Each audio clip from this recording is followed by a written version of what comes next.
All right, we back. I'm sorry, I fucked up. You know me, I'm do a video and then sit my ass down somewhere. I ain't good at this shit no more. They changed a lot of stuff. Thank you, LG. Appreciate you, honey. So we back. I sent you the link. Here are L's. And there you go. So now where you was? You was talking. I don't remember. You was talking about control, abuse, and being isolated. We were supposed to sit there and let you just, you know. I'm in there. How you doing? I'm good. How you doing? Oh, everybody here. Hello. Yeah, we in there. How y'all? Everybody's coming. Oh, good, good. So what's on the agenda today? This is what is any babies in the room over there? Any babies in the room?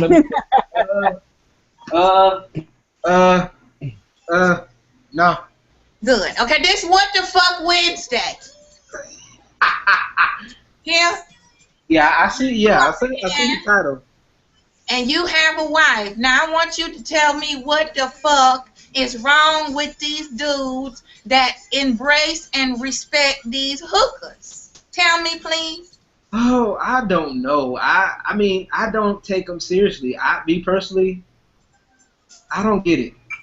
It's just maybe it's just they like the physical aspect. That's what they're used to. They're shallow.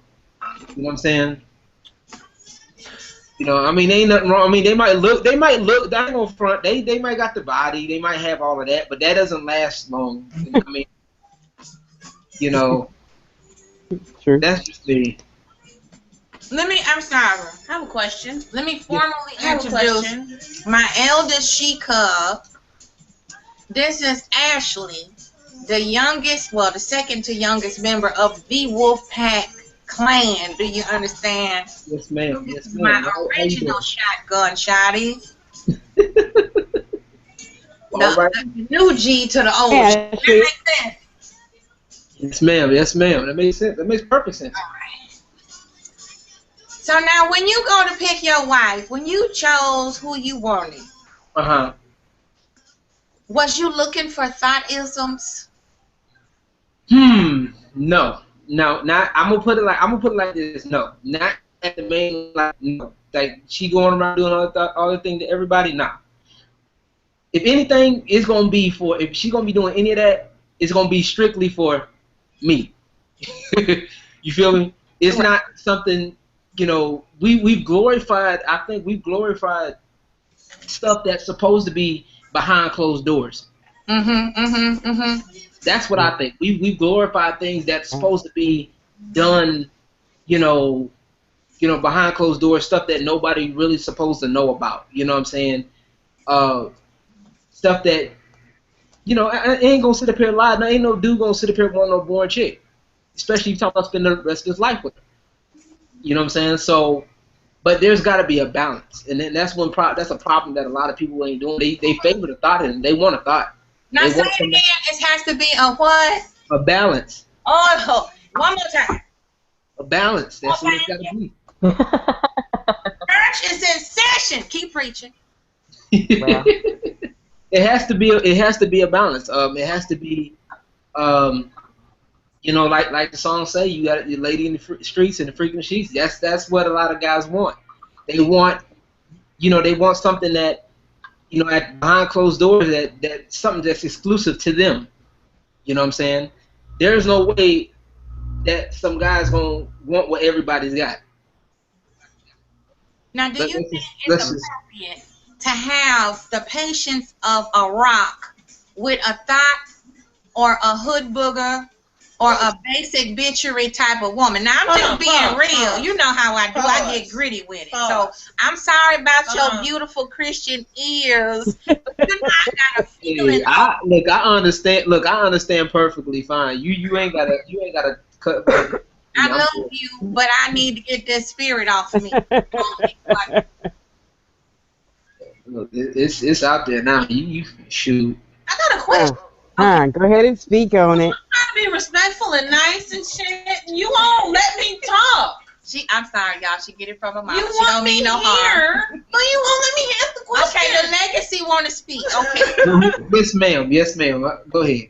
We're talking about thoughts. Just to clarify, what is a thought to you? A thought is an acronym for that hole over there. That's what thought means. That hole over there. That's I'm so glad you cleared that up. I don't know. I am not cool. I am not cool. I know. I was like, oh, there's a new word, guys. I know. Look it up. Not talking about the definition of a thought. I know it means that hole over there, because I can give y'all a whole plethora of acronyms. Over there. Okay. Thank you. But that's basically I'm what asking, that's what is basically thought what it to is. you? She said to you in your definition. Oh, my definition. Okay. If all you offer is sex, to me that's it. That's all you're bringing to the table, instead of something that's worthwhile or something that you can work on. You know what I'm saying? And you're just quick to jump ship in a relationship, even though you got somebody good, but you're quick to jump ship in a relationship because certain things ain't going your way, or if you what's the word, attribute any hoish behavior, like, you know, just being plain selfish, just being plain shallow, worrying only about yourself, and your wants, your needs, and not building up the man that you're trying to be with, or have no interest in that other than a man's penis, then that to me, that's one of the qualifications, in my personal opinion, that makes you a thought. You know what I'm saying? His wallet. Hold on. Nobody. I asked the question. Say what? Say that again? I was adding to what about his wallet? You know, the ones that gather up as many belongings as they can on another person's tab. Yeah, including the wallet. Yeah, if that's all you worried about is money, monetarily, and sex, that's pretty much it. And there's no other way around it. To me, it's prostitution. If you in it for the shoes and the bag. And electronics and a place to stay. You don't contribute a god doggone thing, but you steady siphoning this person's resources of all kinds, spiritual and material. And then when you don't get your way, you blow up like Mount St. Helen, and then to the point where you so much playing the victim role, manipulate, bait and switch, you get people almost killed. You know, this is some real stuff. I mean, this is real life stuff that people don't bring to the surface. They don't. This is true. But they'll glorify that in a minute, and it's like, to me, I don't get it. Like, I ain't gonna lie. I mean, I know some girls right now I know girls that are model material. I mean, that are straight up physically bombshells, or girls that have the potential to be bombshells if they get themselves in order. But at the same time, it's more to it than just the physical aspect. It's more to it than just, oh, she got, the measurements that I like, the body type that I like. It's going to go more than that, because some things may change, some things is going to happen to where it changes up. So what you going to do if I can't be with you, my thing is this: if I can't stand myself being with you for 6 months to a year, then I can't be with you, period. I don't care how good you look. I don't care how good the sex is either. If I can't do it, I can't do it. And that's just real talk. No. I thought you were waiting for marriage, young man. Huh? I thought you were waiting for marriage, young man. Well, you know how to, I try my best for that. Good Christian man. Sometimes it doesn't. Sometimes it doesn't happen like that. Oh please, I'm not even. Hey, Mama. Hey, I finally made it on here. Welcome. Welcome. I'm so glad you made it. How you doing? I'm good. Good. We talk about the basic bitchery now. Basic bitchery. Yeah. Tomfoolery bitches. Yeah. Bitches. Yeah, the ones that buy people handbags and shoes and expect. Yeah, shoes and bags. Oh, I had somebody tell me I needed a job, and he was selling purses. And my mom, he caught her on a bad day, and she said, "Nigga, you selling socks." And that guy, he hasn't said anything since my mom went off on him. Me, I need a I'm not job. being hustling though. At least he's trying. And that's one thing. I noticed too, is that a lot of women are quick to downplay. And I'm not talking about anybody in here, but I've noticed a lot of women that will downplay a man for at least making an effort, because he doesn't, or they'll focus more on what he has already. If he doesn't already have a certain thing, they won't engage in a potential relationship. And That's not my generation summed up in a nutshell. Because I'm 25. say that again. I said that's my generation summed up in a nutshell. What, materialistic? Mine too. I'm 27. My generation glorifies hoism. It glorifies Yes. backstabbing, gurney twerking, fun. Now hold on. Let me. But see, here's two of you here who do not. You know, I mean, I think there's a commercial for your generation that says that. I'm not gonna sit there and say I'm not now as a dude. I'm not gonna say now. But you Forgive don't me for appreciate a being twerking booty. right quick. I don't see nothing wrong with twerking. However, There's nothing wrong with twerking. But No, there's as nothing wrong with twerking because it's dance. She's talking about the hoism. when you're the not hoism I don't like. relationship with, then you're doing something wrong. It's only two people that should see you twerking. You and whoever you say your significant other is. You don't need to put your ass in a circle for everybody and their mama's nephews, cousins, brothers, sisters, daughters, their mama's nephews, cousins, brothers, sisters, daughters. Incoming call from +1. It's none of their business. And you don't need to advertise. If I feel like if the only reason why you want to talk to me, the only reason why you want to see me, spend time with me, is because of how big my backyard is, then obviously you're an idiot. But that's what people relationships are now. The mainstream. It's not just the younger generation. It's us too. It's us old ass people trying to relive our high school And that's years. exactly what it is. And then you got old grannies. How I look on the damn camera on YouTube for free, twerking, throwing my ass up to the sun and down again. for free. And then the first person that grab a hold of my attention, that's who I'm in a relationship with. And then when that person ain't acting right, I drop him off and go jump up to the next. Or whoever can throw the most, make it rain the longest. You know what I'm saying? I don't give a damn about how many dollar bills you got. None. And why is that so? Why is that such a throw? It throws people off when you tell them, "I don't want what you have. I want what we I have." want to see the qualities in your persona. I want to see your character. I want to see your spirit. I want to get to know your heart, what you don't like, what your quirks are, how you brush your teeth sideways, you know, that type of stuff. I want to go. Why is that looked at as that's not a relationship, a foundation for a relationship? That's boring. We don't talk about that. Let's just go from the street to the sheets. Right? Then come into time. It's like to me, it's like trying to build a sandwich. It's like, okay, you got one bread, and then you just put the sandwich together. Then you start putting the filling in the sandwich at the same time. That's pretty much what it is. Yeah, You know? you put bread like that. It's like backwards. And then try to shove the meat and the bread and the cheese in there. Right, exactly. And it's like, well, maybe I should, and then you start putting in, once you start putting in the toppings in there, it's like, damn, I really didn't like tomatoes. I'm about to I'm gonna throw the sandwich away. When you should have looked at what you had at the beginning before you put the sandwich together. You get what I I'm was saying? talking about this, and the last hangout with the ladies, saying that you got to clear these things beforehand. You need to talk to people before you're all over them. I mean, if you want to be all over somebody, fine, but don't expect any commitment from that, moment forward. You want to meet up in the club and get busy in the corner. That's as far as that's going. Don't look for that person in an hour. Don't look for them, let alone in a week. It's a rare. You have a better chance of winning the lottery, in my personal opinion, for it to happen. Now, it can pop off. Some stuff can pop off. You can't. Yes. You can't meet somebody in the club. That's whatever. I mean, you can, but like I said, the chances are slim to none. You know what I'm saying? The atmosphere of the club itself is not that's not that type of party.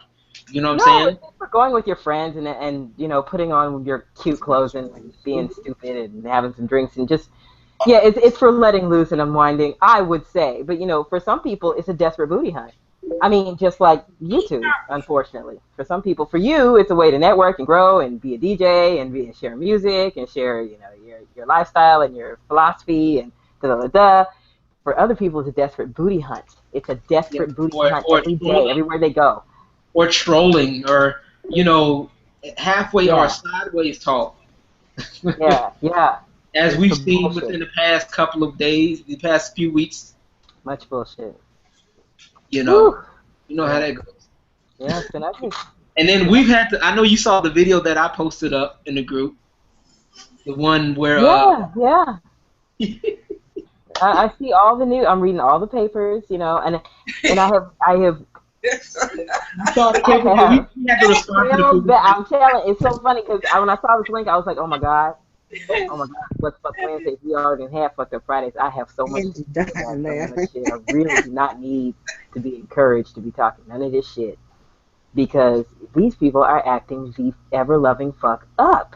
Yeah, it's like now, the more ugly, provocative, and sadistic you are, the more respect you get. Right. Doesn't matter male or female. I'm speaking just from a woman's perspective because I am a woman. I'm not trying to be biased, but I'm just a woman, so I can only see what a woman see, you know. But I see both sides acting the same and complaining about the same behavior. Right. You know what I'm saying? I was told that somebody was being bratty, and then this person turned right around and was acting like a brat. The same person. I'm like, are you serious? And I'm not supposed to have this reaction to your behavior. So much hypocrisy, so much blatant hypocrisy. Blatant hypocrisy. Like, you know, fuck your wife. What'd you say about my wife? Fuck your kid. What'd you say about my kid? What? Wait, no, we don't do that. We don't do that. That's not the way it goes. That's not the game that you signed up to play. It's like, how dare you have any empathy and respect for yourself? You're just supposed to allow me to abuse you. And then they congratulate me for doing it. Nah, bro. I don't play that around here. That's devil is a lie. Ain't no truth in it. I don't understand. I'm all for, you know, you have to work out your feelings. You got to make sure you know, this is somebody who you want to try to build something with. But if you have so much baggage to where you can't see past a situation, because life has its ups and downs. Right. And you crucify somebody because of what you've been through, and you see a situation before you that reminds you of the past. So now you're gonna punish the person that's before you. Right. You should have been doing that. Who was punishing you? Right. Yeah, you should. That's true. You cannot say that you want something with a person and turn around and 180 and say, you know what? That last incident, the little conversation we had reminded me of my so-and-so. So I don't know if I want to pursue this right here before me because I'm still thinking about that. Right. Yeah, you're right about that. And I'm not playing games with you. I'm not playing games. I'm just trying to figure myself out. So you sit right there and you wait for me to figure myself out. And then I'll reward you with an answer if I so choose to. Am I the only one that have a problem with that? I haven't. That's a big issue. That's definitely a big issue, and I'm mad these notifications keep going off my Facebook. Ooh, okay. It's so popular. No, that's not for me. It's a group chat right now. I'm turning off my Facebook. Y'all going off right now. Sorry. Okay, sorry, but no, I mean, I don't think that's right. No, I definitely agree with you. I mean, it's not right. I mean, life is gonna have its ups and downs. I mean, even when you're in a relationship, even when you do think you have your baggage all figured, you know, all sorted out and all cleaned out, there may be something that may pop up during the relationship. But at the end of the day, both people gotta sit and have to make a decision. Say, okay, you know what? I'm gonna work this out because this is the person that I want to be with. This is the person, you know, that I love regardless of ups, downs, lefts, rights, you know, in betweens. You feel me?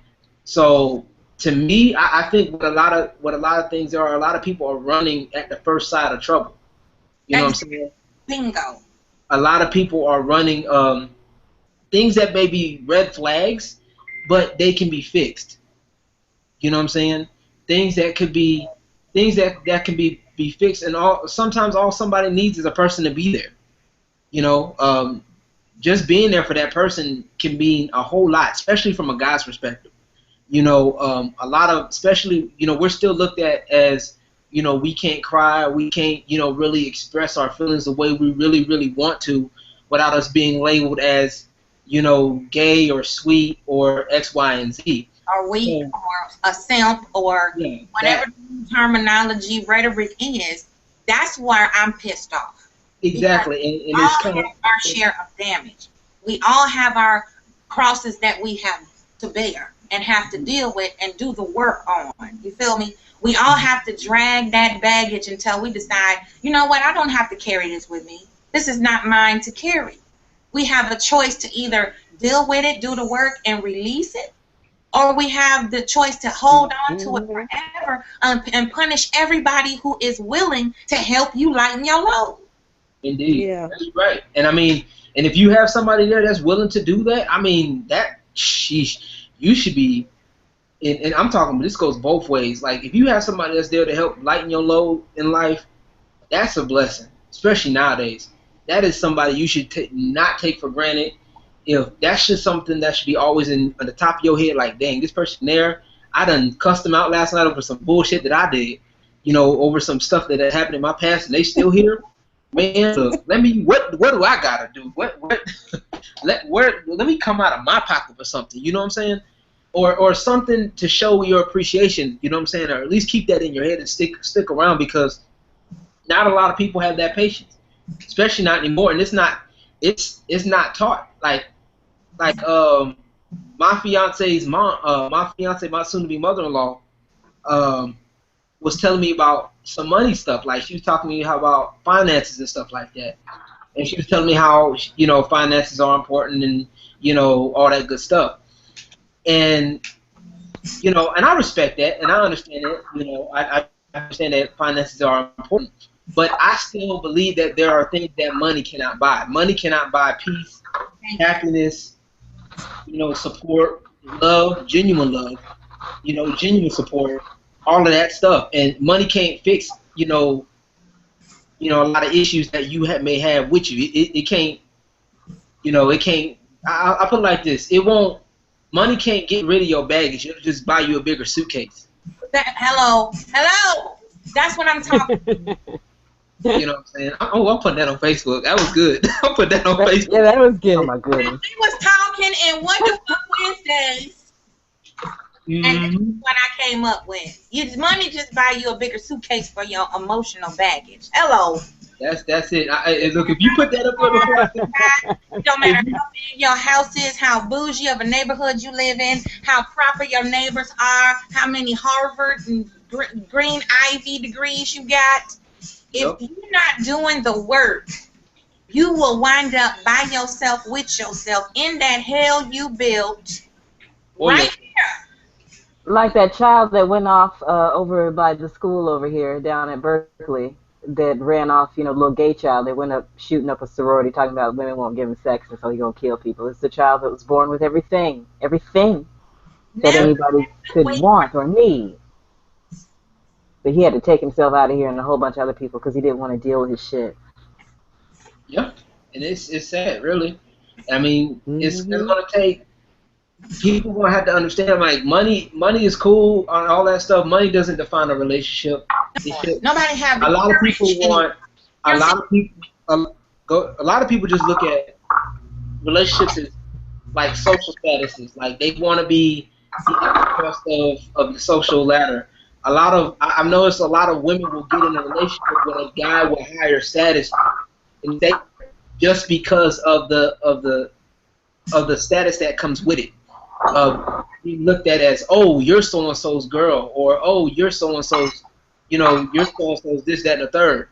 Because of that relationship and that person holds this certain title, and you're connected through him through relationship, you're going to be like, oh, you get these certain benefits. A man is not a job opportunity, people. A man or woman is not a job opportunity. I hate to say it. And that's what a lot of people are favoring at. Like, let me hit this person over here. This person got this benefit. This person got that benefit. And I'm not talking about spiritual benefits. I'm talking about they worried about natural benefits. Like, this person got more money. I'm like, no, it's about, if you're gonna look at any kind of benefit, you should look at spiritual benefit. Is this person gonna benefit me spiritually? Is he gonna push me, or is she gonna push me to be a better person? You know what I'm saying? That's just me. I mean, But that's what's Go ahead. I'm sorry.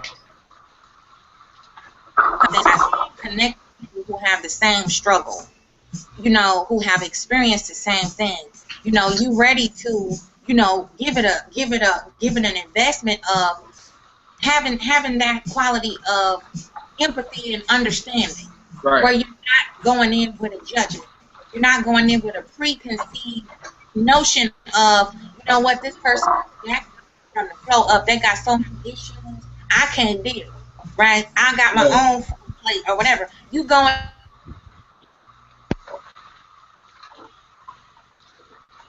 Is she breaking up? And grow into it. That's how I thought you was the foundation. Right. I mean, that's what it's supposed to be. I mean, it's supposed to be, both of y'all working together. It's supposed to be a building thing. I look at it more as a teamwork, building, like any team game, or any team sport. That's what it's supposed to be. But now it's more of, having everything. Like I always make this parallel, because with me, like right now, like you can see me right now, I'm playing a video game right now.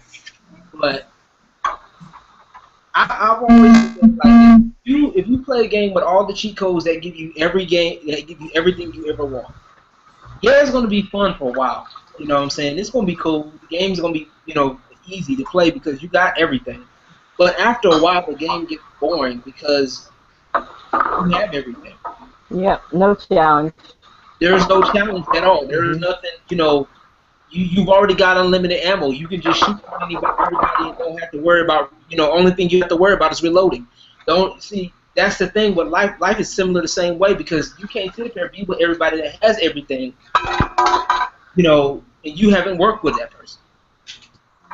You know what I'm saying? To me, it's like, it's better to be with somebody that, okay, y'all work together and build this thing, and then when you look back and say, oh, this is what we built this empire, we built this dynasty because we worked together. We had, we built this foundation over here. We built this wall here. We built everything up from scratch. You know what I'm saying? To me, I still think, even though, I'll go eat fast food, I still think a home cooked meal is better than fast food any day of the week. I'm just saying. Yeah. Especially when you make it yourself. And that's just me. But this is what I say. These people they see what they want, they tell and express what they want. Right. And then they do 180s at the sign of trouble or a challenge or what have you. You feel me? Mm-hmm. Like you said just a moment ago.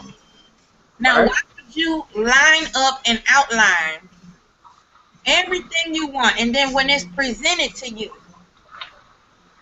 right? You have openness on the other side. Why is it that you allow your issues to make you do an about face and tell everybody fuck you, not just the person you're trying to keep, but the whole world got to see. Right? I think it's dumb. I mean, I honestly think it's retarded. I mean, I don't know. To me, I think it's just utter retardation, and it's like, it's right there in front of you. I mean, yeah, it may not be, how you envisioned it, but it's right there in front of you. True. So just all you have to do is take it. Like, that's, all you have to do. Okay, if it's something that can be fixed, something that, that's the part of communication. Like, sit down and talk. Okay, look, you can talk to people and tell them what you want. Okay, but how about talking to listen, talking to understand? and that's where what the part of communication is talking to get an understanding. A lot of people are talking just to reply back and say, hey, okay, well, yeah, that's cool, but this is what I gotta say. Y'all keep my bail money ready here. Oh Lord.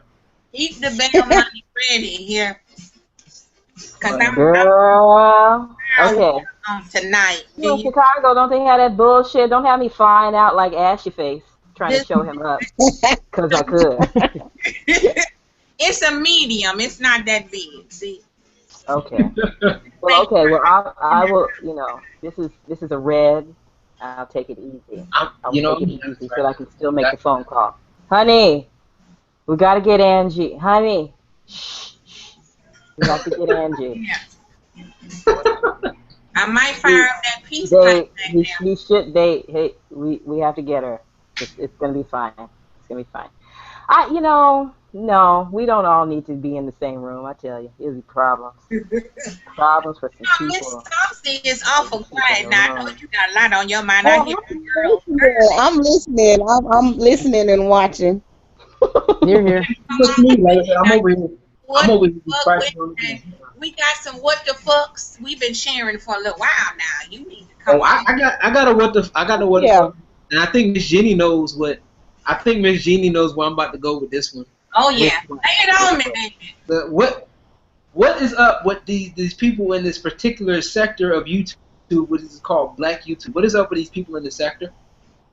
Oh, They're going insane eating each other. You want me to answer that question? Go ahead, because I'm trying to figure that. I've been trying to figure it out. Back YouTube. Put a link up. Post a link. Plugs, because I'm a cuss. Is that okay? Look, look. You already know I don't care. I respect you like my little son. I don't want to hurt your feelings. Oh no, ma'am. No. First of all, my homie Monster said it best. There is no sector of YouTube. Indeed. YouTube is a social network, just like Facebook, MySpace, Yahoo Messenger, damn blog. Just like anything else, you post some shit and you let other folks see the shit. It is not a sector of anything on this here World Wide Web, okay? Number two, people come on here to connect in ways in which they could not in real life. And it's a lot of grown, adult, stupid, ignorant folk who didn't get a chance to bully the bully. So they come on here and take out their frustrations on folk who they think they can get away with it. Right. And then they turn around and when you blast them back with their same poison, they can't take what they dish. And then sometimes fuck with the wrong one and the bully get bullied bigger than the first bully that they ever encountered. You feel me? I'm one of them. I'm the bully killer. So they think that, okay, now she crazy. So I'm going to see how much crazy I can bring out in her. And see, I'm just that ignorant. Tasha would tell you. She'd get on me for this all the time. She was like, don't waste your energy on that food. I said, you know what? It just pushes a button in me to see people think they can get away with just because they're behind the keyboard and they think it's not another person on the other side. And we at our base killing themselves because of e-bullying, internet bullying, electronic harassment. That's a person with feelings. Now, if you want to hurt somebody's feelings, I'm going to hurt yours too. And I'm going to let you know just how that person feels, and I'm going to torture you with that. Right. Because you have no right. You have no right to interject yourself onto another person without their permission. I don't care what realm you're in. This is a place for entertainment. You don't take and abuse, misuse, and cross boundaries of someone else just because you ain't got no damn sense. That's not an excuse. That's not a righteous, justifiable reason to impede and impose upon another human being. I don't care if you'll never see them again, ever in life. You don't have that right. No. It's the energy you bring and you take away, and you must be responsible for it. You know why? Because the way you treat somebody today, it could be 25 years from now, somebody gonna treat you that exact same way. Mark my words, it's gonna come around, and 9 times out of 10, you ain't even gonna be looking, cause it's gonna knock you down on your ass so fast. You gonna be like, what had happened? And anybody with a soul is gonna say, you know what? I was acting ugly 25 years ago. This is my payoff. This is my price right here. If you don't have a soul, you don't give a damn about yourself. Number one. Number two, if you don't have a soul, you're going to continue to keep trying to find a victim that you can conquer. And like my grandmother used to tell me, when we would be pulling up sweet potatoes in the field, in the patch, and we was dealing with snakes, spiders, all kind of poisonous, dangerous creatures. Watch them. Pay attention to them, because there's no victims in this community. We are tilling the earth, and we must respect this community under this earth. And yes, you bleeding, dying, or dead, don't scream when that spider bites you. Don't holler when that snake protects his nest. We don't have a right to cultivate and turn upside down their life. You respect all things living. You give them a pass. You don't kill the snake because you came to his house. Yeah. You planting tomatoes in his house. You planting potatoes. Wow. You pulling up carrots, disturbing his children. He was here first. Yeah. You don't have the right to go to that realm and turn around and think, you know what? I don't like the way this looks, so I'm going to just shit all over the front porch. How about that? And then I'm going to make the owner come out and clean it up. Yep. You don't have the right to do that. There ain't no damn sector on here. Yeah, you're right about that. I can do that. Black YouTube? What? Look, YouTube look red and gray to me. Ain't that the emblem? What the emblem color is? Red and white, black? Red and white. Black, yeah. Red, white, and black. Little box thingy, yep. Be a computer monitor. Black, white, and red. You. There's more than one you on here. Yep. Yeah. It's Asians. Yep. It's Filipinos. It's natives. It's Africans. It ain't no black sector. Well, here's the thing. They've gotten flag happy, and that's the thing that the first thing that I discovered that the Ash Monster was doing. You know, that he has a bad habit of flagging people. First, he'll take your stuff, put it all in his stuff, and he'll talk all about you. And then when you respond by saying his name, by saying, this is the guy I'm talking about, he goes, haha, I got you, bitch, and he flags you. And other people in this little tiny little corner have followed suit, and they've decided, okay, well, we got big balls, and we can do this. But, I told you guys, I do have a friend of a friend that works, quite closely with the people. As soon as I can get over to his house, I'm telling everything. I'm singing like a bird. I'm squealing like a mouse. I'm going to go sit him down and bring him a laptop and be like, sit down, Andy, sit down. We need to talk. We need to talk about who I talk to about when people are being socially harassed. They're being harassed online. Yeah. Exactly. And then once you finish doing that, let them know that what I'm trying to do, and then we'll be good. You know what I'm saying? It's so ignorant. It's pathetic. It's almost laughable. It's almost laughable. Because it is. It's funny, but it's also ridiculous. It's funny to us because we're healthy about ourselves, and when we look in the mirror, we're looking at what's actually there and not trying to paint something else there and pretend that somebody else is in there, or pretend that we didn't do what we just did or said what we just said. We're sane relatively, except for the nuttiness that we've inherited from dealing with these crazy motherfuckers.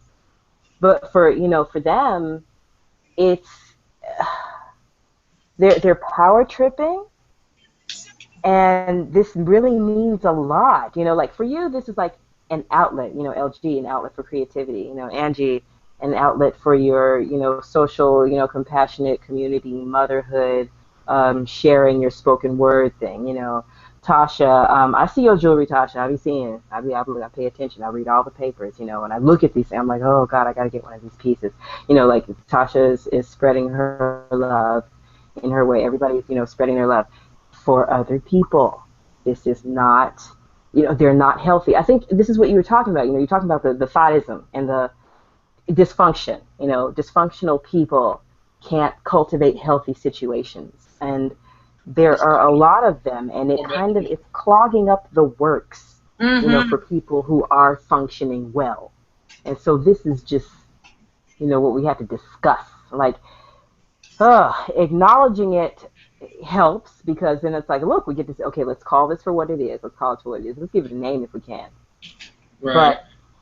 But we don't have any control over these creatures. They control themselves. So how to convince them that it's their idea, that they need to get their shit together, I don't know. I've been trying to figure it out. I don't think there is a with some of these people. It's like, I mean, and what's sad about it, like I told one of the people, and I'm gonna try to refrain from saying names because I don't have time for people trying to jump down my throat for some bullshit.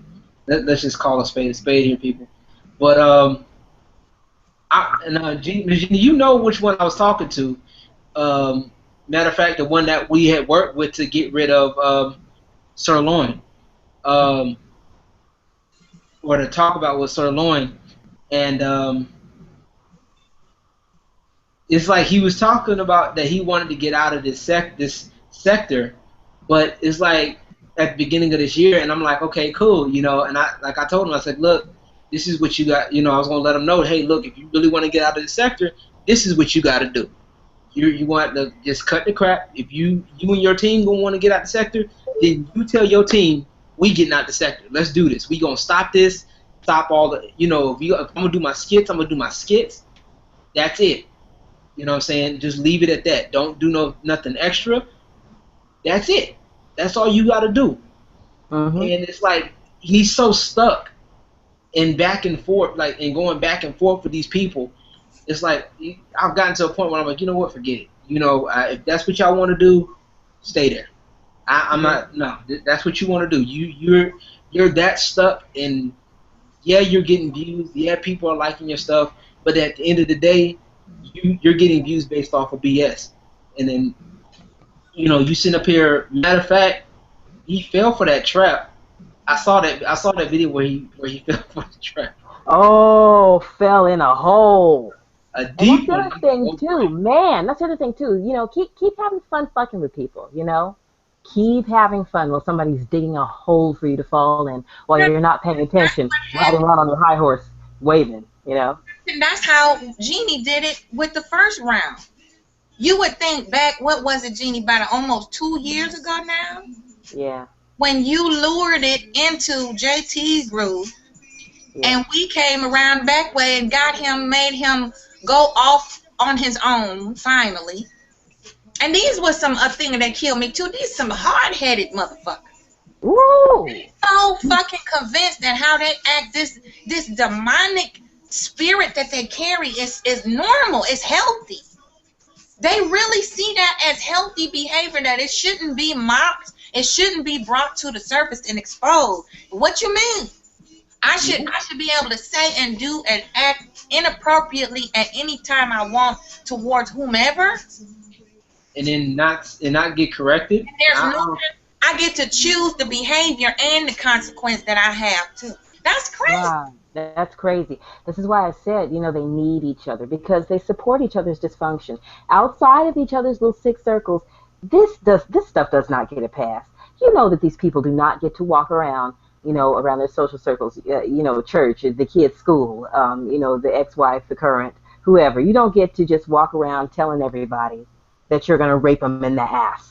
You don't get to just walk around talking about people like that and talking to people like that. You come here to do this because you got, these cyber balls, you got your cyber cape on, but that's not really you. That's not really how you are.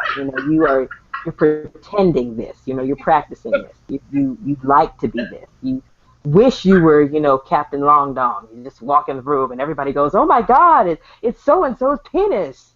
You think and wish and hope. These are your delusions of grandeur working for you here. I see what's going on. The part about it that upsets me is when I see people when I see people who really are meek and gentle being annoyed and pestered and bothered and pushed around and harassed by people like this, you know, because I'm fine. Like, I can take it. They can call me a million things. I don't hear it in one ear and out the other. I'm so blindingly confident it should be illegal, you know. That's what I'm thinking too, is the confidence that they see, especially in what is deemed, you know, it's society labels women as weak. Right. Males, I'm going to say one more time, males, they label dysfunctional behavior as a feminine trait. Yeah. You feel me? We get upside down. We are supposed to fall into that category because they see in another man an insult labeled as a feminine trait. So that means a woman should automatically fall in line with that dysfunctional behavior and behave like that. And then, wait, this is the part that I have seen. If you do, you give them what they ask you for. Then they say, why you ain't acting right? Why you treating me? You asked me to give you that energy, right? You labeling another male a vagina. You calling me as another man. If I was a man and I called another man a vagina. You look up the stairs, I was going to show you her cat. But that's the first thing you want to crawl up in when you see a woman. Right, yeah. And then make it like, you know, make it like a, I guess, like Jeannie says it all the time, it's like a pissing contest in most cases. It's like, ugh. It's like utter retardation. It's like who can talk the biggest talk, who can, you know, sling it out at the table. And like I said in the video that we did, they talk about that one time where Monty, well not Monty, Kevin had issued him a, dude, I'm dropping names now, I don't care. Oh, but, yeah. Let me show me your dick challenge, right? That guy. Yeah. You told Monty about the dick challenge. I'm like, nigga, are you serious? Right, like, no. You are just nasty. Right there. This is what I'm talking about with the contest to see who can be the most demonic and sadistic. This is stuff that they truly fantasize about. And this is what I'm saying. People need to come out. And I don't mean in homosexuality. I wouldn't insult them like that. Right. People need to expose their truth. Your truth is you truly, I'm talking, you might as well be boyfriends. Right. You want to do this and make up, you feel what I'm saying? And go ahead and share your perverse fantasies. You got more in common than you don't. So I don't know why you fighting. Why y'all fighting? I don't know why y'all arguing, because you both of y'all are just as ignorant and sadistic as the other one. You don't. It's nobody that outmeasures the other one. Yes, ma'am. But these are two people that identify with each other, but you at odds, and y'all should be best friends. They were one like three of them, actually. There's like three. Him, Kevin, LA, Monty. Now out of three, I think Monty, to me. Now I don't know about y'all, but me, I think Monty is actually out of the three the most civil out of the three. To me, because this is why. No, first of all, he went and told them other two little chipmunks. He spread a rumor about me, okay, and this is because he is a little rumor spreading weirdo. Because he likes to make himself appear to be something that he's not. This is what I don't like about him. He can't be satisfied with who he is. Wait, He told them. He told Kevin. Apparently, he told Kevin and Jemima, because I'm in JT Riley group one day. I get this message from Jemima that, oh, I saw that message that you told Monty you wanted to suck his dick or something like that. That never happened, never will happen, never could happen. Now, Minty never said this, but then Kevin came out and said it, and then LA came out and said it, and they're all saying this shit, and I'm like, oh my lord. Okay, so immediately in my mind, I think about this one account that was made called Jeannie Love, using my picture. Then when I reported it to Facebook, the picture was changed to John Ryan's wife. Then I remember somebody sending me a message, and I won't say who that was, saying that Tyrone, and showed me a screenshot of a message that Tyrone had sent to them where they were saying, oh yeah, Kevin's... Damn. Not skinny B. No, she'll be back. I know she'll be back. But yeah, see, that's the thing. And that's what I don't like. And see, that's how low they'll go. They will sit up here and take pictures. Sorry. Okay, so there Go was ahead. the thing, like, Kevin was behind the Genie, or no, Kevin said that Monty was behind that Genie Love account. Anyway, it was Tyrone. This is all the hearsay. This is the exact rabbit trail. Tyrone said to anonymous person, oh, yes, Monty was behind that Genie Love account. Kevin told me. So as soon as I hear, oh, yeah, I saw that message at blah, blah, blah, they did, I was like, oh, so that's what that little account was about, because it was only up for a couple of days. I managed to see it because every time a troll harasses you, they have to make sure that you see it. So they have to send it to you or put it somewhere where you'll see it, Mm-hmm. So I saw it, it was like sent to me on Facebook or something like that. And I'm like, oh, God, I just reported the account. Attention whoring. I'm not coming for you. I ain't looking for you. I'm not asking for you. I did not send for you. You are coming to me and then complaining that I want attention. What? Which segues into the other individual that got a Jones for the Wolfpack. You feel me? Yeah. All these twisted, touched individuals, because it's not gender specific. All these touched individuals who have not done the work. That's what it all boils down to. You have not done the work for yourself. You cannot lighten your load, and you want me to carry your baggage for you by proxy because I'm just in the line of fire. No. Or I'm just the one brave enough to point out how touched you are. Right, exactly. It's unreal. Amen. I have never seen a group of individuals act so dysfunctional. Now, I thought I grew up in dysfunction. Now, my parents, my family, the media now, we got some issues. Yep. But it's to the point where I know where I stand. You feel me? And as long as that line in the sand is not disturbed, I'm fine. And everybody knows that. So they know not to send me no family reunion invitation. They know not to send me no wedding invitation. They know not to send me no invitation to a funeral. They know not to have a repast in my presence because I burn the house down. You're like, fuck y'all. I'm gonna stop all the faking, fronting, and fuck-uppery, and don't lie to me. Yeah. Don't lie around me. Don't lie about me. And don't lie on that person who just crossed over. And say that now they are angel and all of that. Don't do that. Don't invite Miss Angie nowhere like that because she will expose everybody. Yep. That's dysfunction. They know they limit. These bastards out here have never been shown a boundary. They don't do the work. They don't straighten it out before they come out in public. You know how they say you have to be presentable before you leave your house? Yeah. They've never been taught the basics of showing self-dignity, having honor. Yep. That to them is abuse. Correction and constructive criticism and giving somebody a heads up, you might want to kind of check that. Your slip is showing, Miss Jeannie. I got a safety pin. You know what I'm saying? You got a booger in your nose, girl. You got a book here, girl. Yeah, and that is wrong. Like they don't do that. No. Like they don't do it. Like folks don't do stuff. They'll film it and record it for you, and laugh at you before that happens. Look at the baby. Oh yeah, wait, who's that little person? Look at the baby. Wait a minute. I just called it Zena. They'll record and laugh. Say that again. Oh, hello. Oh, my goodness. Yes, look at how beautiful. I love that face. Look at that face. Come here, Zena.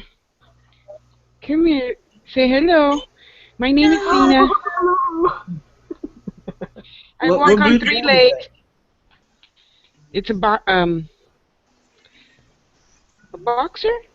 I think that's what she is. Yeah, that boxer face, that square face. Come here. That little serious mug on I got chicken. I got chicken. Oh, you just gonna leave like that, huh? Yep. That's okay. I get Mr. French. But yeah, they have not done the work. And you can see it all over some of them. You know, the way they talk, they internalize it and make it relatable to their personal issues that they're struggling with. You know what I'm saying? Like one of them told me, Jeannie know who I'm talking about, you'll never be my wife. You'll never be worthy to be my wife. Now this is somebody who stalked me online. Don't know nothing about me, didn't even present themselves as interested in a healthy fashion.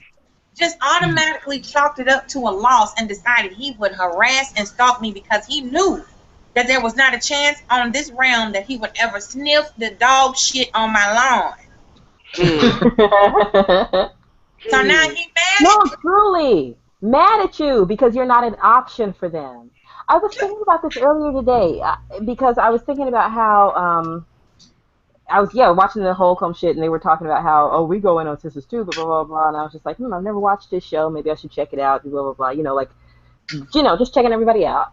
And I was thinking about how I was like, I wonder what they're from California, so they probably don't give a shit. They're probably not on the fucking interracial bedwench train like Tariq is. And I was thinking about how now I was like, now wait a minute now. See, the bedwench shit, that's an excuse. It really is. I could give you I'm a separatist. And the reason why I'm a separatist is because, black people in healthy, educated black people, our numbers are dwindling, and so many of us are in prison, and so many and the babies are being aborted. Give me all the fucking statistics and tell me you really, really care about blackness, and I'll believe that if I see you actually, living that, and I'll believe that, something about seeing my relationship hurts you a little bit. I get that. I'll believe that. If you're walking the talk. You're walking it, but you're not, because Angie, I was like, wait a minute, Angie, wait, these ladies love black men, they're with black men. I mean, they're really actually, sort of separatist if you put a label on them and said what type of relationship would you like. It's like, okay, well, I like brown, I'm brown and I like brown, and that's what I like, and they harass these ladies too. So there's excuse with me that the whole, you pink dick husband and stuff like, that's not it. That's not why you hate me. That's not it. To me, I think it's jealousy. Yeah. I think it's just pure jealousy in my personal opinion, because of anybody's smile, of anybody's just it's deeper than that too, though, honey. It's deeper than jealousy, baby. Let me show you why. They're jealous of who they're not who they want to be. It's not jealous of who they're, because jealousy is just misguided love when it's like that. I'm jealous because she got new shoes, I didn't. That whatever, right? Right. I want new shoes. That's what it is. Yes. Yeah. And it's because of their own personal experiences why they lash. I call it emotional Tourette's. They just I love that. Yes. I'm saying they just erupt with emotions and they don't know how to deal with them individually. They don't form a checklist of sorts and compartmentalize.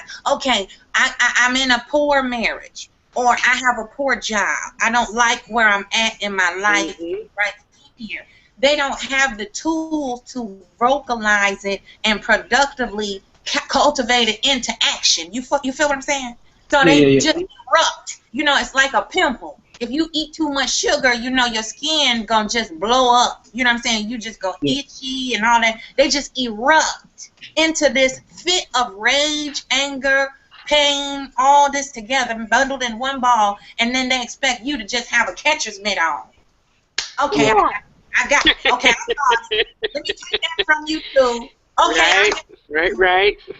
Let me get the sage out. Let me sprinkle the goober dust. Let me heal you. And then I'll let you finish abusing me. And when you're done, you can take that energy that you just drained from me working, doing your work for you. You can take that energy and go bludgeon somebody else with your eruptions. It's like a 5-year-old. When you tell them, no, it's time for you to go to bed, brush your teeth. And they twist their face up and pop the lip out and push their little cheeks out. And then they just erupt. They last for 5 minutes. It's just a little eruption within their body, And you give them a glass of water. You give them a little, oatmeal cookie, and then that soothes them down, and they go to sleep. water. You know, I tell them that too. I'm like, here's your biscuit. You know, here's your little attention. Here's your little biscuit. Here. He go, oh, whoa. Damn, you're eating it. I did not You know what? do for And that you reminds any me. of this attention. Did you I know you probably seen this one, Miss Jeannie. You seen that one the person of interest video done by Oh, good Lord, Small J. He's silly. Okay, so, all right, what's his deal again? Why is he upset? Feminism? No. Okay, this is what happened because I found him talking mess on a video to you on a comment section to you, and he threw my name in it. Oh, because we're And I twins. told him, and what happened was I told him, wait, we were supposed to, we agreed now, since we were both fellow Texans, we were supposed to agree and have a word that we were not to mention each other, have beef with each other, which was cool. We respected that, and that was fine. That's cool. But Texas 7 like months that. later, Texas down like the that. line, This is all like with Texas. in I love it. That's cute. a little thing, a little spat between you and him that he brings up my name, and then when then to come to find out, he goes on one of my videos, the video to LA and Kevin, and just puts, ha ha ha, and I told him, I said, what are you doing on my video? You don't have no right to be here. He's like, well, I'm just here. There's nothing wrong with that. I said, you been keeping my name out your mouth like you supposed to? He's like, yeah. You've been, just like you supposed to leave me alone. I'm like, bro, no, you don't. I got screenshots of you, doing this, that, and the third. So he gets mad or whatever, has a fit. I called him out on no DQ night, and You went over there again.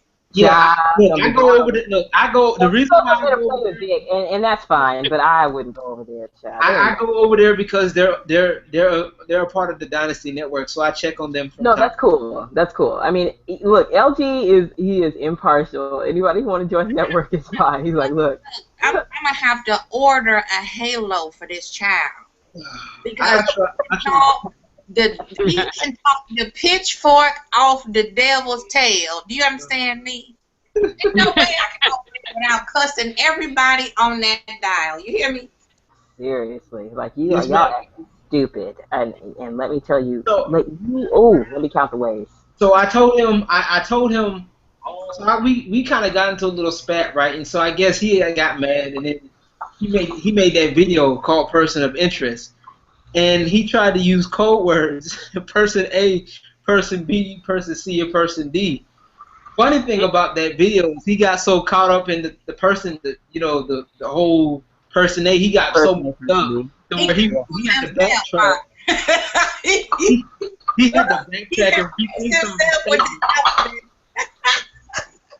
And I'm like, bro, and I told him, I said, look, because I give everybody the same similar opportunity. Hell, and to be honest with you, if Kevin and LA wanted to be a part of the network, I would have gave them an opportunity, but I doubt it. I know you would, okay? Because you're money hungry and you want your network to grow, and I understand that. I ain't even mad at you. The honesty, I appreciate. But you know what? At the end of the day, I'd rather not. I'd rather not. I'd rather just, Well, I know there's only so much drama you really want to handle. But Yeah. if anybody's got numbers, if anybody's doing the work and they got numbers, you are willing to work with them. That's fine. That's what business is about.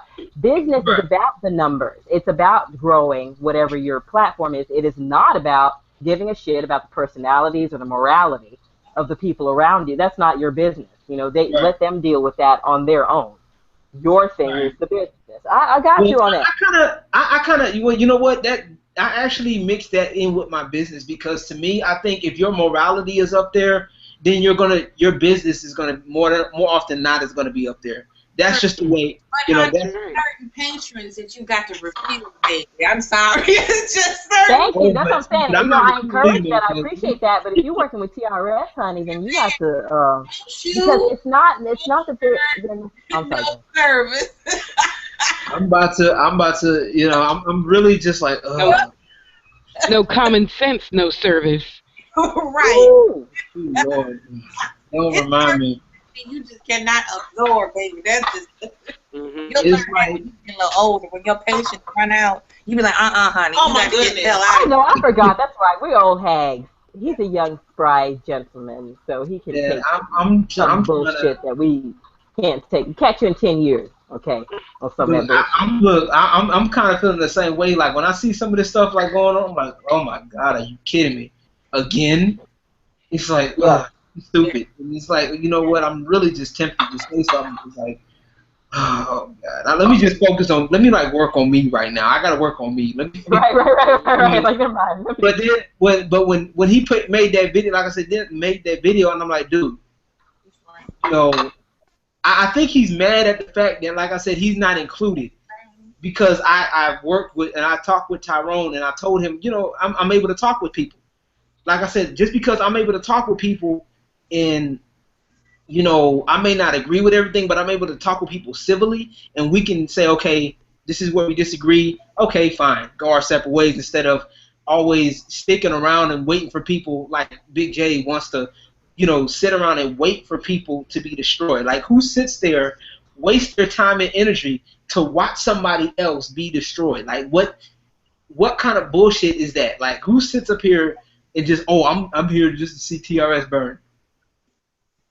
Right, you're gonna show up on their platform to watch them burn. I mean, I was about to say no. I'm watching, you know, Turtleface get ripped to shreds by everybody. I enjoy it. I love it. I'm sitting here with my caramel colored popcorn, going, look at what did he say about it? Corey Holcomb said he was a bitch. He's right. I knew that coming, bitch ass nigga. I'm like, ooh, damn. Bitch ass nigga. Ooh, he said, ooh, damn. He said he had some bass in his voice. He meant that, like bitch ass nigga. He said it. Okay, you know, I'm enjoying that. But am I calling Turtleface? I do not call Turtleface a show. I do not, you know, go over to his shit. You know, I've put comments on Google Plus in his comment section just to be a bitch. You know, it's really obvious why I'm doing it. You know, there's no like, let's make a connection here. Let me call you and talk to you about why I don't like you. Like, we don't have to talk. Go and do what you're doing. I'm just sitting here doing I this. think that's why I fucked up the last time. I think with me that one time that did happen. Two things. One, I was kind of off guard already as it was because I had just got off work. You know what I'm saying? You were ready to face the Turtleface. Listen, you're optimistic. You thought that you were talking to a human being. True. Well, but next time that happens, we already know what's up. You know, next time that happens, I already know what's up. I'm going straight for the jugular this time. Fuck the bullshit. If it gets to a second time, I'm going straight for the head, bro. I will never talk to him. He came all the way to my neighborhood, stalking around here and couldn't walk up to me. Walk right up to me then and say something, bitch. You can't. We can't have a conversation. Come on now. I like how his little pet waited till she got all the way to the corner to say all the way to the corner. That was funny. I'm like, y'all, this is crazy. Y'all, that's scary. I'm like, y'all scary in real life, man. How tall is that dude? Like, what? In real life. Is he what? Is he 6 feet? Like, I know he's 6 feet. 6 feet? Is he that tall? I thought he was short. That's what I heard too, because I know I'm short. I'm 5'5". I know that. How tall are you? 5'5.5". 5'5". Oh, you're short. That's so funny. I can't tell that you're short. It's video. Amazing, isn't it? Think about that when you go to movies. A lot of actors are short. They're short. They are very tiny. It's a lot of short celebrities that the camera work and angles make them look tall. Yeah, sets too. Yeah, they always look bigger than they are. Like when you get onto a set, it's like, oh, you know, it's like little. You know, they make it. You know, that's all that razzle dazzle. Yeah. Smoke and mirrors. Smoke and mirrors. Yep. What they do? The camera angles is get you every time. But that's the thing. What, you know, with the attention, the currency of attention, you know, which creates and enables more dysfunctional behavior. You know, I think now they like being ignored because the more you ignore some of them, they act uglier the more you ignore them. Have you noticed that? I have. Thank you for saying that. I was saying that. I was like, okay, I made no videos. And my husband, you know, I'll ask him, you know, how's everything today? How's you know, how are people at work? Okay. How are your trolls? You know, because he has his own arguments. He has like tech arguments and fucking world politics arguments and shit. I'm over here on the black people section. Trolls. Okay, right. He's got some major fucking trolls. So he has, you know, he's like, how are your trolls? Okay, cool. He's like, how are the stupid people? You know, I'm like, you know, yeah. Stupid motherfuckers acting stupid, you know. And I'd be like, look. You guys gotta make a new website, techtrollsandstupidpeople.com. There you go. Right. Tech trolls and stupid people, seriously, like, I'm like, Yes. well, okay, you know I've been trying not to watch, okay, but you know I got my group with my people in it. So one of my people posted a link, honey. I was not trying to watch this shit, okay, but one of my people posted a link, so I wanted to go watch and see what they thought was important for me to see. And so I watched The devil made you do it. I know they're going fucking crazy. The devil made me do it, honey.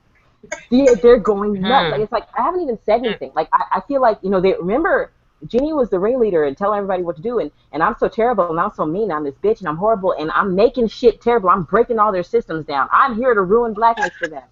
Right?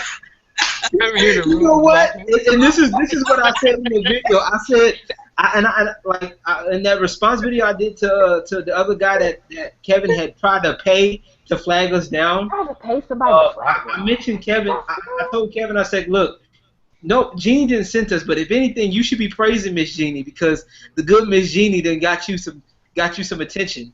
You know what I'm saying? Seriously, like, it legitimized you, made you into a freaking human being, like crazy. Like talking about me gets you a lot of views for some reason. Yeah, it's really funny when I see that. Like, they should be paying you, Miss Jeannie. You should be a hiring service. Damn views. No, it's because I'm defiant and they can't figure me out and all that shit. I see it. Like, I see what their problem is. It's not predictable because we identify in ourselves what we see in other people. Right. That's how we connect. And the differences make it alluring and intoxicating. That's what connection means. Networking. That's why you have social networks, because you're forming a net and working, trying to connect to see the commonalities and differences to learn and produce something out of that connection. Now these crazy bastards, they don't see it that way. This is a way, like I said, this is everything they're doing now is what they didn't get a chance to do in high school. Right. Yep. Like when you turn 21, you like always do everything you can possibly do in one night on your birthday. You know what I'm saying? Yes. That's another good video, Angie. You got to do that video next. Yeah, I'm working on that too because I'm trying to come up with something every week, at least twice a week, to get people to start thinking of what they do before they do it. You know what I'm saying? Start identifying with behavior and really calling it to the forefront of their mind. Because it's like a habit. It's like a reflex now. You know, they just act out, and it's like waking up in the morning, brushing your teeth. You know what I'm saying? It's like I got to wake up, and I got to fuck with somebody. And I got to sow some dysfunction. Yes, I got to wake up and fuck with somebody. You know what? Let me who can I mess with today? Who can? In a year, so I'm going to go over to Jeannie's channel. Jeannie they made a video in 6 months. I'm going to try to wake up Jeannie. Right? Or I see LG doing. I see LG That's how I felt they were doing to me today. I was like, these trolls want me to make a video. Damn, they're bored. They gotta be bored because they're coming over here calling me all kinds of everything. They just pull the shit out of a fucking hat. They're like, you bitch. You fat. Yo. Fuck you. You can't. You're either that or they come over my end. They's like, oh well, LG got a network. This, that, and the third. Or look, so shut them down. You're gonna lose everything. You're gonna lose it all. We done blocked them so good. Like I said, we done blocked them so good and left them alone for so long. Kevin started making up like, oh, I done shut down their network. I done shut them down now. They left me alone. I guess I done shut them down. See the delusion? You see? You see the I was busting out laughing. I'm like, nigga, you help me solidify that point. Just by what you just said. I know it, trust me. I'm like, y'all are some delusional. Nora, I'm telling you, Jeannie will tell you we got the screenshots to prove it. We got PDFs of conversations. That's how long it was. We have to shrink it and put it in a zip file. I got so much stuff on this here laptop, it won't even speed up and work to the speed it'll go. That's how much stuff we got on these people. Now, let me tell you, this boy, I would not say nothing to him in that group. And as soon as the first thing I posted, he exploded. Am I lying, Jeannie? Yep. Girl. I think I was there for that. He wanted my attention so bad just from being in that group. I hadn't said nothing for a whole month. Soon as Jeannie blocked him, Auntie George, Auntie George. Yeah. Lord, so crazy. Like immediately, like wait, you, Angie, Right to me. look at her posting pictures and shit. Like, how long has this been going on? How long have we been in this relationship that I did not know about? I love relationships. I'm taking Okay. that. One-sided. That's what. I got a stalker boyfriend, and I don't even know it. Yeah, Girl, but you should make that a video, like, dude. he had to send it to you. He was like, remember this? Like, no, nigga, I don't remember it. I don't remember it. What are you making up in your head? I do not remember this dick. I would not go near it. Yeah. You had to send it And to you her. know, it was so funny because after all of that, 3 months later, he was so open. He literally followed Jeannie into JT's group. Yes. He immediately jumped from the other group to that group, and we got him so good. He was talking about me for a year after that. He's talking about if I think I was there for Angie that. George, if I end up dead, I want y'all to send the cops about Angie George. Yeah, I think I see. Yeah, I remember seeing that, and then I'm like, this is like right after. I think when I was just starting, getting the hang of Miss Jeannie, and I was like, and then I was like, and I see Kevin, I'm like, okay, Kevin. I look at Kevin's side, what he was talking about, and then I saw y'all's side, what y'all were talking about. Right. And you were like, okay, I kind of see that you're acting kind of stupid, Kevin, right? And he's like, Yeah. you bitch. You, George did it. Auntie George. Stop talking to me, Angie George. Auntie George. And then he started going on my YouTube channel, starts trying to Mama try to suck my dick. I'm like, bitch, if you don't get the fuck back, don't nobody use up your dick. And then the dick pictures of William, and then I'm like, Nick, this dude.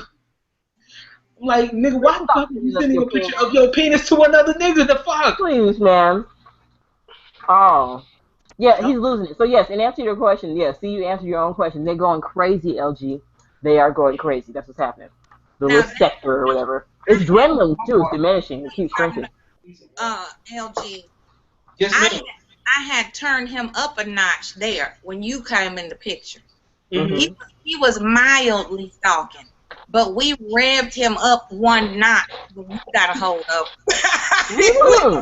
We was pulling his string so much, it was pathetic how easy it was to make him just jump. That's so. Dance. He got no control. And he swear up and down, he got the best of us. Okay? Right. Best of us. He humiliated us. He's the king. That'll never happen. Whatever. He's still like, you put up pictures of my ex-wife. It's not my fault that you were messing with Petunia. Stop it. And Petunia left you, bro. That's Big is one thing. Petunia in the face is quite another, sir. Because I know some beautiful big girls. I'm just and if she left him, boy, I tell you. Woo! You know you the best thing. Okay. That's a shame there. No offense, Petunia. No offense, Petunia. And truly, no offense, Petunia. Girl, if you ever want to tell me I'm a stanky face bitch to my face, you go ahead and do that. You owe me that. Because I'm calling you Petunia. But that's just what you look like. You know what's funny? They would talk about you. And if you were sick of that motherfucker, you ugly and bald headed and this, that, and the third, but they would show staring at them titties though. That's the first thing they would say. I'm like, there's something wrong with you. You dysfunctional, really? I'm not that ugly though. The ugly did not drip all the way down to here. Okay, you can still get into that. Y'all fucked up. You are desperate and lonely. I still remember when you called LA with the when you called LA with that. Oh my God. Oh man. When he was saying that, I was dying. All these guys are like weird, you know? It's like, well, it's because they're neglected, you know, they're deprived. They want attention, and they'll take negative attention. They'll take it. They'll take any kind of attention because they're so They starved. just want to be you. They want to be you and mother sister, and they can't. They mad. They like that. You know, they heavy. They probably, you know what? You know, that's remind me that they must be heavy into that BDSM stuff. no, and you know what? I seriously, you know, Tasha just touched on it. I really, because, you know, women, we're versatile. I think they are mad as versatile as women. Those type of males. Are you mad because you can't wear a dress and be sexy too? I can wear. Right. I can wear your jeans and put on a dress. Right. You can't wear makeup. Is that why you're mad? Right. Yes, they are. I swear, up and down. I've said this forever with Turtle. You know, with Ashy, his thing is that the reason why he complains about women's decisions so much is because he wishes he was a woman who could make those decisions. If that man were a woman, he'd be the biggest hoe, the biggest painted up trollop on earth. The thing is, the fact that you're male or female doesn't take away your choices. It doesn't. They give too much power to the female. You know, it's so crazy. Like, these guys, look, fella, if you wanted to put on makeup, like, you're a sports fan. There's your excuse. Why don't you paint your face for a freaking event? Like, you don't hate on me because you are constricted and conflicted. You know, don't charge me with that. You can't be yourself. You know, there are plenty of, you know, virile, masculine, manly men who will paint their face and go celebrate. You know, our warriors did this. You know, painted their faces to be fearful to the enemy. You know, people who will fucking take your guts and put them on a stick in makeup.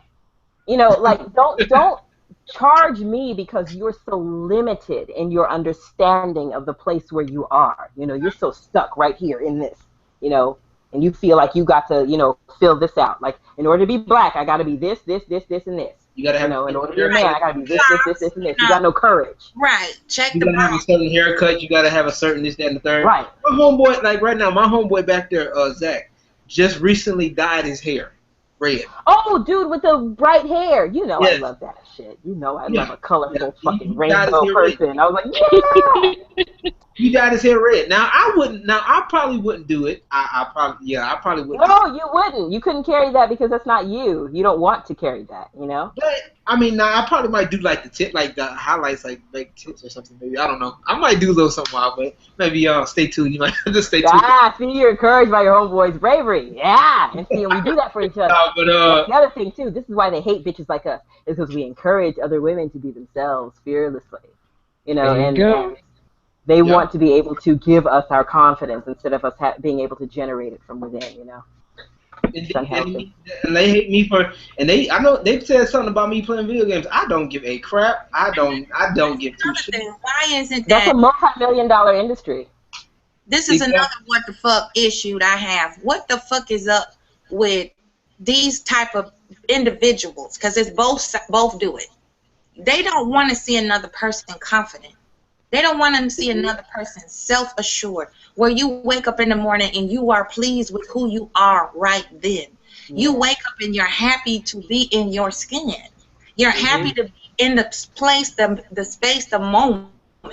Just to be able to thank for the sunrise. You know, they don't want that. They want to take that sunrise and shit all over it so you'll never like a sunrise again. You feel what I'm saying? Misery loves company. I mean, stupidity loves company. Yes. You that miserable that you can't stand to see somebody else try to bring another person up? Of course. I don't know how to be happy, Angie, and let you be happy in your own skin. So I gotta be just like Tasha in order for Tasha to like me? I hate that. I really, honestly hate that mentality. That monolithic shit. What is that about?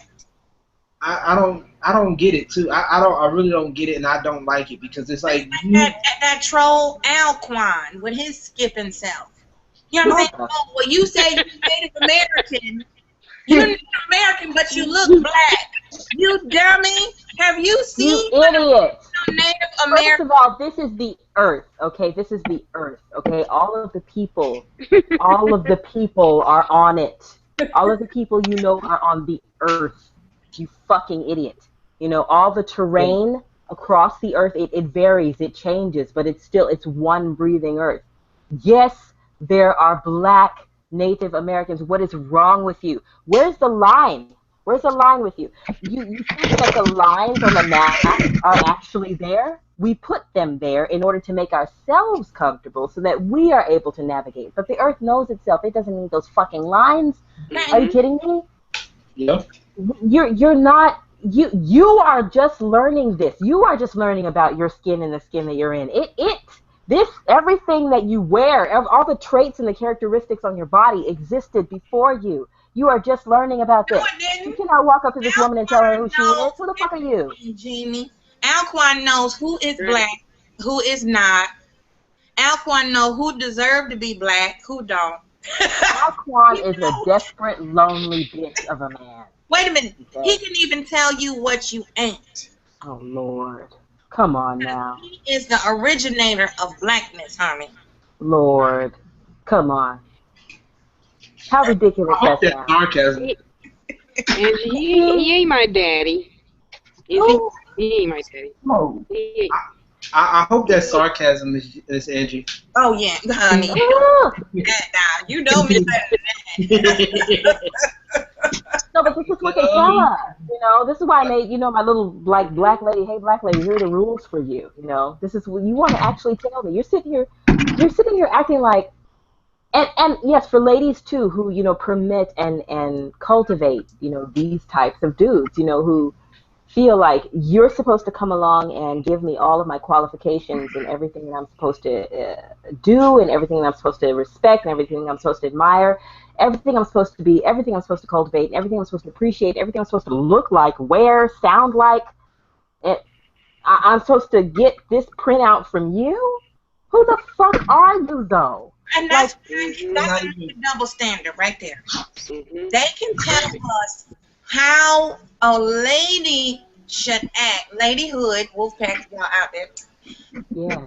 A man can tell a lady how to be a lady, but a woman can't raise a band. Ain't that something? That's backwards, and I'm not even gonna lie. I mean, to me, that's backwards. If a man can't tell a girl how to be a woman, then it should be vice versa.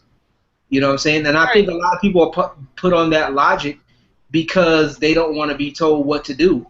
A lot of people they barely take correction from another man, and since a lot of them feel that women are lesser, they damn sure they feel that if I'm not gonna take nothing from another man, then I'm not gonna take something from somebody that's lesser than me.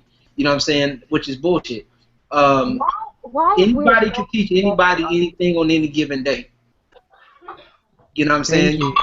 You're always able to learn. It's always a learning cycle. I learn from y'all. I learn from, I can learn from, heck, I can learn from a little child, if anything.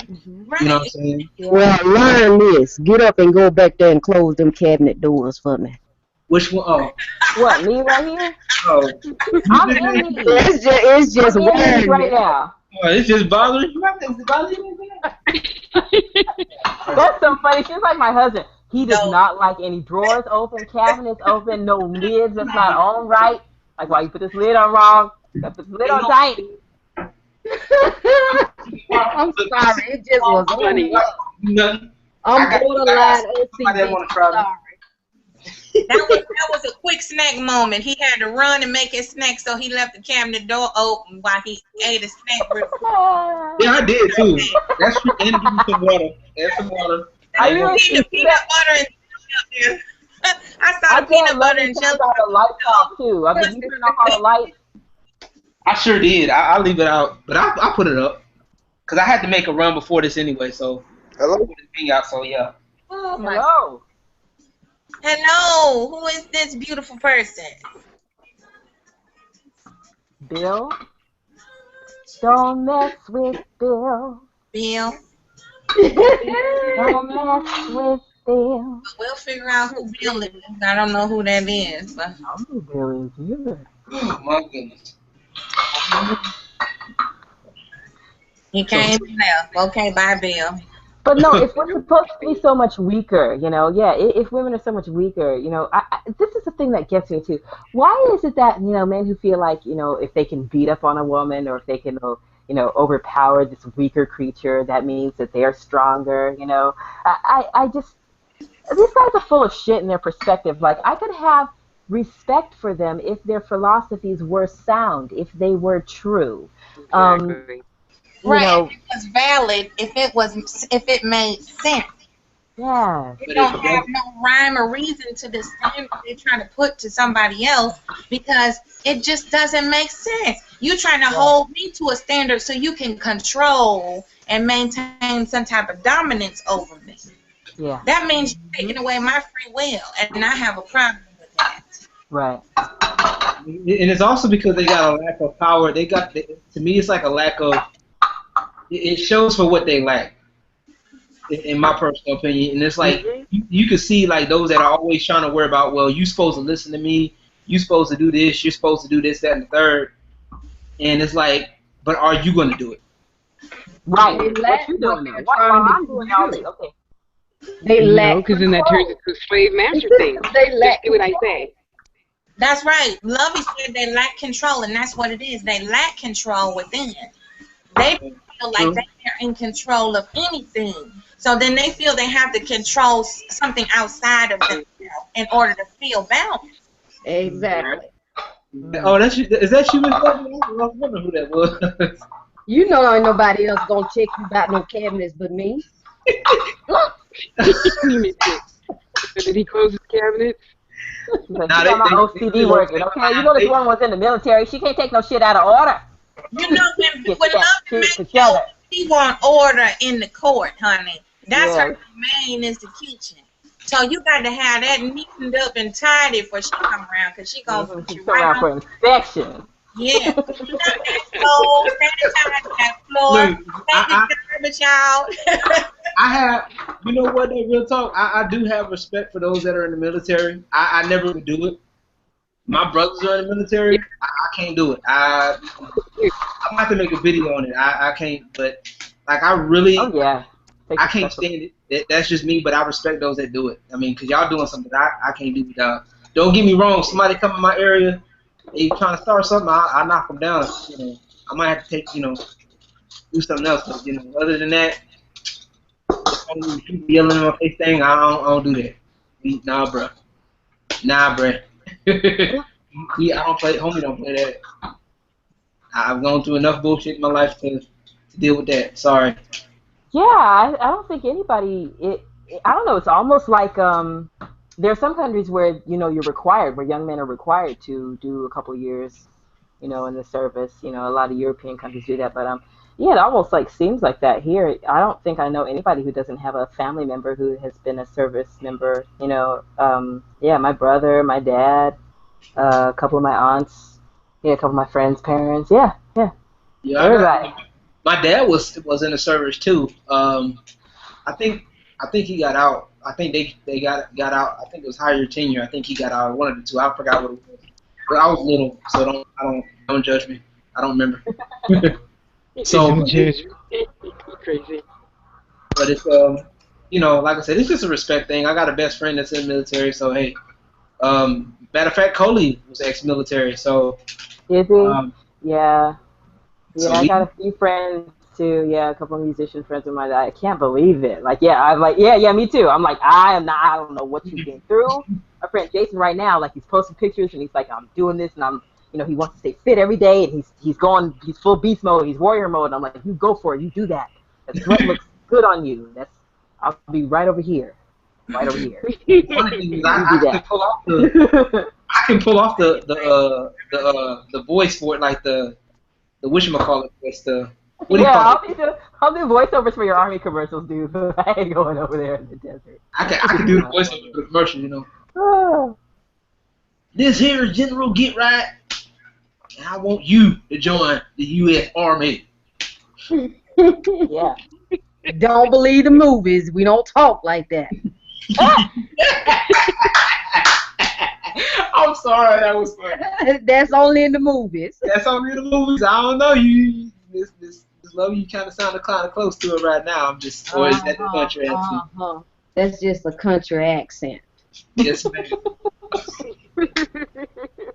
Don't kill me. Look, I saw the video you shooting going to the shooting range on your birthday. Don't kill me. Yeah, she told me to target up, didn't she?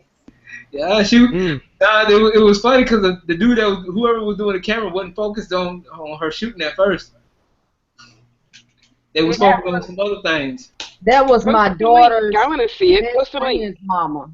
She was filming and couldn't figure out how she was doing the camera and was filming my ass instead of Yeah. I was like, when I saw the video when I got back, I was like, Lord have mercy, just all on my booty. Be happy. Look at Good LG booty. blushing over there. I'm telling your wife, I'm telling you. That was no, I'm not blushing. It was hilarious because it's funny to me. I saw. Oh, shut up. You know that ass look good. Oh, no, ma'am, no blushing over here. Old 42-year-old ass. Hey, you know what? Wow, that's an inspirational booty. He's still a baby. He still got pet milk behind his ears. Do I? Wait, hold on. Do I? I think I. Wait. I don't. Yeah, little 20-something. Little 20-something. I'm 27, about to be 28 this year. Yep. Hey, but I got a little wisdom on me. 28. I remember when I turned 28. Oh, me too. Good year. Yes, indeed. I can remember all the things I've done. Oh my goodness. Yeah, I got some stories. I'm telling Take y'all. it out memory lane. Virginia, I know you got some stories. I know if I know anybody got some stories, I know Miss Jeannie got some I got stories. some crazy guys. Oh my god. I bet Oh my God. people. This place with some people. Like, oh my god, I can't believe Like, you're in you here right know, now. that's the answer. You can't move your lips. Oh my God. Oh. Monster. Angie. But honestly, here's the thing. When I've had my fun and I can tell my stories. But when I had my babe, you know, as soon as I saw that little stick with the 2 pink lines on it, all of the bullshit seeped out of my body. You know, all of the like fuck around, all of the not taking myself seriously. It just, you know, I wish I could bottle and sell that. I've said that many times. I wish I could bottle and sell the sense of resolve and get it together that she gave me so that I reprioritized. And it became more important to have conversations like this, you know, where we're talking about, okay, all right, we can have our fun, we can have our fun.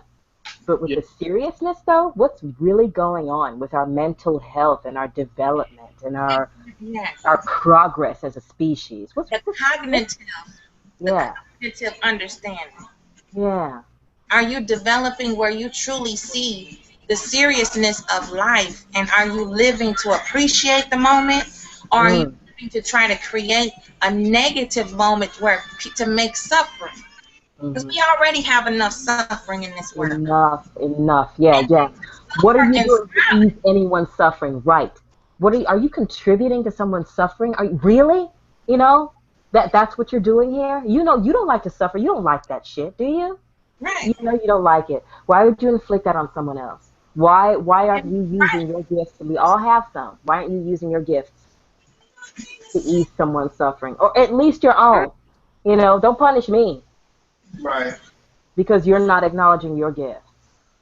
And they're suffering in silence. Like I said, they don't have the tools to productively express it. You know, to truly identify. And then a lot of people are in denial. That's my next what the fuck point. What the fuck is up with these delusional people who they know they have a problem and they identify the problem. They know it's something hurting them. And then they want to mask it with other things and pretend like it's not there. And 4, 5, 6, 12 people can tell me the same thing about myself. And I say, well, no, it's them, not me.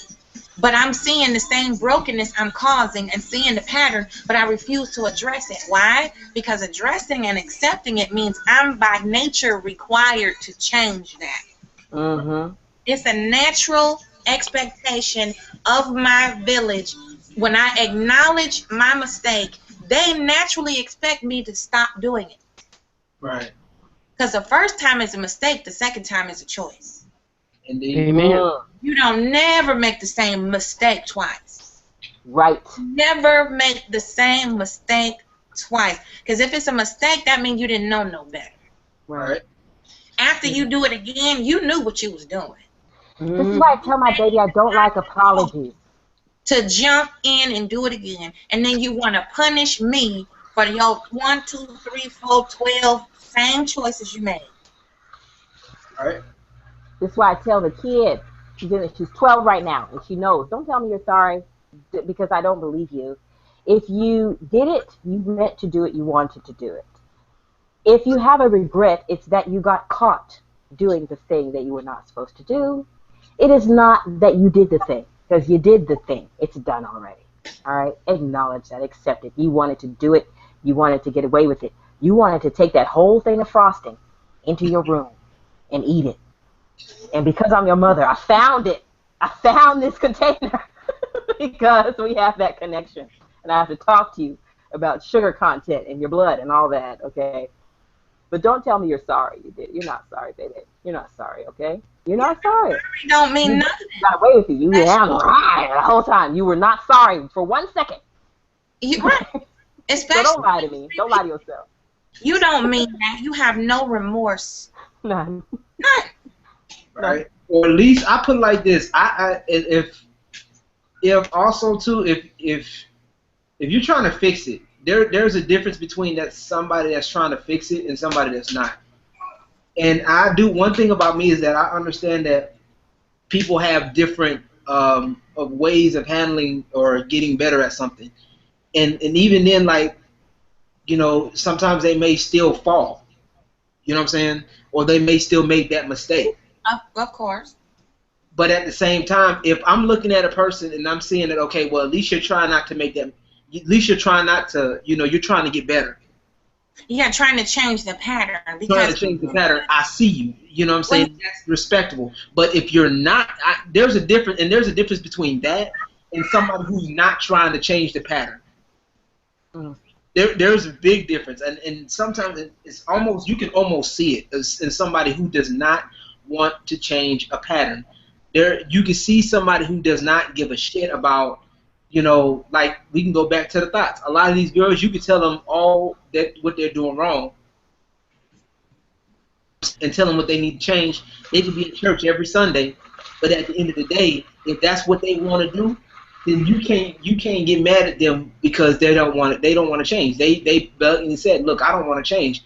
This you know, I like going around having, you know, different people's souls departed into me. I like the feeling of, you know, being around, you know, manipulating different men every night. You know what I'm saying? Or well, they can't possibly. I mean, that's all dysfunctional, you know. And not to say that there aren't creatures who are polyamorous like that. I'm sure there are some very healthy polyamorous people, very healthy. They you know, because they fully realize it. It's like, I just like multiple partners. I don't really like the emotional connection. I just like multiple partners. I like to feel good. I'm safe about it. You know, they care about themselves. Or people in the porn industry. I don't know. I'm not in everybody's head. I can't be everybody's, you know, moral oral. But yes, if you're really like, you're really, you know, you're putting yourself at risk constantly for recreation. You're putting yourself at emotional risk, you know, at risk for disease, at risk for being fucking kidnapped by somebody and dragged, you know, underneath somewhere. You know, and you're doing all the, you know, I mean, I just happen to believe that these things are all born of like some kind of, you know, pain or dysfunction or something like that. I know, not always, you know, I'm not generalizing. I'm really not generalizing. It's a case-by-case thing. But but yes, you know, you're right. Like, if you want to have something better, then you have to act like it. Right. You know, really, truly, like, act like it, though. You know, like, don't just say it, though. But people don't have the tools to do that. You know, you and I know this. People don't have the tools to behave their way to success. You know, it's just like a pattern of behavior of poor eating habits, right? Right. You can't take away those poor substances you ingest into your body and not replace it with something else and expect that person to get healthy. Right. You have to give them the tools and the choices to healthier choices than what they're making. And some people, it's right there, and you can outline it and draw it out for them and make it plain as day. It's a matter of if they choose to take that advice or those tools and put them in their toolbox. Right. And people don't want to replace. They're comfortable in chaos. They're comfortable in that pain or that sense of feeling lost because that's all they really know. And to change and behave differently and replace negative thought with a positive one or with a different way of view of things, that's scary to them because that's all they're used to is dysfunction and lack of change, lack of evolution and ascension. You know, and I'm a person who I love change. I love things to evolve and grow, and I like to see what the unknown becomes. Because you never know what lesson is in that journey, and sometimes I get fucked up. I'm telling you, it is not a good feeling. It hurts to be sitting on the edge, like, oh, what's gonna happen? You know what I'm saying? But I know I've learned something. Right. My takeaway from it: people are not gonna. They don't want that because it's uncomfortable. People want you to coddle them and make them feel good in that mess. I'm not here to make you feel good. If I love you and I care for you and I have empathy and humanity in my body, I'm going to make you uncomfortable even if you get pissed off at me. Right. You're going to be mad at me for a week, but you know what? I made you think about something different. I made you do something a little different. Maybe I might be able to I might never witness it myself, but I know it put a change in you. Yeah. There's my reward right there. I know I created movement in your body to make you think different. You don't have to agree with it. You don't have to follow through with it, but you saw it in a different light, even but for a month. And people don't want that. They want to stay in their mess and they want to continue to destroy because it makes them feel superior. Right, because at least destruction is a movement. You know, they feel, oh, you know, if I can upset this person, I've done something. You know, they feel, I forget who said something earlier about them having no control. There's a control issue. There are control issues here. There's a lack of self-control. So let me turn this outward and try to do something with you. I can't get a hold of my own self. So let me try to fuck with you. Right. Yep. Thus we have gained. Yeah, because then it makes them feel like they are in control of something. But that's why I'm different from you, Afro Queen. I see a person that, you know, it's a true saying that you can't help someone that doesn't want to help themselves. That's right. I'm the type of person you talking about getting them your tools and all. I'll be like, fuck your toolbox. And I move on. Because I'm not going to sit up here. I got enough on my plate to where I don't wore myself out trying to help you, and it's taking me there. So I got to break ties at some point. Right. I agree 100% on that because I do have a limit now. I do.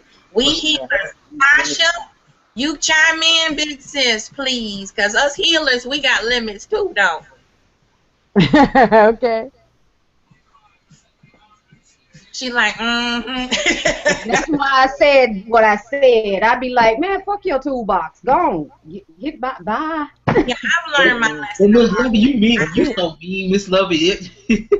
That's what then they'll tell you that I'm like, no, wait a minute, hold on. I just got finished, you know, pouring myself, you know, invested into you, you know, spiritually, and I'm tired now. You know what I'm saying? I'm tired, and I told you, okay, you didn't want to do what I asked you to do. Then I separate myself from you, and you swear up and down that I'm, you know, turning around, make it seem like I'm the bad guy here. Nah, bro. Ooh, Lord. Nah, bro. You not gonna do me like that. We not having it. I don't know what the fuck. How is it that you give up your last everything, energy gone, patience gone, you ready to tear the corner off the world because this person is so stubborn, just leeching every ounce of, and then turn around and they cry because you separate yourself from them. You removed the leech off your arm, sucking your blood out, giving you parasitic poison through your veins, and they, how dare you? How dare you leave me?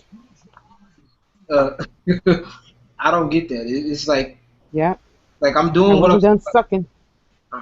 Go ahead. There's still a few drops left, and again, all that comes back to the jealousy thing, envy. I want to be you because I know you're really the type of person that I can never and will never be. So I just want to bug you about trying to be you and fit into your square box. That's crazy shit. That's And some see, crazy my shit. thing is, I try to encourage. Cheers. I try to encourage people to find that thing about themselves that is awesome.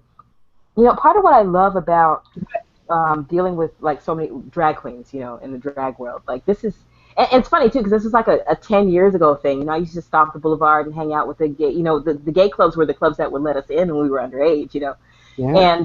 and then I, grew up, went away, did all these other things, and I'm this bossa nova jazz singer person, and then I came back to the gays, you know, because one thing that's really freeing about the art of drag, the art of transformation, you know, you put on some face and you be someone else, and then you go and you take the song and you interpret it and you make it theater.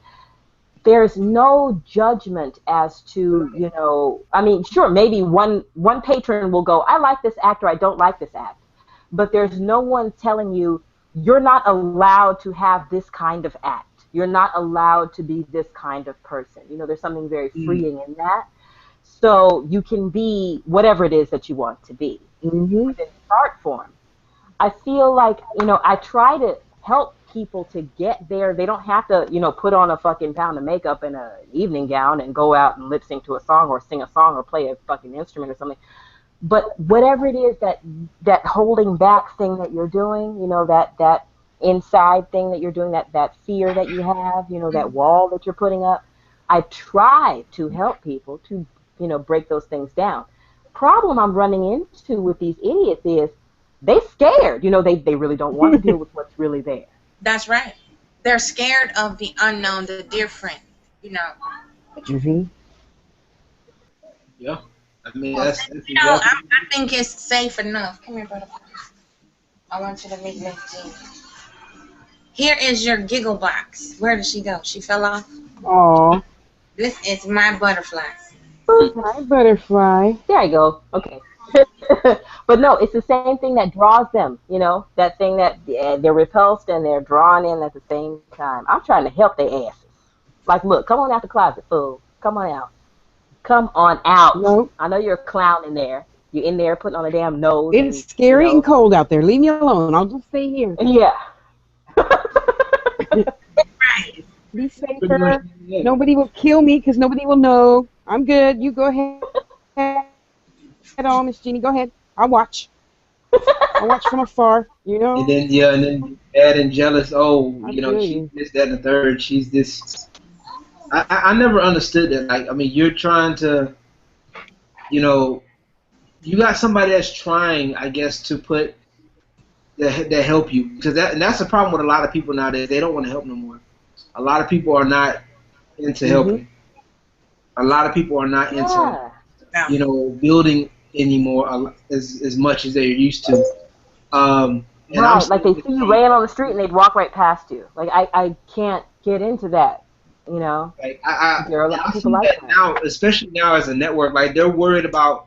A lot of people are so worried about status and so worried about, you know, this, that, and the third. And it's like it's not as important as people make it seem. It's not. You know, when you make something that's worthwhile, people will be, you know, be a part of it. If you make something that is worthwhile, or I guess positive, which was something that I'm creating, it's and you include other people and get them involved in a positive manner, it becomes something that's, you know, that people can be a part of, and people will actually enjoy that. Right. You know what I'm saying? People, I've been trying to get Miss Jean partner for the longest. Why? Because I like what she does. I like what, you know, I know that she's, I know her, I kind of got an idea of what her mission statement is. You know what I'm saying? My mission statement. I'm not trying to hurt anybody, okay? My mission statement is I'm weird. I'm weird. If that freaks you out, go away, because you're going to get freaked out in 5, 4, 3, 2, 1. Ah! Okay? Hey, I'm weird too. So I mean, and my weirdness is to awaken you. You know, you are alive. Like, go outside and, like, just peek in the grass and look at the little weirdos. You're one of them, you know? Look up in the sky and look at those configurations. You're part of that. Like, do not be afraid. Oh my goodness, do not be afraid. You are alive today. If you walk around and taking this experience in fear, I'm sorry for you, because you're gonna miss it. You know, be bold, be yourself, be confident. Yeah, you're gonna see like 10 messages that tell you, oh, you don't look like a Barbie doll, so that means you're shit.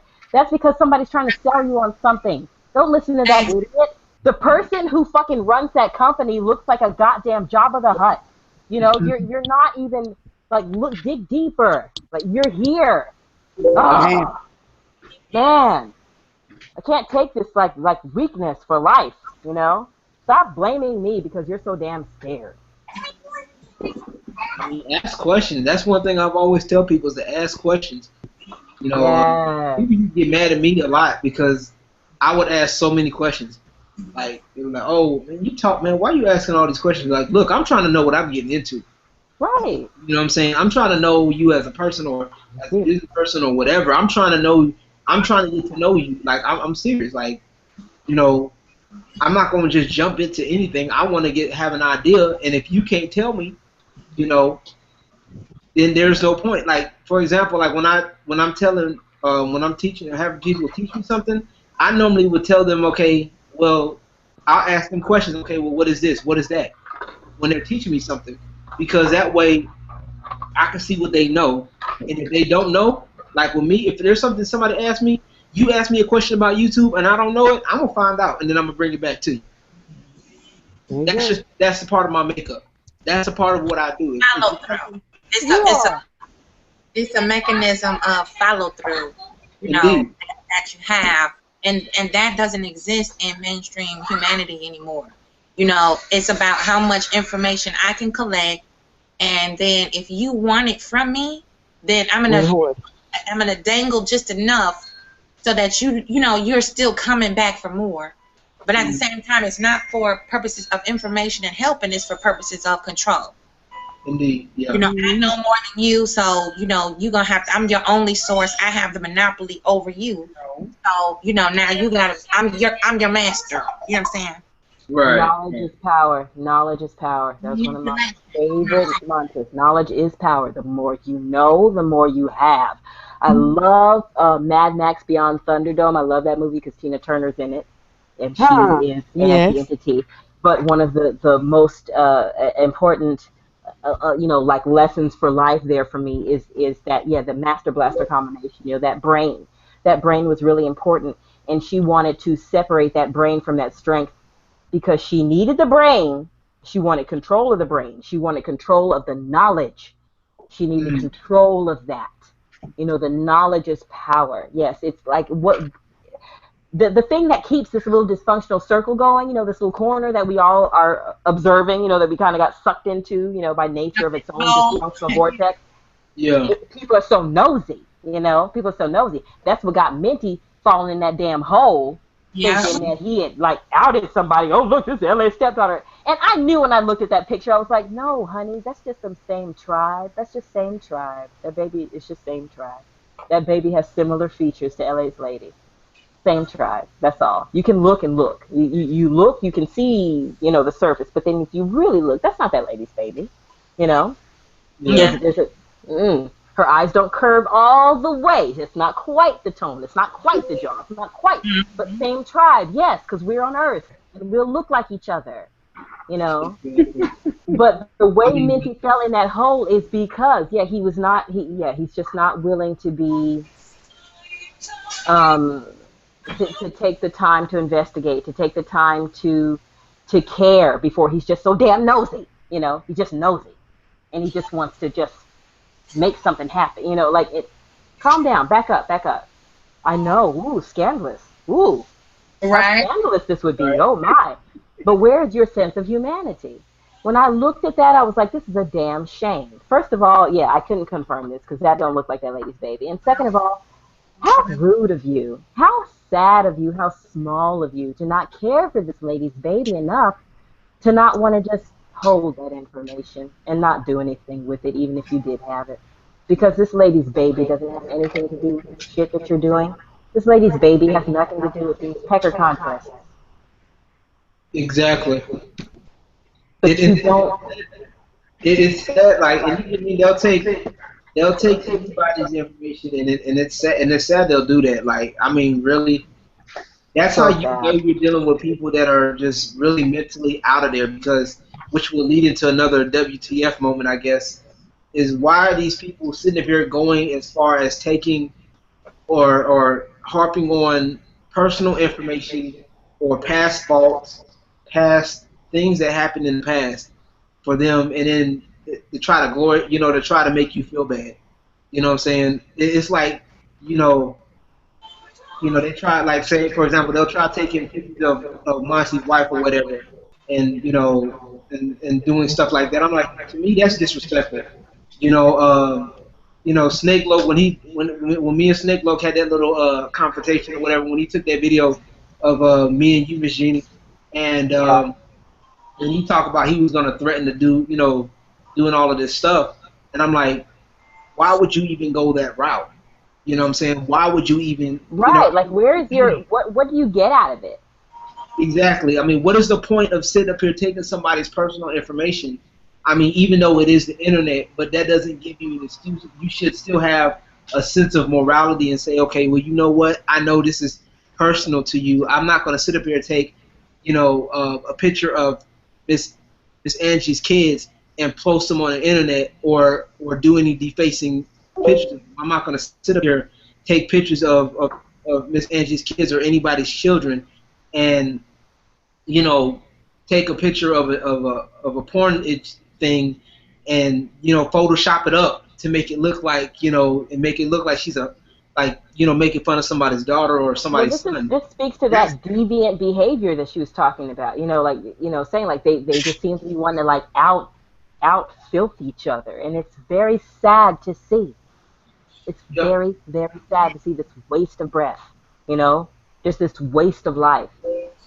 And don't come over here and bother me with it. I'm really, really, really about building people's self-esteem, because this dysfunction is ridiculous and it's not necessary, and I really think we can do better. We can all do better. If you have enough energy to point the finger to blame somebody, then you have enough energy in that hand. You got some life in that hand. Right. You can contribute to something better for yourself and the people around you. You can. Not just for yourself, but for other people too. It's just especially if you, and that's one of the things that I've kind of, looked at on YouTube, and I don't even really go to that or that quote unquote sector of YouTube as much anymore, because it's the same bullshit. It's like, it's bad. And that's all they do, and that's all they look at. I'd rather look at stuff that entertains me. You know what I'm saying? I know some people find it entertaining because it's like, oh, what stupid thing they're gonna do next. But at the end of the day, I don't find shit like that entertaining. It's not cool when people are involving people's kids and spouses and people who haven't even spoken to anyone. Look, shout out Michelle. I commend LA's Lady Michelle for not saying anything. Shit, shout out Mo, dude. Shout out my man. These people get talked about so damn much, and they don't show up. They're not involved. They haven't showed up to the party. They're not poking anybody with a stick. They don't want to be involved, and people keep talking about them. Well, that's how they out Maisha and everybody else initially did us. I mean, we weren't involved in that stuff. They put us in those. They really did. You guys were guilt by association. Jeannie's having the nerve to defend herself against our bullshit. So everybody else around her has got to be an asshole, and we got to go attack them too. Like, these people were minding their own channels that are fucking years older than my knowledge of this bullshit. How are they responsible for my actions, and how am I controlling their actions? That's not the case. And you know what? It repeated. The cycle started to repeat again, because when we had left them alone, they did the same thing to us. Like, they was like, well, especially Will. They tried to get Will bad. They tried to get my homeboy Will, Sonic the Ghetto Hall. They tried to get him in there involved. I hit up William right now. I'm like, nigga, we don't know. I said in the video, look, nigga, we don't know you.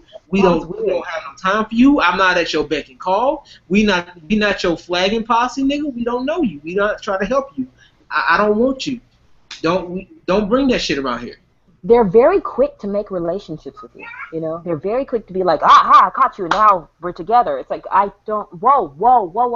Like, no, bitch, I don't want you, motherfucker. You better get your ass on somewhere with your ugly big lip ass. Look like somebody done punched you in your lip every day since you grew up, nigga. How the fuck?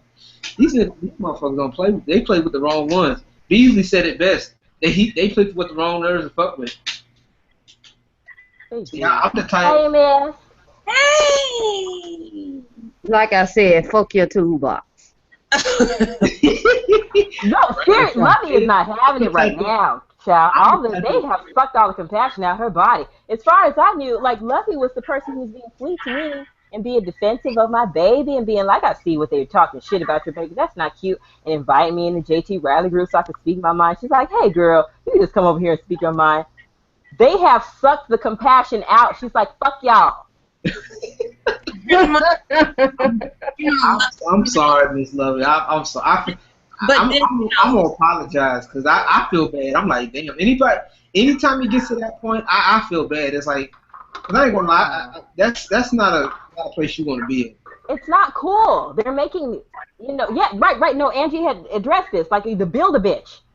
Wait a minute.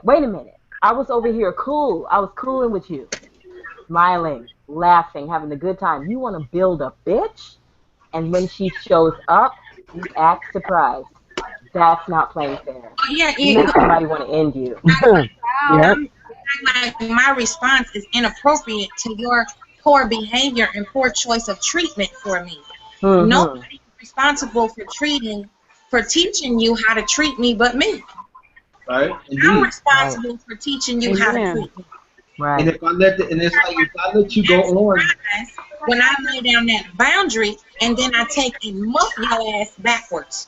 You know what I'm saying? You can't just trample over me and expect me to allow you to do that. Right. And now, people who are deemed weaker and they make them feel less than, and they're used to conquering. They're used to conquering this type of behavior. And when they meet, just like the bully on the schoolyard analogy, when your bully get bullied, then it's now on the victim. That's the same thing with oppression, the same thing with colonization, the same thing with the disconnect in tribal unity. You know what I'm saying? The one that comes out as the underdog who placed themselves in a position to be, eradicated by karma. This has nothing to do with a purposeful intent to eliminate something. This is karmic eradication. What goes around comes the damn round. Right. Like bell bottoms in the damn afro. If you mad at that, that's why you gotta treat. That's why I do my best to treat people because you never know how it pays back. You never know when you're gonna need that mercy back that you give somebody else. Because I'm gracious enough to tolerate. I am forced to tolerate you because we live on the same damn globe. Ain't nothing I can do about that unless I build a rocket ship and go to damn Mars or Sirius or some damn well. Or we could just simply shoot them. Now you know what? No, then we'll be just as bad as them. But you know what? Let me stop that because there comes a time where you're gonna have to defend yourself, point blank, period. Because there's a line that you do not cross. It's just certain things you don't do. The law of karma says it. It's not written down nowhere. You either have it in you and it's built in you from birth. It have nothing to do with being taught nothing. Right. It's a law of the universe that is in the stars. That's why our ancestors, so many of them, was already knew that there was extraterrestrial beings before we even thought about it. Thank you. Don't get me to preaching on energy. Don't talk about we can't get cosmic on it now. Well, Cosmos chat. Don't do. Well, no, because LG, he's Christian and stuff. We can't be like clashing with his Christianity. No, you good. Like I said, I'm not talking about Cosmos chat. But you know what? No, you are good. You are good because even your scriptures, LG, say that the Creator created the heavens. Yes. And the earth. Yes, I do recognize that. But you know what, Miss Jenny, I will give you credit. You know what?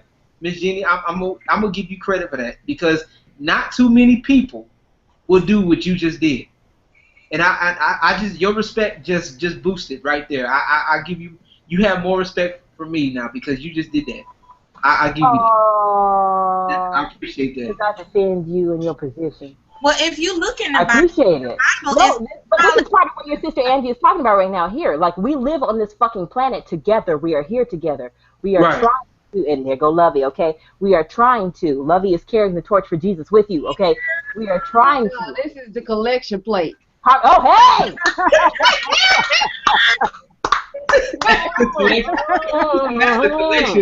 Well. Let me go get my organ. Let me go. I'm trying to take a break from my drink on that one. Yes. Because y'all preaching now, buddy. Y'all preaching. We're trying to harmonize and emphasize and find where we can touch and agree. Let me say this. Go ahead. I'm sorry. Go ahead. If you look in the book of Numbers, I done read that thing 42 times cover to cover. If you look in the book of Numbers, that is astrology. If you look in the book of Deuteronomy, that is astronomy. Now you take them two, put them together, you got the galaxy. Right, indeed. Oh, wait, hold it, mother sister. Hold it. Don't forget Ezekiel, all those lights. Thank you. Thank you. Help me now, choir. The Nazca lines, that's what I'm talking about. The Nazca lines that we can't see from the ground. You can only see it when you're in the air. Who made that? Who made that? Well. Now let's move it down to Revelation now. No water but fire. Next time, the arrival of fire through fire. Yep. What other element but the atmosphere can create so much friction that when something falls through it, it catch fire? Yeah. Right. Wow. Oh yeah, you right. Ain't Oh, you ain't lying. You ain't gonna get no disagreement from me. You ain't gonna get no disagreement from me. I'm not one of those you know the Bible does it. Nah, I ain't that bad. So I does my research a little bit. It's been a minute, but I do my research.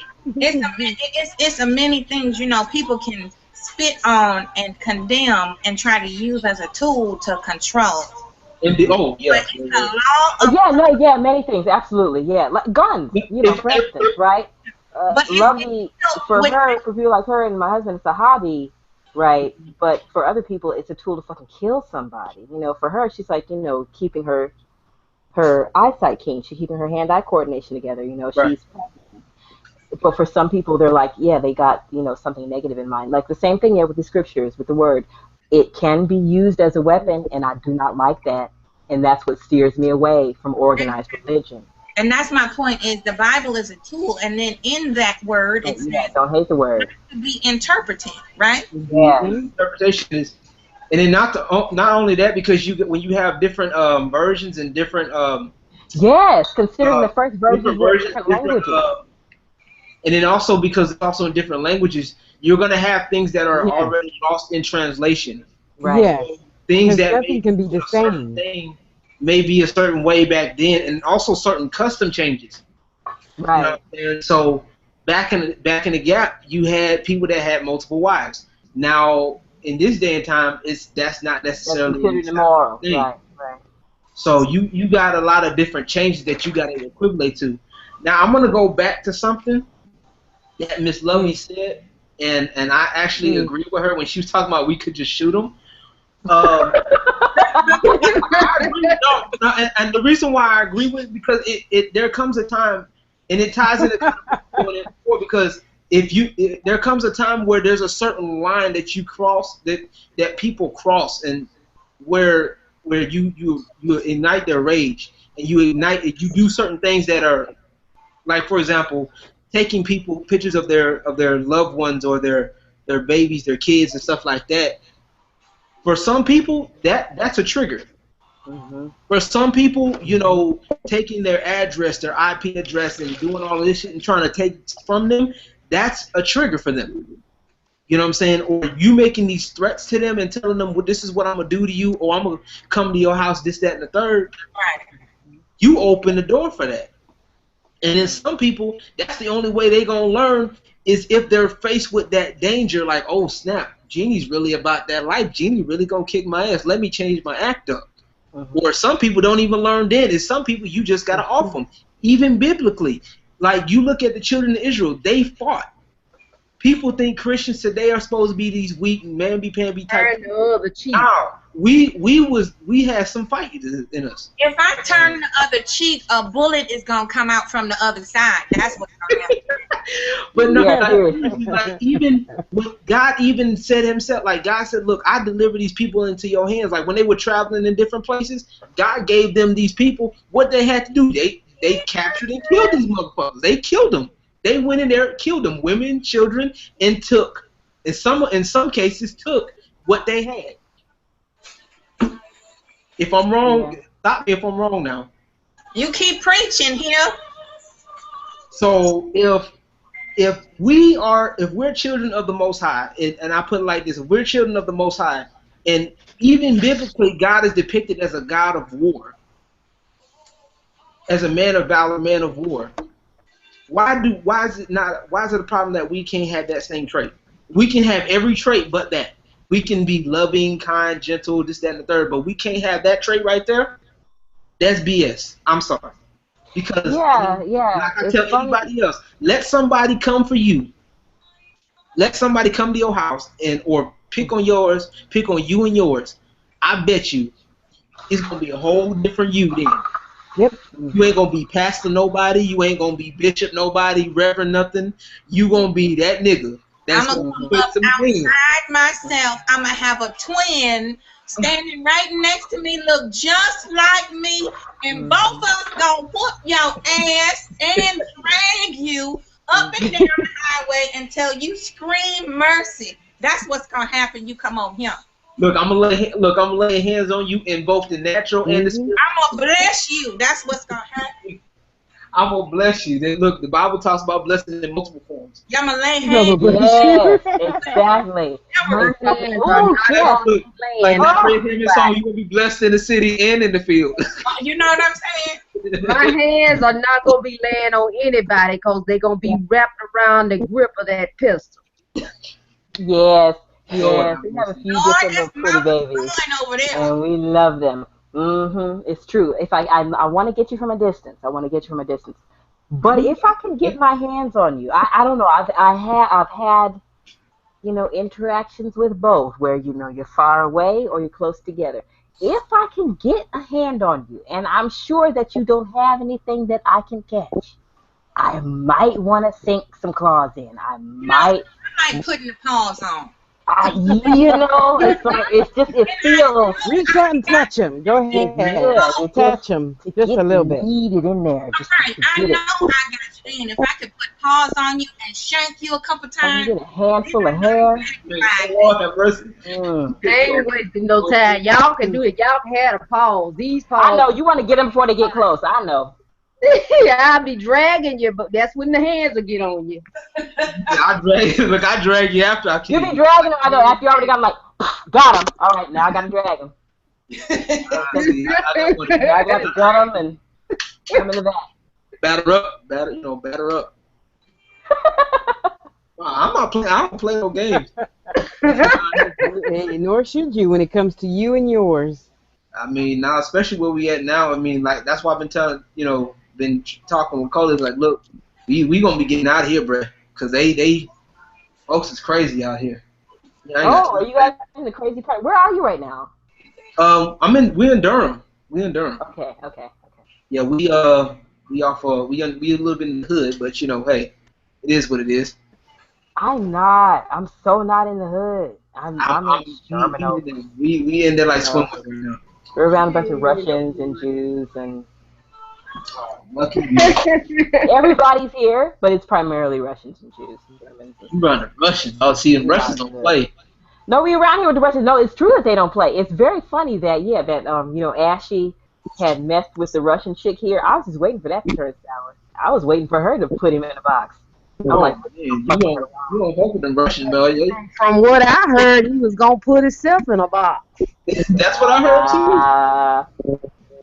That's what I heard. He was so sad, so low down, so sad. Y'all know what he good. He good at lying. So if it's a lie, he the one told it. Yeah. Look, the rest of us was hoping he pulled the trigger. Like, okay, so we can stop dealing with you. See, this was my first thing when the reason why I hung in, I'm like, man, I was telling the hubby, I'm like, look at this guy. He's ruining these people's social interactions. They just want to have some conversations about touchy subjects. People should be able to talk about race. People should be able to talk about gender. People should be able to talk about relationships. They should be able to talk about how being a black person in the United States, how you relate to other people and how people relate to you. People should be able to have these conversations. And this little slimy bastard is in here taking advantage of it and trying to make $1. Honey, I can't. I got to get him. I gotta get him. I gotta get him. Yeah, have y'all heard the latest? Did y'all see the video where they buried him today? Corey and them? I saw it. That was hilarious, miss. That was so good. He saw one of the guys that he walked in his, what Tyreek called a struggle mansion. He walked in and she was bent over taking his ass from another man. Yup. And he was about to kill himself. Yeah. Somebody told him don't do it. Wow. Yep, I heard it. Also told how he But these black bitches, though. It's always these black bitches. But this is a... Russian. From Mother Russia. Yep. Mm-hmm. Yes. These I said that one was going to kill him. I said him. I bet you won't say nothing to them Russians, though. I bet you said that. He gonna damn near kill himself fucking with that woman before she get done with it. Thank you. And look what happened. He damn near killed himself. Ain't that something, I tell you. Y'all didn't But we crazy for pointing it out, though. What to tell them. But we crazy, but we the crazy ones for saying something though. I don't get that. Like I don't understand that logic. Like I'm the one that's bad for pointing out the obvious. You know, I'm the one that's jealous because I don't have enough views. You know, I don't have the fan base that he has, so I must be jealous. He doesn't have the fan base that people think he has. Child, you know that's an account buying. The bitch done bought his shit. He buys his shit and he controls and harasses people until they notice him or say something. Those dudes said it on that shit today. They were like, oh, I didn't even know about him until my followers kept on saying, you know, check this dude out, check this dude out. No, that was his trolling ass. Hit him up on Twitter, say our fan bases are crossing up. We should do a show together. That's how he gets the attention. Yes. We fucking fans crossing over. You left that little old funky ass town in Georgia with that same gang that you can't run in Georgia no more, and now it's catching up with you like I said it would. Girl, please, he can't go back home. They waiting for his. He's gonna have to leave where he at. They're gonna do lynch him. No way, because you know he's squatting. He's gonna have to leave where he's at. That is not permanent.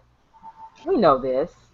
Well, it ain't never been permanent. That's why I'm here at the struggle mansion. The struggle mansion, that place was on the market. Girl, he was straight squatting. The struggle mansion was listed. He was on the market. He wasn't house sitting. That shit was on the market. I told y'all. I know you did, and you was right. I told y'all that nigga was a motherfucker from Georgia. She was like, you know, that nigga squat. I was like, wait a minute. They're talking all that shit. What?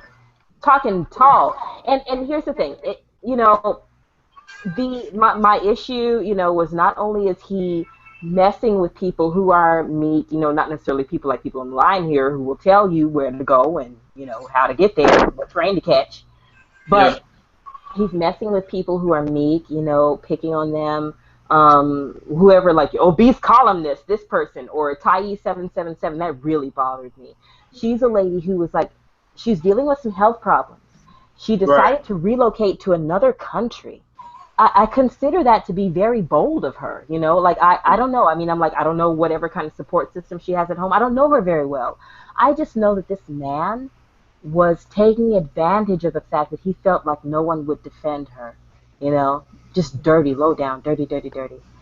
And I felt like, okay, I'm sick of seeing this shit. This makes me sick. I'll hang in there because it doesn't matter what anybody says about me. I don't give a fuck. But I don't like seeing other people being bullied and picked on and shit. Right.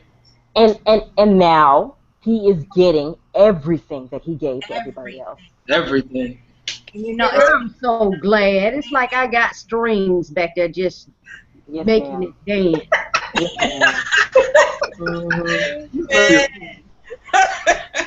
Dance, puppet, dance. Or shoot at his feet. I hated the most about that is how he handled Miss Mo, that situation with that. That was so ugly how he did that.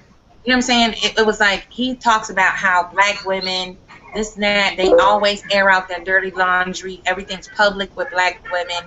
And he turns around and does that with her and how they, fragmented and fell apart. That was the most disgusting display I have ever seen in my 43 years. But what did I say? He gonna come back on his ass with that bitch he fucking with now. Now I know that woman couldn't have did half of what he's experienced with that damn llama. Truly, because she was checking on his ass even afterwards. You gonna be okay? You gonna jump in a hole? You gonna cut yourself? Calm down. That's over some damn rent-a-hoe. No offense, Llama, because you live in the neighborhood. She right around the corner. I told y'all she was a paid hoe. Look, and I didn't even mad at her. Look, okay, no, let me tell you something about Sherman. I looked her up. I gave you all the addresses. You did. You sure did, girl. Listen, let me tell you something about my little married to some rich-ass man up north. In Chicago, I found a dude.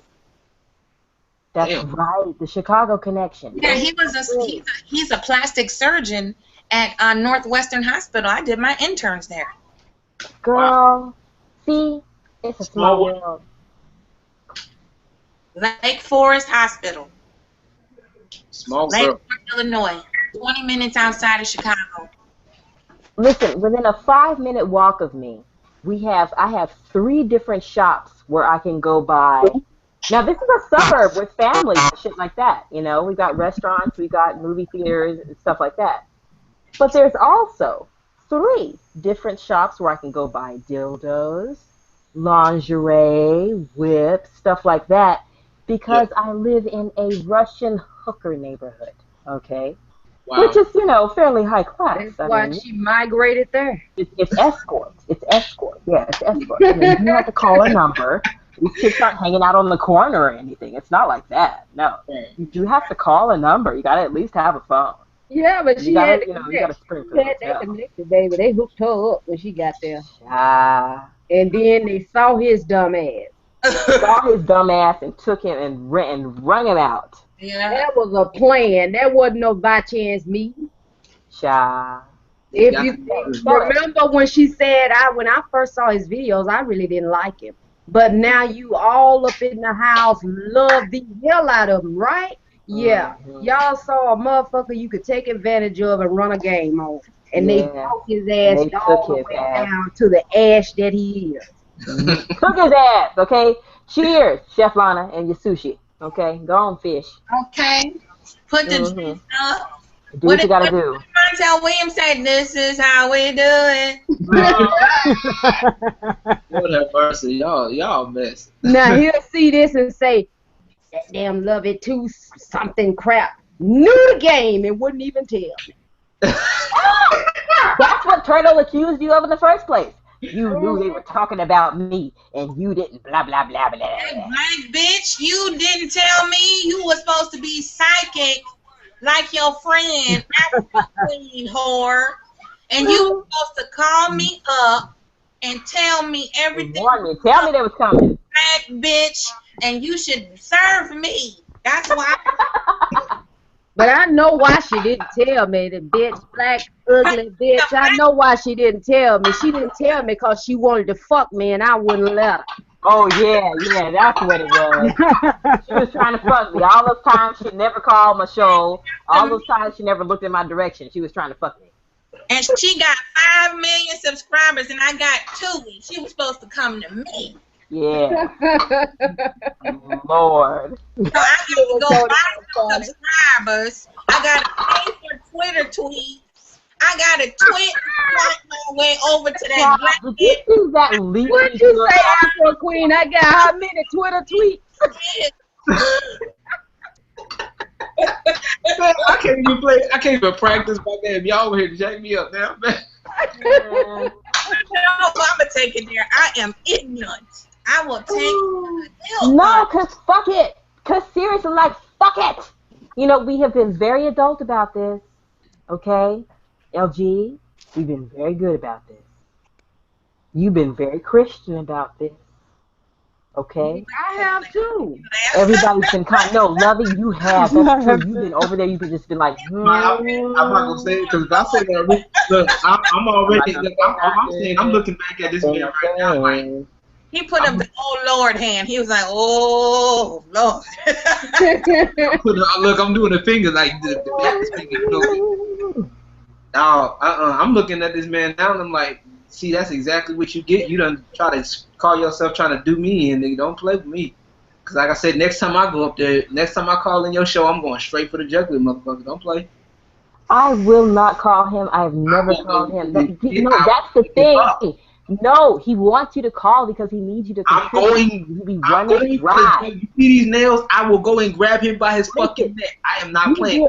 No, okay. But when you do that, you do that for you. That's what I'm saying. If you call for you. Okay? Don't think that you're going to get anything remotely close to a human on the other line. Oh, I know it. That's why I treat him like I'm gonna treat him like a dog, bitch. Like what he is, exactly.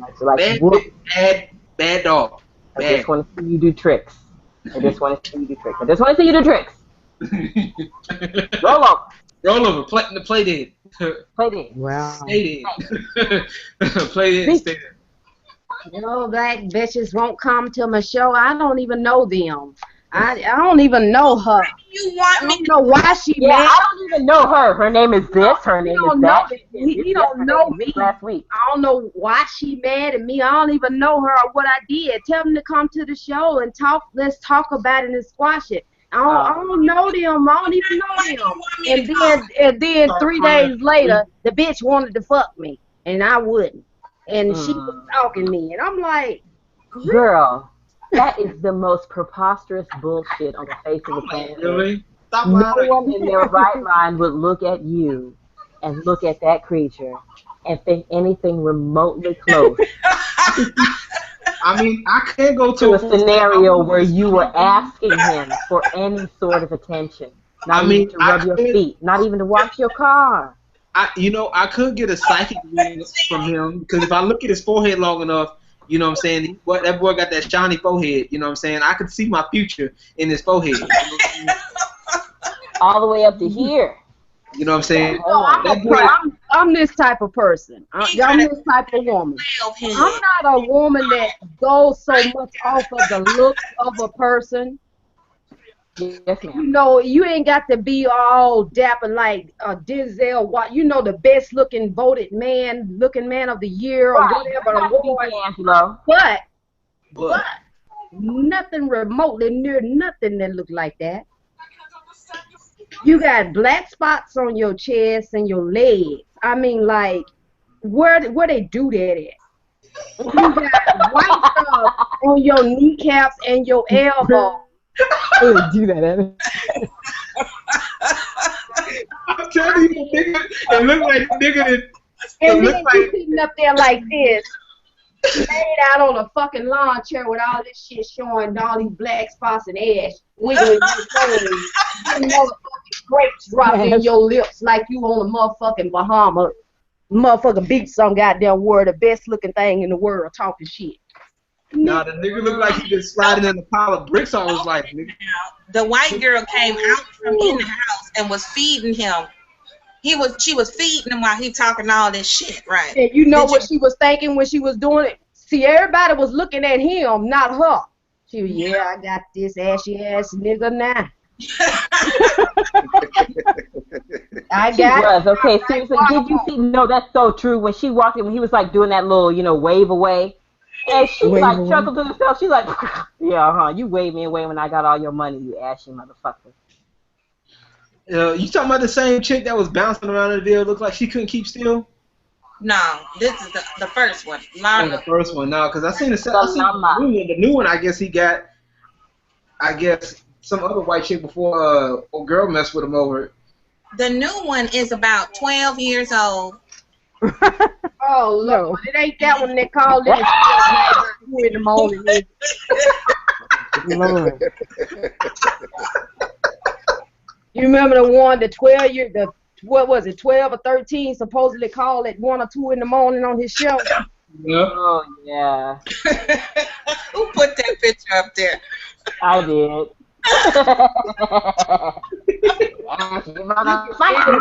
Oh, you remember when he tried to mess with that girl? Need some Aveeno. Y'all remember when he tried to mess with that Como Kitten chick too? Yeah, he did. He tried to Come on, mess with her. He tried to say he fucked her, and please, Lord knows, we She know wasn't that. having She's a that. cam hoe. With him He didn't have enough to pay to fuck her. Standards now. Even common whores have Right. standards. Now she was just a common slut. She didn't even get paid for what She's a cam hoe. Okay. She was running game. I'm mad. Yeah. No, I'm more upset. She's from San Antonio, where I'm from, and I was kind of like embarrassed. I'm like, shit. You're like, no. yeah, you're not repping. I don't care. I honestly believe she only met up with him because she was trying to get that twerking video shit more attention. That's all it was. No, yeah. She's a hoe. That means it's for the money. She's a hoe. She's a hoe. She's a hoe. Yeah. Even the bed. A common slut. And she wouldn't even touch him now. Now, you know that's terrible. Thank you. You saw that video where she was like this way? You know, there was like this much space in between them? Yeah, she's like, she's like, don't touch me unless you fucking say that. I saw that too. I'm like, nigga, you bad as fuck. Ooh, Lord Jesus, these people. But yet I'm wrong for saying something. Nah, fuck that. Trying to get me in trouble, Angie. More in line with Lana because got nothing but a corner. I still got nothing. It's like a million wine without preaching. I got to get up to do nothing but make no pancakes and send the baby to school. I'll be fine. But check this out, though. Look at this. Look at this analogy, y'all. Check out the parallel. Lana couldn't even sell her ass in her own country. They didn't even want to go over there. She had to come over here, the armpit of the world, to America. Yeah. And she still couldn't get the smut off the ground over here. Yeah. Damn. No, truly, because look, he's all talking about how fine she was, how fine she was. I'm like, are you kidding me? Oh, no. Were you here in my neighborhood? I'm sorry, I live in Los Angeles, California, where people who are in the beauty industry come to live and breathe and play. I have seen the most beautiful people in the world. This chick is not one of them. And no offense, and I'm not saying I'm one of them. I know exactly what I'm dealing with. Like I said, I'm around here where I'm around the beauty business.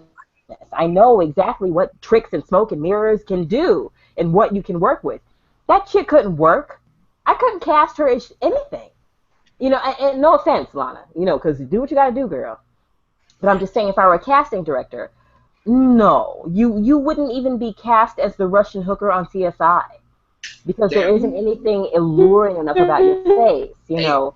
And this isn't even like an affront to her. Like, no, I mean, I'll say this. She's a beautiful woman. She's a beautiful person because we are all beautiful women and we're all beautiful people. But is she Miss Magazine cover? Hell, motherfucking not. At all. Unless she's got some special skill, like, you know, with her chefing. She be making food and she works at Benihana and she makes food. So maybe, yeah, on the cover of Chef Magazine, they'd have her there, you know, with her skill there. She's not just going to get there, land there on her looks. I'm sorry, but that beak is not working. She's a little bit too. No, she doesn't. And this isn't, I mean, I really, you know, I hate to do this because I hate it when guys, like, pit us against each other, you know. I hate that shit. But I'm just being honest. I'll be honest about me, too. You know, like, I can tell you, like, from head to toe what all the flaws are and what wouldn't work on camera or what wouldn't work or what I could be cast as or what I couldn't be cast as. That chick, there's nothing remarkable about that chick. There's nothing remarkable about that chick. And he talked about her like she was the second coming of the most beautiful fucking white Venus. She just came out of a shell, just, no, dude. No. Maybe to your turtle face fucking gold neck. Maybe. Trophy. Yes. I mean, mine looks Maybe better. because you look like a fucking wrinkled ass goat. Maybe. You know, that you think that she is the most attractive. You know. For you, yes. This is a feat. But not for the average man out here that's got some shit to rub together. And I'm talking about anything. A man who has some talent, has some ingenuity, has some drive out here, can get himself a model-esque beauty that looks 10 times better than that thing you dragging around trying to throw in our faces. No offense, Lana. Better than that. What's your talent? Scamming. Thank you. What you got, though?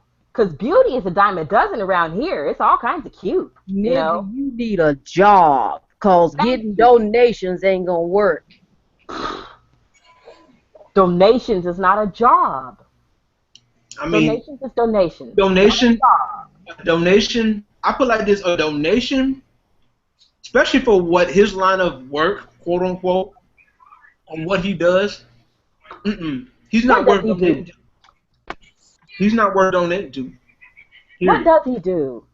I don't know. What is he doing? Hi, Bill Bixby. Hello, how you doing? Very well. How are you doing? I'm alright. He's sitting there laughing at us. Yeah. I'm laughing at y'all too. That's hilarious, man. No, but for real though, I mean, I'm just saying, like, yeah, okay. Let's look at what's really, really real here. You know, we're talking about the dysfunction. We're talking about healing the nation. Angie, I love that you say that. You know, I love heal the nation just as a phrase. Heal, because we as a people here on this soil have some healing to do. I personally don't look in the mirror and go, black skin bad, nappy hair bad. I don't. But there are some people who do because they buy into the message and the propaganda. Mm-hmm. And we're trying to remind them, will you stop listening to that shit? They're just trying to sell you some shit. They're just trying to sell you on insecurity. They're just trying to make you think something that isn't real until you buy it, until you think it. It's not a really reality. I don't care how many people call me bald, ugly bitch. I love my hair so fucking much. I get complimented on my hair everywhere I go. Sister, I love it that you're wearing your hair natural. Oh my God, I love your hair. I wish I was that brave. Oh my God, I love your hair. Oh my God, who does your hair? And even without that, the reason why I do it is because I love myself, all right? Mm-hmm. Angie wears her dreads because she loves that texture, and she loves it. You know, it's not because anybody gave her permission, okay? It's because it's so beautiful, and it feels so good, and it looks so good. You know, like, we try to remind our, and I love this, another thing that you coined, Angie, that I love that you say, the sun children. Yeah. I love trying to remind the sun children in this nation where we need to heal from some things. Because we didn't, all of us didn't get here, honestly. Some of us were here already, honestly, during our own exploration. But some of us, you know, came, you know, through the passage. It wasn't pretty. We've got some healing to do. Indeed. We're not going to heal by denying what's right in front of us. You know? We have to acknowledge what is there. Whatever ugliness, whatever dysfunction.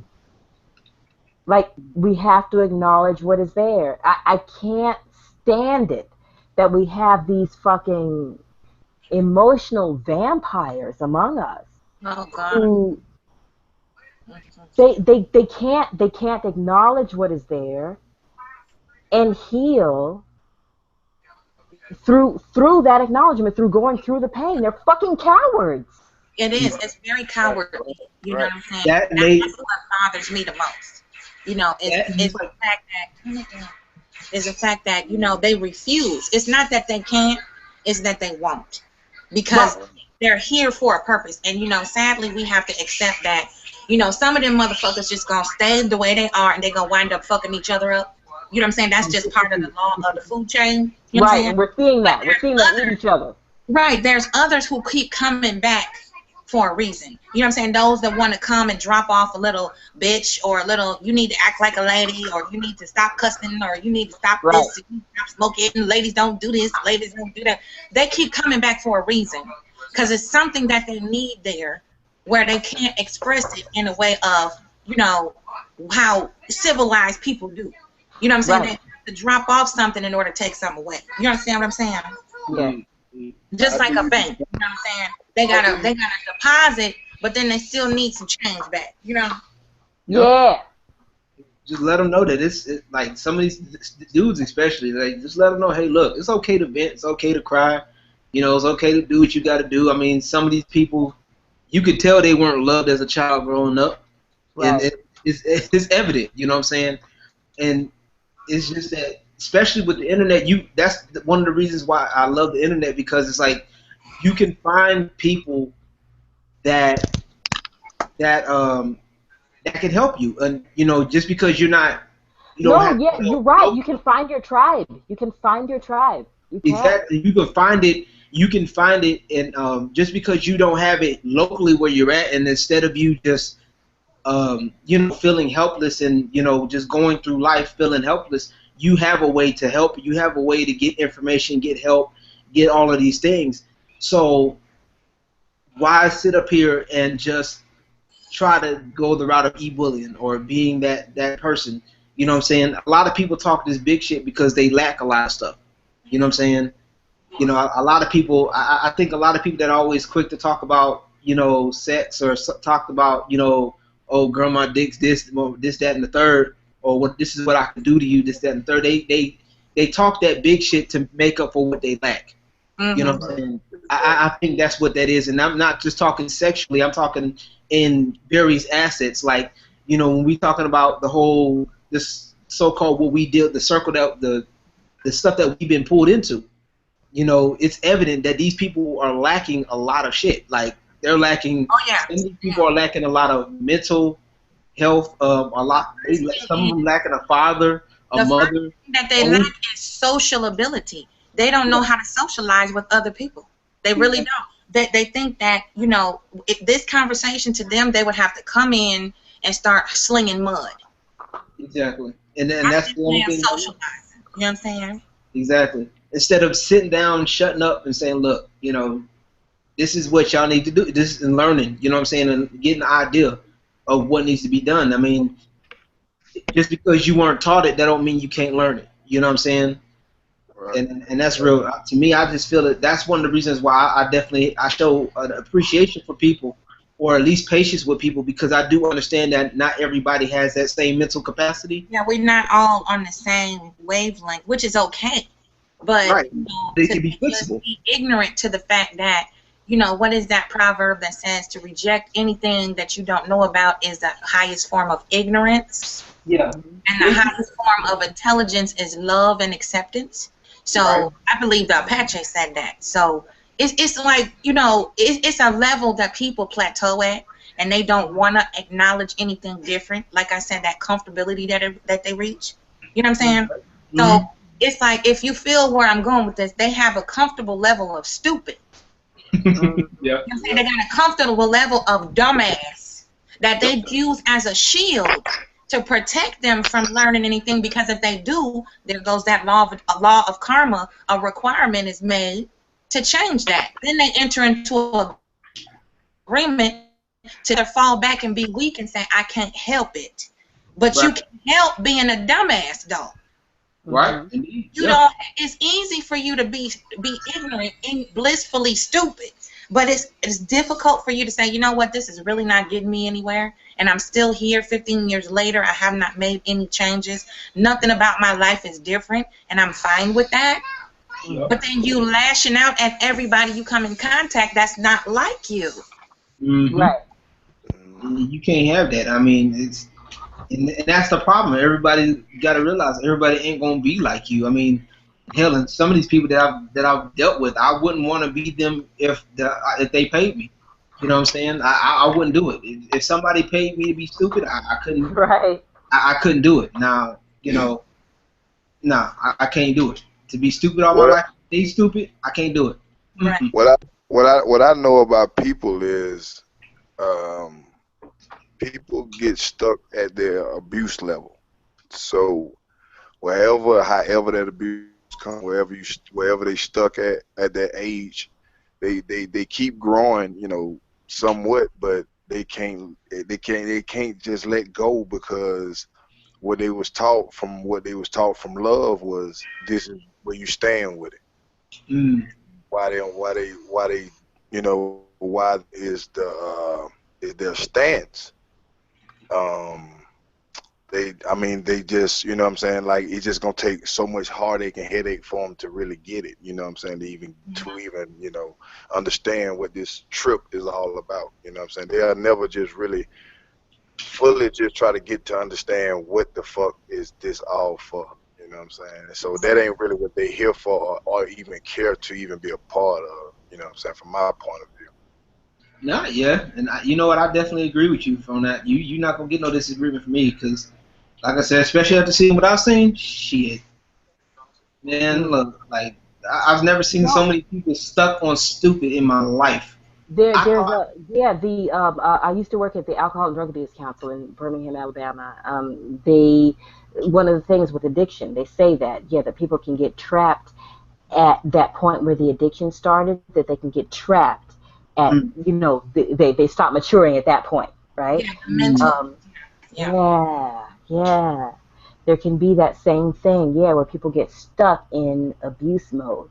Stuck right there. They're stuck on their mental level at that moment was where the trauma happened. Just like abuse, rape, you know what I'm saying, spousal abuse, physical or mental, you know what I'm saying. A lot of people think you have to have bumps and bruises to be abused. And that's why I reach out more to my brothers, because a lot of men have been severely abused in past relationships, which affect them now in just interacting. Fuck a relationship or a connection. Interacting with in mixed company. You feel me? That's where these commies come from. That's where these zombies come from. That's where these, wannabe Hebrew Israelites and all these, monolithic groups that put the patriarchy up in your face and shove it down your throat, that the woman is beneath. You know what I'm saying? And without the man in the charge, in the lead, in the seat, the woman ain't shit. And that's, to me, that's really sick. Something happened to that male child. It wasn't programming. It was something that injured their spirit that they witnessed. Children become what they live, not what the fuck you teach them. Yeah. I actually went through a situation with that. And you can tell them not to do something, but if you tell your child, don't beat women, and you get with a man that kick your ass for breakfast, lunch, and dinner, guaranteed one time or another he gonna jump down the throat of a woman, because he thinks that's normal. I actually went through a situation like that within the last year. The church, I think I may have told you this one, Miss Jeannie. The church I was at for the past 10 years, they severely disrespected me. Like, not only just me, my entire family. You know what I'm saying? Like, the church I was at, Miss Jeannie can tell you, we was faithful. Like, me and my family, we were faithful. First one there, last ones to leave. Check to make sure the pastor needed anything. If they needed something, we made sure they was taken care of. We was out of our own pocket. My mom was taking care, helping out of her own pocket. And there was a lot of underlying things that was happening. Our faithfulness was basically being taken for granted. Our faithfulness was being taken advantage of. It was like, they would sit up here and try to control, especially me. Since I was the only keyboard player there, they wanted to work me like a slave. They wanted me to learn all these songs, by a certain time, or, stuff like that, and I didn't get paid for it. Like, that's perfectly fine. No, that's perfectly fine when they're paying you. When I put on my annual festival once a year and I ask people to learn songs for me, I pay them for rehearsal, and I pay them for performance as well. Yeah, exactly. That's what we do. And I never don't just tell people to take their time like that and say it's for the Lord. And the Lord giveth, so you sit down. I mean, look at the situation. when we was on the show, okay, we earned a slot on that. I'm gonna be nice. We earned that slot. We didn't ask for that shit. Right. I didn't even fucking want to do it because I had money to make. You feel what I'm saying? Yeah. So now you put us there. This is another what the fuck moment. You put us there and then complain because we bring the ratings and your other nights of the week don't. So now that makes us somehow the villain because you're not getting the same type of what? Attention. Right. And faithfully we were there. You know what I'm saying? I cut my classes short. I was in school full time, a double major, law and psychology, and I worked not part time, full time. I was on there for free. It's people asking me right now to come back to Chicago to talk. So that goes along with what you're saying. People take and will rape your loyalty. They will ravage you just because you are faithful and you know what loyalty is. Indeed. And it makes people first like. What you do with that? What you do with that, Queen? Go ahead. Huh? I said, what to do with that? Like that, you know what I'm saying? I have that scenario a lot in my life. Like, what to do with that shit? You know, what I do now, I don't even let it hurt my feelings no more. I just leave it where it is, and I accept them for where they are because they might know better, but they're not going to do better. And the more I complain and raise sand about it, the more I'm going to waste my time. You feel what I'm saying? But then there comes a time, too, in my opinion, there comes a time where there has to be some awareness that's got to be brought to the table. Because at the end of the day, it's like you're being hurt. At the end of the day, you're being hurt because you can easily just up and leave, and that'll be the end of it, and that'll be it. But that's what I'm saying. I'm not saying, because you know me, I'll drop off a message in a minute. Right. I have stood in the sanctuary and cussed the pastor. That don't mean nothing to me. I ain't got that bold yet, but yeah. I'm gonna let you know where you are in my fucking book. You want me here, and you're gonna mistreat me? Right. I don't have to be here. You do. You're the one that's doing the fleecing. I'm a vehicle for you to do it. Right. Indeed. It's me, Freddie. Oh, Fred Dog popped in. He'll be back. Is that what's his name? Is he in the group? Is that the dude in the group? Planet Nubia, Freddie. Yeah, Freddie. He used to call. I know Freddie from calling TRS. He likes to blog talk hop. Wait, you talking about what's his name on Facebook? Is that Planet Nubia is his Facebook. Oh, okay, never mind. That's somebody else. I'm thinking of somebody else. Freddie. Yes, Freddie. Freddie grew up in he's West Coast like me, but he's up north. He's a Berkeley kid, and he is kind of snobby and like not in a way that's like harmful or anything, like he's just like kind of snobby and very put off by any kind of like thuggerishness, you know what I'm saying? He's like we talk about you in front of Freddie, I'm talking shit about you, Freddie. I'm like, Freddie's from up north, he's from Berkeley. He's put off by thuggerishness. Talking about you in front of your bag, Freddie. Yes.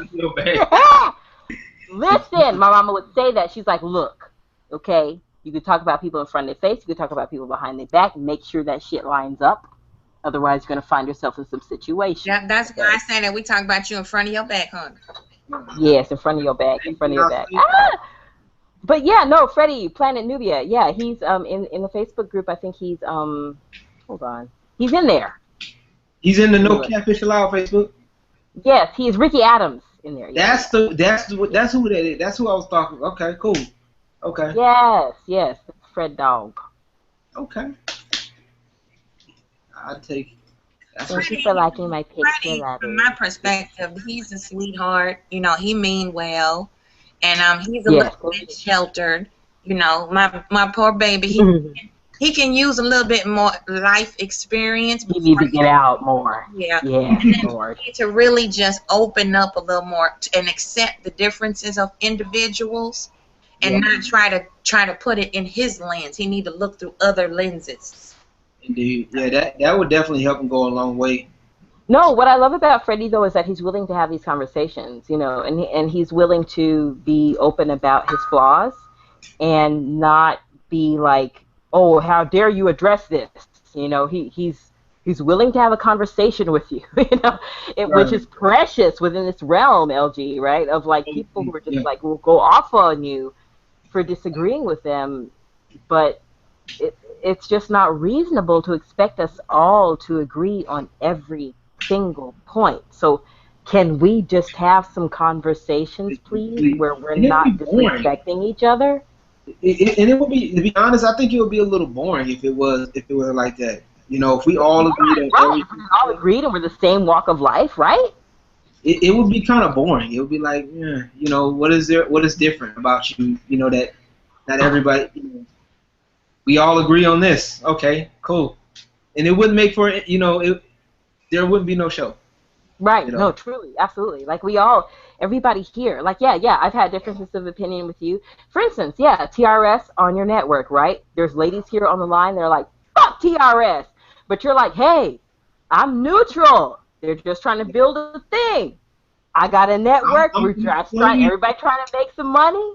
We're just trying to keep I'm slowly starting to get to that point. I'm really, to be honest, like I'm really slowly starting to get to that point because with everything that I'm seeing, and it's like I haven't listened so much. I mean, it's difficult. Yeah. I mean, okay. Here's the thing, Tyrone. Jesus. The reason why we first started supporting Tyrone, I think, was because we're all free speech warriors. We're all like, look, if you have an opinion and you want to state it, you have the right. And if anybody is telling you that you don't have the right, not on this land. Our ancestors bled on this land so that all of us could have the right to say what we want to fucking say. So you bitching because this little bitch done flagged you and he censored you and you want to start your own platform, go ahead. We support you. I think that everybody was like on the same page with supporting him with that shit. Yeah. Things took a wrong turn because he's not the smartest, most observant man. So shit slipped by him and got past him and he really just acted like shit was happening that wasn't happening. He really could not get a true handle on the reality of the situation with what he was dealing with. Like, dude, if you want to just do a fucking... See, he's talking... Right now, he's saying, oh, it's just entertainment now. That's what he should have said from the beginning. For him from the beginning to be like, oh, we're doing this platform against people talking bad about black women and this is my platform and this is why I'm doing this. You know, that wasn't really it. But like I said, he's not the quickest man. And I appreciate that he will admit this, you know, but I don't appreciate that he will forget this when it comes to people getting upset with him for making a fucking blunder, you know. Like, look, hey, dude, you really didn't see the whole big picture here, and now it's ugly, you know. Okay, so I think, yeah, with Tyrone, like, I'm just saying, like, look, we're having this conversation here, and you're willing to forgive those faults and be okay with it. Most of the people here I see in this string, Tasha ain't got nothing to do with this bullshit. Bill, I don't know Bill. He doesn't seem to have anything to do with the bullshit. But everybody else on the line is like, fuck Tyrone for personal reasons. Fuck him. And especially since I know two people that left, since a few people that left y'all. Yeah. I know when the Wolfpack had got off the show, and then when I found out 31st, 2014. Girl, she got the dates. She had the dates. Line for your celebration. It's a celebration, but now it's, you know, I kind of figured something was off about it, and then, you know, like I said, now I do. Now one person I do actually talk with that I actually appreciate is actually what's his name? Victor Moon. Now I know a lot of y'all don't like. Oh no, I'll clown him in fucking 10 seconds flat. You gonna take? I'll clown him. Go to church and pray for you, child. Oh No, goodness! fuck Big with a rusty pole. But I know a lot of y'all don't like him, but I mean, he alright. no, but he'll take it, LG. No, I get you. He'll take it. He'll take it. On that one, Lord have mercy. No, he'll take it. Woo! Help me. He will take it up the ass if you want to give it to him. He'll take it. LG, look. Oh my God. I got you. No, it's cool. LG, I was kind of defending Victor Moon when I was He over tried to there play fair. with that religious stuff. But when the other day when that video was shared and he mentioned my name in the video, I was like, "Fuck your toolbox, nigga." Yeah. Why is you bringing my name up in this? Mm. And I ain't been around. No. That never stopped though. No, that's that indicator that he's not paying attention to what's going on. That's the problem. See, this is my issue. Like, I don't have any problem with you because you seem to understand what's going on. You know, like you're neutral and observant. I can appreciate and respect that you're neutral and observant. That means you're not gonna, you see who hates each other, who likes each other. You're not going to try to force people who hate each other in the same room together. You know, you're observant. Yes. What I'm not loving about Vic is he don't seem to understand what he's dealing with, and he calls himself the king of trolls. It's like, you missing a few things, baby. You really are missing a few frames in this big picture here, and you think you know some shit, and you really fucking don't. The thing about, for me, it's the short-sighted tunnel vision. Mm. You know, it's the tunnel vision and then the purposeful, deluded state that he's in. You know, with this of trolling, and you're not really revealing anything that anybody else can't see. Right. You know what I'm saying? So how are you? I'm sorry. Right. I can't stop laughing.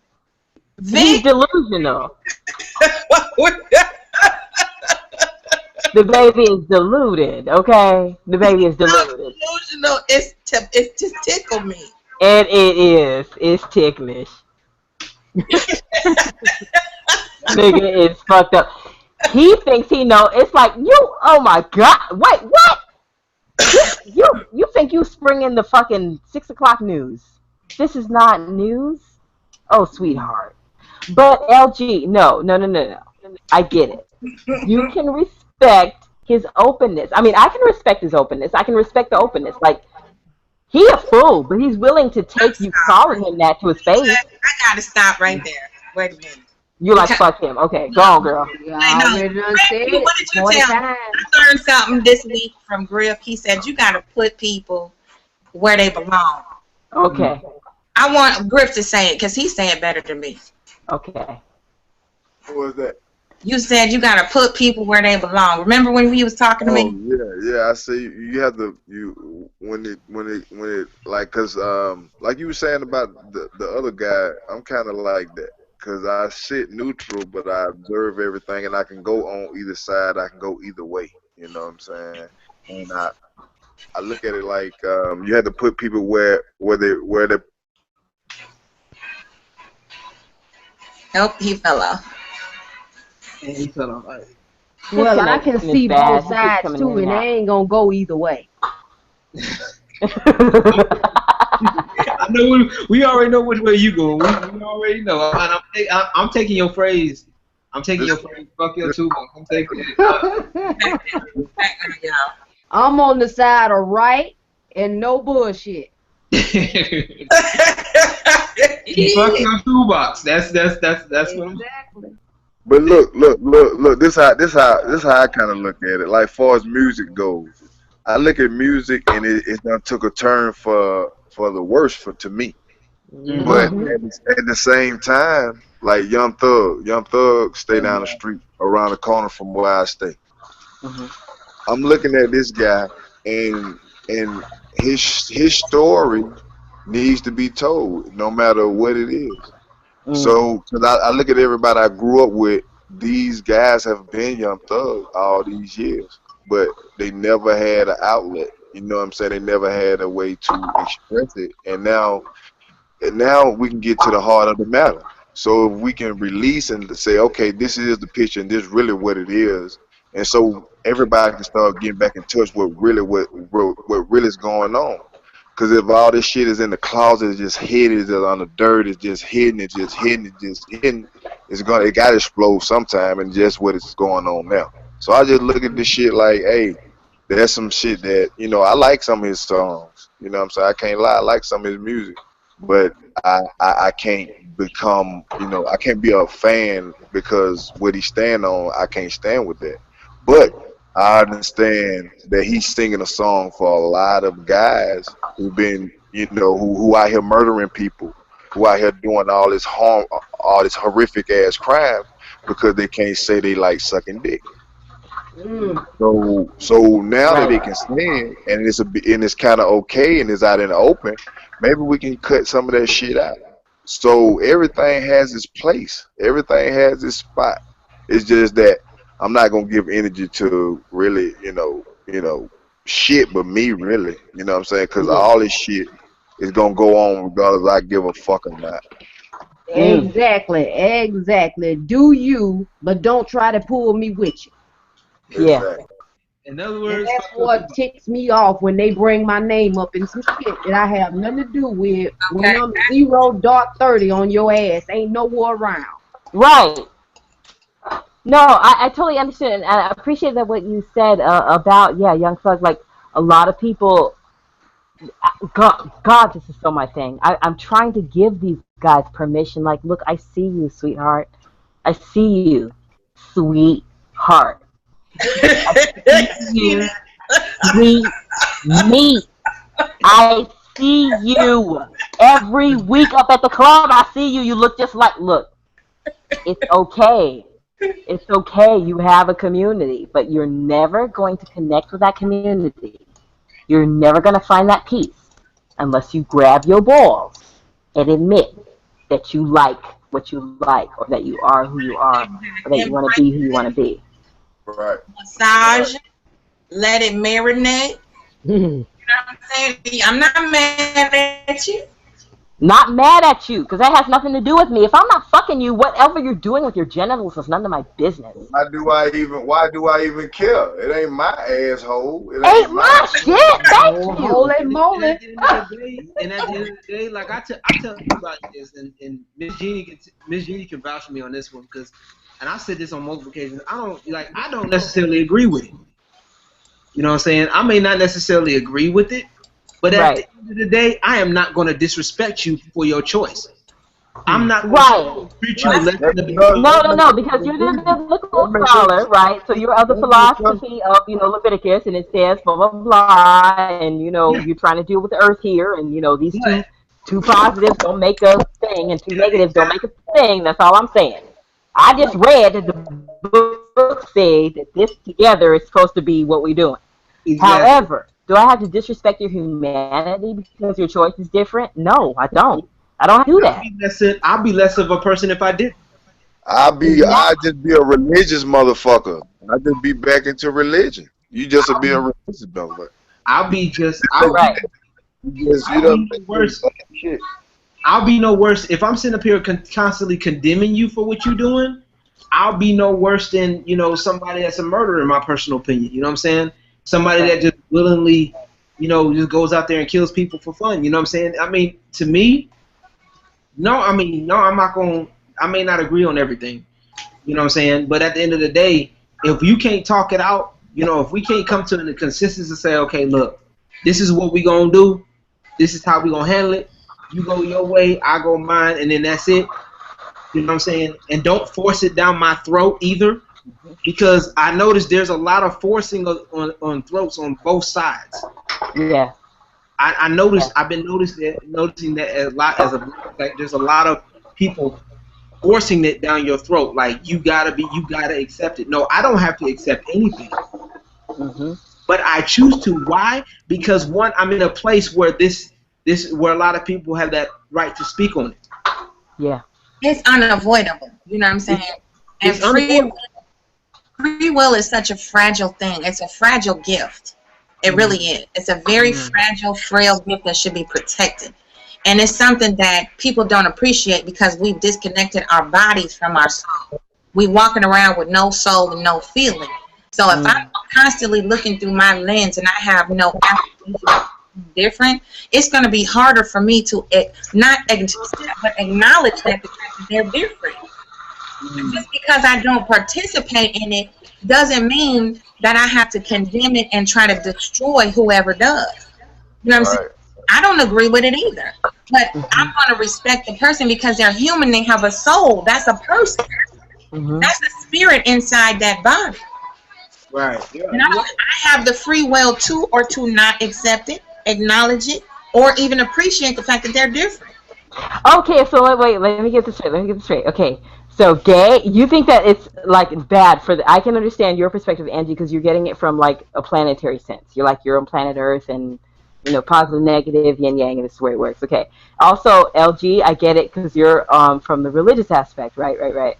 Okay, you know me. I don't give a fuck. Like I'm so I feel like, you know, there's it's the earth. It's like we can't all be extremely heterosexual or extremely homosexual. Like we can't all be on the extreme. I feel like there's so much room for everything in between. I feel like we can't possibly be because there's so many of us. You know, It's no one or the other.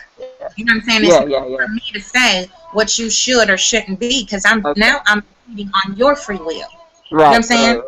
You know what? I have learned some of the meanest catwalks from some homosexual men, okay? Right. You see the talent there, right. Meanest strikeable moments have come from some drag queens, okay? So I cannot say, because they helped me make some money. Okay? But anyway, you know, it's just the fact that free will is a gift. It's not something to be controlled. You know, and if somebody chooses their journey for whatever reason, some are born into it, some are forced into it, they have an occurrence, and it's a revelation to them that this is what and who they are. So, you know, you cannot take that away from someone else, whatever it is. You can fill in the blank. When someone determines themselves something or someone, this is part of who I am, we can't go and tread on that. That's not liberty. Right. That's Nazism. I know it's a lot of them. A lot of us lost, and if you don't have no connection to source of or nothing else, you're gonna only connect to what you see. You know, you just and then we done been here over and over and over. You know how boxers just get punched drunk after so many years. You know what I'm saying? We done been doing this shit so long. You done been man, woman, whatever, dog, whatever you done been. So you motherfucker just stupid now. It's like you like the old age. You Alzheimer's. You don't know what the fuck going on. You know what I'm saying? Or PTSD. That's pretty much. And then it comes from the intermingling of DNA. That's the like strand. Some people got parents that's cousins and shit. That's true. Okay, wait, hold on. Cousin parents. Now, yes. You know. Now, I'm seeing that in here. I'm seeing that, and I'm feeling it, and not to disrespect, because you come out, and that's you. I feel like there is a spiritual responsibility. Like you do have a sort of choice on the spiritual level, but that's a whole other esoteric conversation that we don't really have to have right now. But I'm seeing some people that are born into some bodies that are of some mutated lineage. I swear I'm looking at some inbred motherfuckers. Talking that crazy inbred shit. Like you talk about that a lot. We have a spiritual, healers and light workers have a responsibility. Even if we don't like it, we still have to protect it. Because the first rule of karma is the triple moons. Do no harm. You know what I'm saying? Protect all from harm and heal those that are weaker than you, that don't know any better. So even if I don't like it, it can make me cringe, but I still have an obligation to respect it because that is part of I keep you in this shit. Do you understand? Look, I have other things to look at on the fucking internet. You know? I'm joyful. You know, I like to celebrate. I love color and fantasy. I love the beautiful side of life, but I do not like seeing people beat up. I don't like seeing people being taken advantage of. I cannot just watch these idiots run around bullying people and just act like it's not happening. I've seen it. It's there. I know it. I have to acknowledge it. Yeah. I have to acknowledge it. I just have to acknowledge it. I know I'm not Superwoman. I'm not Wonder Woman. I don't have the fucking golden bracelets that are going to repel all bullets. But I have to at least acknowledge what is there for the sake of the strength of the person who's watching going, I see that too, and I'm afraid to say it. But now that you said it, okay, I'll say it. You know, I see that too. You know, this is wrong. It's terrible. It's terrible. It frightens me. I want better. And I'm willing to work for better. And people who don't want better or who are stuck on the negative, they want to beat me down. And I needed you to say that I'm not crazy for saying that this shit is fucked up. You know, I have to be there to do that. And it feels like a chore. You know, it's a fucking chore. I don't give a shit what these idiots are going through with their nuttery. But I care about the people that they're affecting. And I really want to strengthen and empower us. You know, I don't want us to have to feel bogged down by this shit. You know, I want us to remember the beauty and the gifts. I'm so disappointed, right? Yeah, because that's where I'm at. Disappointed. Yeah, really heavy. disappointed, right? Because you see the potential of the Sun children, Angie, right? I don't feel like marrying this man diminishes any of my inheritance. Him and all the peach and freckles he inherited, that's his thing. Okay, cool, yeah, great. And anything that pours into our baby, she's enhanced all the more. She knows this, she knows that. She's enhanced, you know, great. Beautiful, beautiful. Beautiful, right? We're connecting here. I do not disrespect or disregard the inheritance that poured into me, the people that survive. If you're a black person in these United States in 2015, you are a survivor. You are you have the inheritance of survival on this rough terrain that changes and moves, you know. The water that sustains you can kill you. Yep. You need some wisdom to know how to navigate through that, to learn to swim. Wisdom is invaluable. Knowledge is power. You've made it through people who were oppressed. You've made it through people who were beaten and caged. You've made it. You're here, though, still, through those people. Holocaust. Literal human sacrifice. You know, just because of differences. Just because of differences, right? Sargie Bartman, right? Yeah. She's the girl of the decade right now. We love to bring up her story. Big booty girl that they love to ride. They rode her like an animal. Yeah. These are the people, you've survived people who are so fucking fascinating that everything we do, culture appropriation, you know, everything we do is so fucking cool that everybody wants to put it on for a day. They don't want to live that life, though. No, everybody want to be a nigga, but don't nobody want to be a nigga. That's true.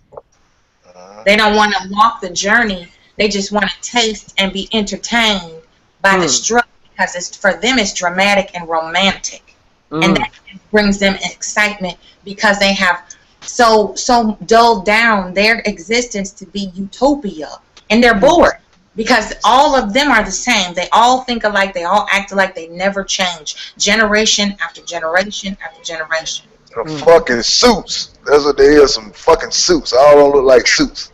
Exactly. So then they come over to this side of the track where all the richness and glory is in the struggle, and we have earned the fact of respect, of dignity, and pride in who we are because of our pain. Just because of that. Generational pain. And then we don't even know we're passing along this curse. That's the thing that really breaks my heart. And we are damaging our babies who are innocent and have no defense to it. But then we turn around and look at the other end of that spectrum, and the adults ain't no goddamn better. Indeed. The parents, the ones that are bringing this dysfunction into the world through the children. That's a portal of healing right there, through our babies. Yes. We refuse to teach them better. Because this is what mama told me. This is what Big Mama said to do. Yeah. I can't do that. Well, you know, we don't do this around my house and blah, blah, blah. Like, look, if you feel, if you know, if you sense that better is there, touch it, grab it, seize it, have it for your young. Why are you so resentful of your young ones and their opportunity? Give them better. They're supposed to be better than you. Yeah. They ain't got better than you. They don't. Keep them ignorant. They keep them longing for something, and they don't know exactly what it is because they haven't found themselves. And then when they do finally, if they're strong enough mentally to make it without medicating, because we've medicated many different ways. Girl. Now, if they're strong enough to do it without medicating sober, then you have to look at the reality of, okay, how am I going to make that because I have no support? Now that I have officially spread my wings into adulthood, now what? Now what? Because we're so damaged looking back in the rearview mirror, we're like, do I want children? Will I fuck them up? Should I marry or partner up? Because I don't want to damage that person that could potentially help me elevate. Right. That right there is what pisses me off. Yeah. Because we're so damaged, we don't know what's good sitting right before our face. Because we listen to Big Mama and the abuser that we were with, and that ex-spouse that took us for granted, and those children who are ungrateful, and you bore them into that ungratefulness. So the rabbit hole keep going deeper, deeper, and deeper. And we sitting up here arguing about the hue of your skin. We arguing about what you put on or in your hair. We arguing about your body type. If you worshiping a part of your body that feces comes from. Yeah. Yeah. Your ass is not an ornament. But we glorifying that particular muscle. That's all it is. Your ass don't have a brain, but you will bow down and kiss a fat ass before you take your child and homeschool that child. You will kiss a fat ass before you get to know the person. Hello. And you and look up to a common slut before you take a woman of virtue and honor her and uplift her for being virtuous and listen. You want to crush her soul. You want to play games with her mind and her heart and keep her confused. Where that could potentially be a mate for you to create another star seed child. Amen. The enhancer don't give a damn about their spirit and their soul. But then they look at people like me and Tasha and go, they crazy. Yep. They believe in ghosts and paranormal shit. They need to be locked up. They don't know what they talking about. They just need medication. Paranoid schizophrenic, Angie. Did you know that? I'm paranoid schizophrenic. Yeah. That's what they call that nowadays. No attention and deficit disorder. If I listen to what all the damn doctors that I shrunk said, you know what I'm saying? I have ADHD. I have OCD. You know what I'm saying? Yeah, me too. You know what I'm saying? I need to be in a padded tail with a hug me jacket on. Let everybody else tell it. But I left them thinking. Yes. When they gave me the IQ test, they couldn't even measure it. So who's crazy? Well, you know, I tell them I got IDGAF.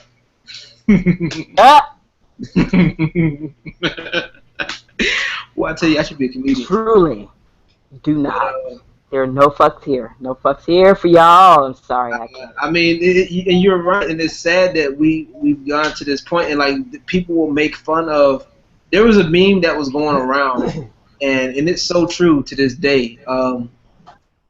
It's a picture of 3 people, and they're all blacked out. Like all of them are like silhouettes, except for the head area. And there's 2 people on the right hand side and 1 person crouching on the left hand. And on the bottom it says sums up our generation of people. It has these picture of these 2 people laughing at this 1 person, but these 2 people have small brain areas. And that 1 person that's sitting down has a big brain. And the 1 person that's sitting down, he's just by himself, he doesn't know what to do. And the other people are the 2 right there are just teaming up and laughing at this dude. They're pointing and laughing at him. Yes, yes. Because he has a big brain. You know what I'm saying? And that's what and it's sad that is true, because our generation has come down to a point where we mock those who are creative. We mock those who think outside the box. With with me, I can definitely say I've been made fun of because of the wisdom that I carry, even though I'm at a younger age. That because I wouldn't fall for a lot of traps that a lot of guys my age would fall for. I don't do the baby mama thing, never have, and I prayerfully never will. But I pick a woman with class over a woman with ass any day of the week. And fortunately, I have somebody that has both. You know what I'm saying? So, and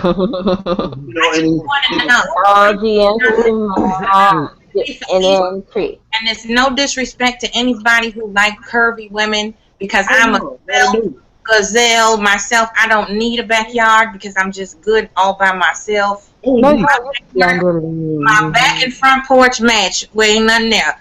So I'm just curious, what is the fascination with yes? I just want to know, because I'm always saying, you know what? Wait, real quick. My husband is not an ass man. Not an ass man, but he is a booby man. And we've had this discussion too. I'm like, honey, what if I get breast cancer or something? They're trying to all give it to us all. They're trying to fucking tell us all that we got cancer in the breast. What if I end up getting fucking breast cancer or something? He's like, do we need to reconstruct them? Just make sure I got some of these. He's like, yeah, I'll get you some new ones. It's cool. But that's what he likes. He's not an ass man. Funny enough, he likes black women, but he's not an ass man. Okay, I'm sorry. Go ahead. I think as far as the breast fascination, from what I've read, a lot of guys that are attracted to women with big breasts, they are seen as are often seen as a sign of fertility. Oh, interesting. Okay. I gotta double check that. Don't quote me on it. I'm gonna have to double check that. Yeah. There's all kinds of information out there with it. Okay, but so breast men can make the babies. Now, ass men, I don't know. I just, me personally, I like a woman with a shape on her. That's just me. And I don't know, because I'm kind of that way. Like, I don't know. I have no idea. That is a good question, and I'm trying to figure that out. So you're not an ass man. You're not an ass man. I'm more towards the ass man. I'm a mixture of both. But I lean more towards. You're a shape man. You like you like thickness. I like I like the. So you're a thickness man. So you like some ass. I don't like too much, like, how some people will be like. Gotcha. Okay. Like people that do the better it's like this. Just like when you see, and this is no diss, I promise. But just like when you see a real short individual with a big old Hummer, and they jump out the truck, and the truck is 2 times as tall as they are. Yeah. Is that kind of what it is? Is it the feeling of conquering something? Being able to, corral something that's greater than you? I don't understand. That's a good question. I really, to be honest with you, I really don't know. I really have no idea. So you're not ass specifically. You're just shapeliness and thickness. But you're not big, giant ass specifically. Yeah, I think, no, it's funny you should bring this up, Afro, because I was, looking at this recently, because I was watching a thing about butt implants. And people, that get the black market butt implants, and they end up having health problems, and their butt ends up looking like a bunched up blanket, because of that. So, I'm curious too. What is that fascination right now? Because, like Brother JT, right? Yeah. He posts all these pictures of seriously extreme hourglasses. Yeah. Yeah, like that's the thing right now, right? And I'm thinking, oh well, that's just because he locked up and he just wants like that extreme archetype. He just likes that like extreme like comic book thing. That's just like that's what turns him on right now because where he's at.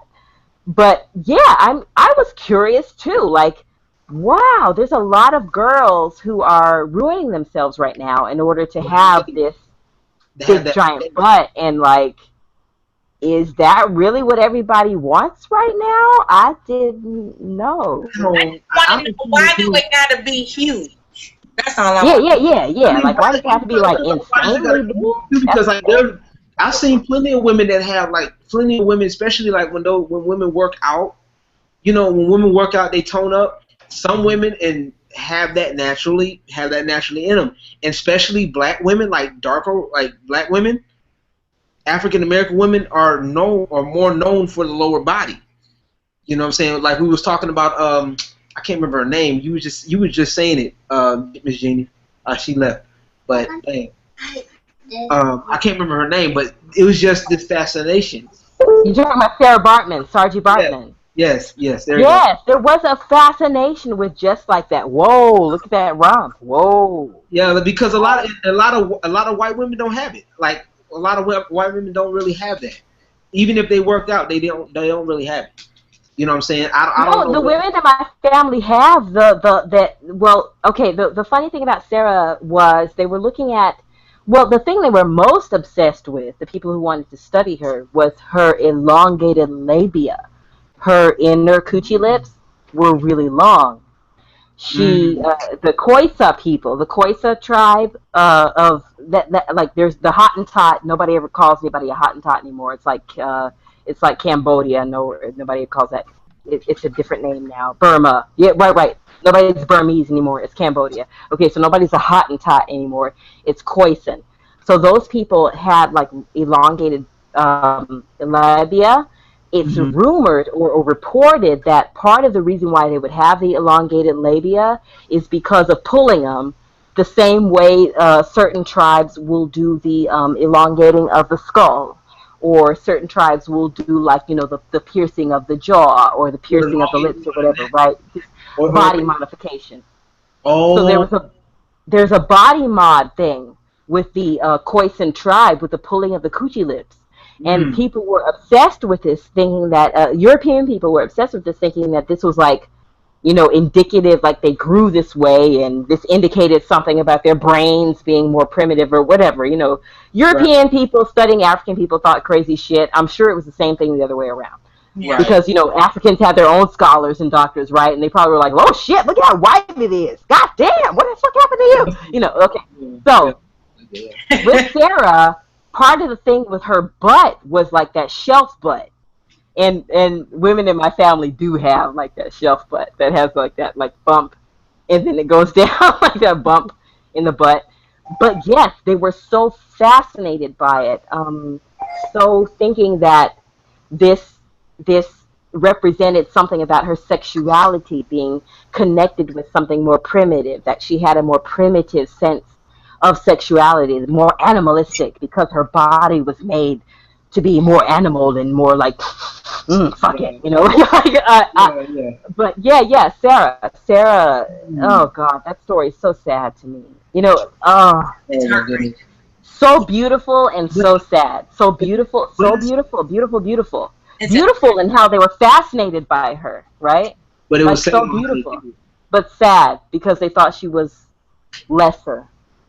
Indeed, and that's the thing that a lot of people and a lot of people I think carried over that mind state too, is that they think that somebody is lesser and stuff like that. Like me personally, I'm not gonna lie. Now, I'm not gonna sit up here and say I'm not gonna look at or if a woman walks by with a nice shape on her body or whatever, I'm not gonna look. Okay, it's there, but for me, I'm not going to pursue it. And this is what I think a lot of problems now is, like we stated earlier, is that especially a lot of men, they go into this, they think with the wrong head. They think with the private instead of the general. I don't know if Miss Lovely caught the joke there, but they think with they think with the wrong member of the brain, and they allow themselves to get to a spot where, you know, they make decisions because, oh, she looks good, or she looks like a certain type of way. And a lot of men will get animalistic in nature and forget that they have cognitive reasoning, which makes us higher than animals on the food chain. You know what I'm saying? And start getting into bad decisions, procreating with the wrong people, procreating with the village hoe or whatever, village thought, which increases into the stupidity. Because I noticed that a lot of these women that are getting knocked up and getting pregnant, what happens is there's a cycle that repeats. Yes. They get knocked up, and they keep the baby. They either keep the baby away, from the dad, or two, the dad is just straight up leaves. And what happens is they paint this picture to the child that the dad's not worth shit. He's not this. He's not that. And and then they start doing more harm to their seed. They start doing harm to that baby. They harm to that child by talking down to their baby. Talking down about the man, talking down about how men ain't shit. Comments about the absent parent. Disparaging comments, and even if they have to invent these things, this is what they do. Because they can't compartmentalize their own feelings from that child. Indeed, and that's what leads up to happening. And then at the same time, that leads into the kid growing up, believing the story that the mother or that one parent has said. Coming over, when they do confront it, it becomes a mass slaughterhouse of different things. Emotions everywhere. And instead of encouraging the talk, it's more like, okay, I'm gonna beat you up because you disrespected my mama. You know what I'm saying? And while they may not know that, the mother could have simply been trying to keep them away from the father the entire time. You know what I'm saying? Stuff like that. Because it's not always what the picture is painted. There's two sides to every story. And you can't grow up listening to one side of the tape and then not turn the tape over and listen to the other side of the tape. That's just me. You know what I'm saying? So instead of picking to procreate with these people that don't have anything going for themselves, I definitely try to tell people, it's like, look at their personality, look at what they can bring to the table other than sex every night. You know what I'm saying? Instead of you building a relationship or dropping or depositing a piece of your spirit in that person, why don't you just save yourself the trouble, and then build with somebody that's worth it. Mm-hmm. You know what I'm saying? That was the way I thought of it. Yeah. I'm not going to sit up here and say it's the easiest thing, especially with today's society. It is hard as shit. It was hard. It was hard as shit. Like, I've been made fun of so many times. Like when I was like girls that I knew that were just straight up beautiful, physically. But internally, they were nothing. Like, and I would literally just back away from them. Guys would look at me like I'm halfway crazy. Dog, are you gay? Is something wrong with you? I'm like, no, she cute, but that's about it, And I'm like, and I tried to explain it to these dudes, but they wouldn't listen. So I'm like, you know what? Fuck it, y'all. Fuck your toolbox. Shit. I'm telling you, I'm taking that stand, Miss Lovey. I'm taking it, but that's pretty much what it was. I'm like, look, you can think what you want to about me at this point. I know what I like, and that's not it.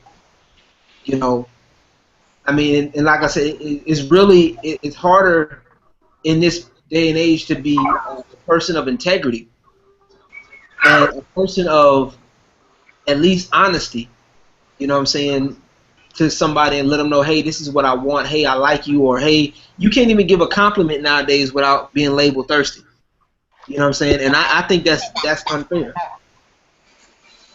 I really think that's unfair, and that's really disrespectful to the dude, especially if, it's a genuine compliment.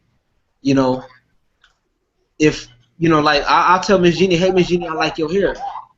Just, that doesn't mean I want you. That doesn't mean I, want to get with you. It means I like your hair. You know, sometimes we're so used to reading into things that are not there. Right. Right. You know, we're so used to digging for, we digging for stuff, and it's not even, there's nothing there. You can't dig in a barren place and expect gold to come out. You know what I'm saying? That's just what a lot of these relationships and friendships too is like. A lot of people are trying to be friends with people, trying to stay, friendships ain't what they used to be. It's like you can't even tell anybody, how they fix themselves anymore because it's like, oh, you hating on me. Like, no, I'm not hating you. I'm just letting you know that as a friend you could do better. You know what I'm saying? No, I'm not snitching on you to the police. I'm just letting you know that, hey, if you don't get yourself right and you keep doing this illegal shit around me, I'm going to do what I got to do to get you off of this shit. If that means I got to call the police, then fuck it. Okay, if I got to test, if I get caught and if we get caught and they talking about, oh, I'm doing 25 to life or something that I didn't do, and they going to tell me this is what you need to do. Okay, if you didn't do it, who did it? Well, then hell. And if I know who did it, I'm going to let them know who did it. Fuck it. I don't have time. I'm not going up the river for you. Huh? I'm not going up the river for your ass. Indeed, I'm not doing it. I'm not getting locked away 15, 20 years. You should have known better. Of my life. That's life I can't get. That's 20 years. That's 365 days times 20 that I'm not getting back, and I'm not going to sit up here. I've already done that already with the church. I'm not doing it. No. That's why you supposed to do like me and ride solo. I got my people. Can't nobody tell on you if they wasn't with you. Woo. Look, but see, that's why I pick and choose the friends wisely. I like prove it. Even my friends ain't going with me. That depends on who it is, cause there's levels to this. It don't matter who it is with me, and I'm talking about my best friend. Because I know I don't want to put them in a situation where they got to lie for me because they don't want to tell it, because they gonna have to lie if they're your true friend. So if the po go to them and ask them something, and they actually know, they got to lie. Right. So I ain't gonna put my people in that kind of predicament. I ride solo if I'm gonna do something. Hey, I feel you on that. Yeah. I feel you on that. That's true. I don't pull people into my dirt. Truly, absolutely. That's part of why, you haven't seen much of the man, or, like, but babe, when we have our discussions about, like, life things, I'll use part of what I'm going through with the weirdos as life lessons. Like, because we generally don't be hanging around people who are this goddamn fucked up. So it's nice to have these people as a lesson to show her, like, look, here's a fucked up person. When people do fucked up shit, let's talk about this, like how they'll react, because she's going to school now. She's got to deal with different people's personalities. Some people, some people start that emotional lechery this young, Oh, indeed. And that's, you got to, and that's one thing I learned in school too. Like, I learned that, I was one of those type of kids. I was getting picked on a lot. I didn't always wear the name brand clothes. I didn't always have all the stuff that I wanted all the time. That was okay. Cool. So you got picked on for your shoes and whatnot. I got picked on shoes, clothes, whatever, glass, whatever it was. I got picked on. Yeah, I got picked on because of my hair. Mine was everything. Hair, shoes, clothes, even my skin color. I got teased because of my skin color, because of my size, because of my height, because of the way I speak, the way I pronounce and enunciate things. Because I brought my lunch to school and everybody else didn't. That too. Like ready, vegetables, and everybody else ate chips and soda, and I ate fruits and bananas and strawberries for lunch. And because my mother would pick me up from school instead of riding the bus, and anything you could think of. Oh, the lunchbox thing. It's just like my own cousin. One of my own cousins is the one that picked on me about my skin color. And I don't know if you and Angie pay attention to my posts, but when I be posting about my mother's sister's grandkids that are standoffish and act like we're not related, That is who I be talking about. And Reddy Freddy remind me so much of him, and I can't stand that one cousin. I cannot stand his ass. I haven't been able to stand him since we were kids, and he done that. Told me my skin was the color of Dookie. Oh, hell no. That's that stuff that get you beat. So, to me, that's an insult. That means you're nasty. Right. And I'm like, but you gay. Oh, so he was just jealous because you're cute, child. Oh, he was. I mean, his mannerisms, girl. His mannerisms and the way he talked. Freddie, when he talked, that's all I can think of is my cousin Willie. That's fucked up. See, my gay cousin was awesome. He was really nice. My gay cousin is now a lady. He went full transition actually, and he need to go on. Girl's gorgeous. And quit playing around. Oh man, I used to get teased with the lunchbox too, man. I used to bring them big old survival camp box lunchboxes. You know what I mean? I didn't have no damn lunchbox. Mine was a damn brown paper bug. Yeah, I used to get them big old lunchboxes, and folks used to tease me. I had the same one, and the funny thing was the same ones that used to tease me were the same ones that be asking me, "Yo, let me get some of your lunch." I'm like, nigga, no. No. They talked about my lunch. Hell, I went to school like I was eating Sunday dinner. Fuck that. Exactly. Yeah, portion. I had smothered pork chops and rice and shit. Fucking biscuits and for lunch. butter beans and all kinds. Smothered pork chops and rice. It's been a while. You know my how mother could fuck up a pork chop. grease smell when you warm them up. Listen, my mother could fuck up a pork chop blindfolded and handcuffed. My mother could fuck up a pork chop. Don't you say that to me, baby. Had grease spots on it. Hey. That's lovely. And then, I used to hate that. Like, I used to get picked on a lot. But see, and then the funny thing was, you know how they had them Jones and circles. You know, the people that used to have the, they'll talk about everybody in the group and stuff like that. Yes. And then then when they get to you, they'll be caught having a field day. And I used to not say nothing at first. I really didn't say too much but the thing was I was observant. Like how I am now. And like I said in one of my older videos when I was talking to LA and Kevin, dressing them dumbasses. I may not say much, but I see a lot of shit. Right. And I was one of them kids that once I got to a point where like enough was enough, I fired right back. Right. I was real quiet. When I fired back, I'm telling you, I didn't talk. It was them rounds that hurt. I was quiet too. Motherfuckers hurt, and they be mad at me. They'll be sitting there trying to talk about my mama, and then they get mad at me. My mama in the kitchen. You know, with people like that, it's not difficult to hurt their feelings. You know why? Because they live a lie, and they're so deluded. All you have to do is tell the truth about their behavior. All you have to do is point out the truth with them, and that's what makes them fall apart. Indeed, that's exactly what it was, and they was. That's why he stayed around so long in JT Riley group, because he was learning about himself through us. Yep. This is truly abuse is appropriate communication to connect with a woman. So the reason why he took so long to leave is he's thinking this means they're attracted to me. But see, we got it so good till he couldn't take it anymore. We ran out of shit to talk about because it was just redundant after a while. That's pretty much. It's not hard to hurt their feelings. All you gotta do is tell them the truth. Yeah. It's not that hard. It ain't. Yeah.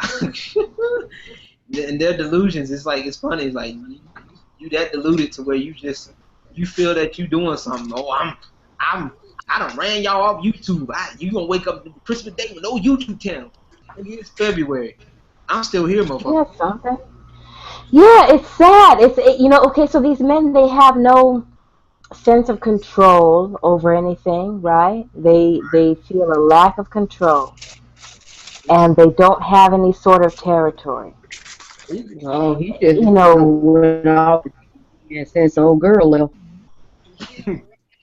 He ain't got nobody to bring the cookies to the desk. Exactly. That's exactly what it is. Catfish and fries and balls of hot sauce. Well, he got that. I bet. Yes, it's creature comfort. He got that. I know he be quiet. I know he be quiet in the mud. Somebody, I bet you, if these people, especially on this so-called sector of YouTube, if they only had somebody that would just, or if they had enough common sense to treat people with dignity and respect, they would go a lot farther in life. They would go so much farther than what they are right now. And it's sad, really, that these stupid mugs. Right, it's sad to see like wasted talent, right? It's sad. It's sad to see has-beens or never was or never were in this case. You know, never was. You know, they never was nobody, and it's like, it's sad to see them, and it's like, well, you know, ain't nothing really much you can do for them, but pray for them, and you know, hope they don't come your way. Some souls don't deserve saving. Hello. Ooh, Lord. See, I told you. See, she was sweet. When I met Lovey, she was a sweetie. No. Look what he did. I'm the same. Like, them all, every last one of them. They get no damn compassion. Look, okay. Lovey is like this. It was my selective vision. I was just seeing how lovely you are. Lovey is a steep slope to climb for trust. If you, because she's like no nonsense. And a lot of people think that just because she's quiet and soft-spoken, that she's stupid. Quiet people I know are very smart. So, and I'm not blowing smoke. This is the truth. Because if you don't earn her trust and stay consistent, she'll cut your fucking throat. For her, it's about consistency and trust. And if you don't earn it, you might as well hang it up. Because her ignoring you, that's like being outside in 30 motherfucking degree below zero weather. She gonna make you know she's ignoring you. That's just how she is. Right. But she's really sweet. Once you earn her trust, there's nothing that she won't do for you. But see, people are lazy. They don't want to do the work. They want the reward without the sacrifice. Yep. They want the work, but they want the paycheck, but no work. I am very sweet and loving and caring. I just don't tolerate bullshit. Well, I see that too. And when I'm done with you, no, this is what let me know, okay? Like, you had some compassion for Ash Monster. You were like, hey, look, Ash Monster, I see you, you're a human. I did too. You know, I thought, oh, you're hurt. Ooh, you are scorched, my nigga. What the fuck happened? Something happened, huh? Something happened. You are scorched. And I saw you having compassion. You were like, look, hey, look. And I was like, she's sweet. She's sweet. Because she's very smart. She sees what's going on. You know, like she sees what's going on with everybody. She's a smart lady. You know, she's smart as a whip. So she'll let you go through your shit. You know, like, I don't have to tell you what to do. Like, I see you a fucking fuck up, but I don't need to tell you that. You're going to go through it. You will go through all the steps. I'm not in charge of that. You know, I saw sweetness. I saw you willing to, like, let people develop, you know. And right now, Lovey, I see that there is this sort of, like, no time. This bitch who's looking through the fucking target, through the sight. Waiting for you to fuck up. Waiting for you to move up. And boom, got him, okay? Like, you just wait on the fucking... You got that right. Put a notch in the gun, just like, yep, there goes another one, yep. Because you gotta get him out the way. He'll let you string the rope out. String the rope out. The rope out. Keep going. Keep going. Okay, that's She gonna smile and laugh with you. But you stringing the rope out. Keep a stringing. And as soon as you fuck up that last time when she ready, she gonna get your ass real good. and you gonna scream and you will never ever forget it.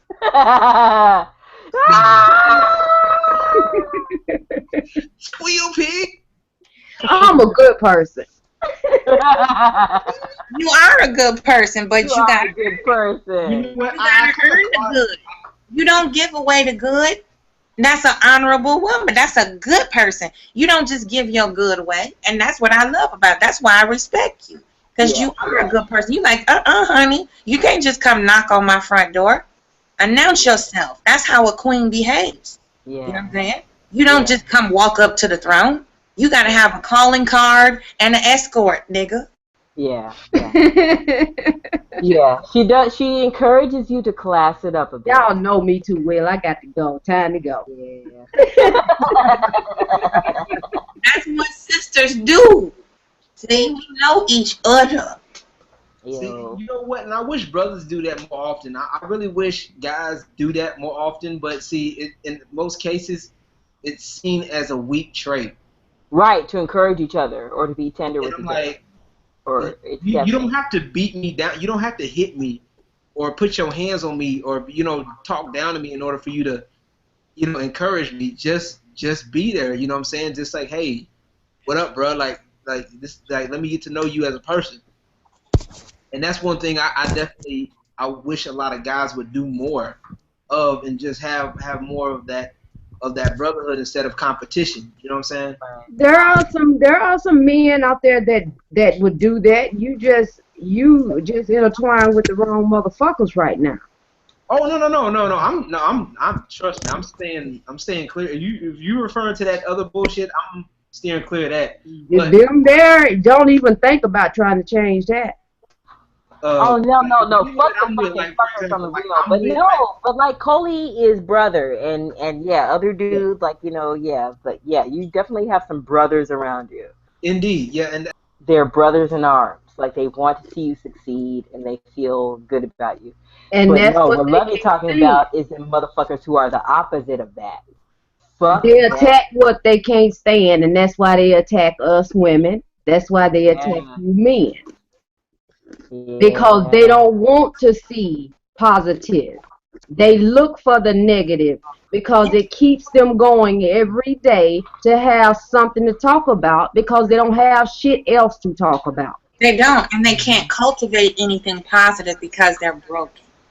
And, you know, it's sad because, like we've said it a million times in a million different ways, I don't see women going at it on Blog Talk the way these men do.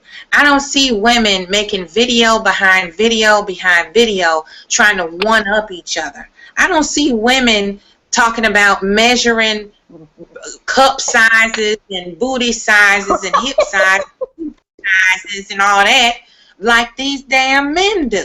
I don't see none of that. But somehow, because I am standing upright and I'm a female child to my parents, the whole world coming to an end is my goddamn fault. Right. And I'm supposed to fix all these broken niggas and take the blame for shit I didn't do to them. I wasn't around in the vicinity when the shit went down, but I'm supposed to have that and take care of me, raise my family, and take the weight of the world on my shoulders and fix and heal every motherfucker that can't have a woman like me. I'm supposed to fix that shit. I'm supposed to be everything to every broken nigga that can't keep a woman or can't commune with anybody or can't even have a pet.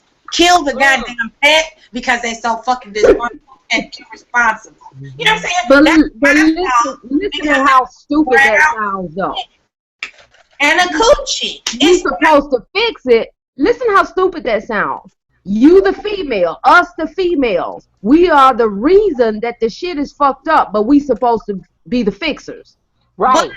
But then they turn around in the same breath and say, men are builders, women can't build a goddamn thing. We can't build shit, but we're responsible for tearing everything down. We're so goddamn powerful. But I didn't build. Tear everything down. We're responsible for the destruction of a nation. I didn't give you. I cannot strip you of any power or resources that I did not provide. You got to take that back to the lineage and the root of that goddamn weed and tell your mama she didn't balance you, honey. That ain't my fault. You didn't pass through my hips. Go and talk to her. That's Go who tell you are her screaming at. love you enough. Go talk to her. That she taught you how to use type of wife. But Go you tell scared. your mama Mommy said drop something in the plate. Focus on being a mama. Look, I got a couple coins. She's like, look, You know what I'm saying? This shit is crazy as hell. And then turn around and say, well, if we take the women out the picture, hint, hint, y'all go with me now. If we take the women out, they don't need to be a part of reconstructing the black nation. However, they're there for reproduction purposes only. Now, that's the biggest oxymoron I have ever fucking heard. How do you restructure the black nation without the mama?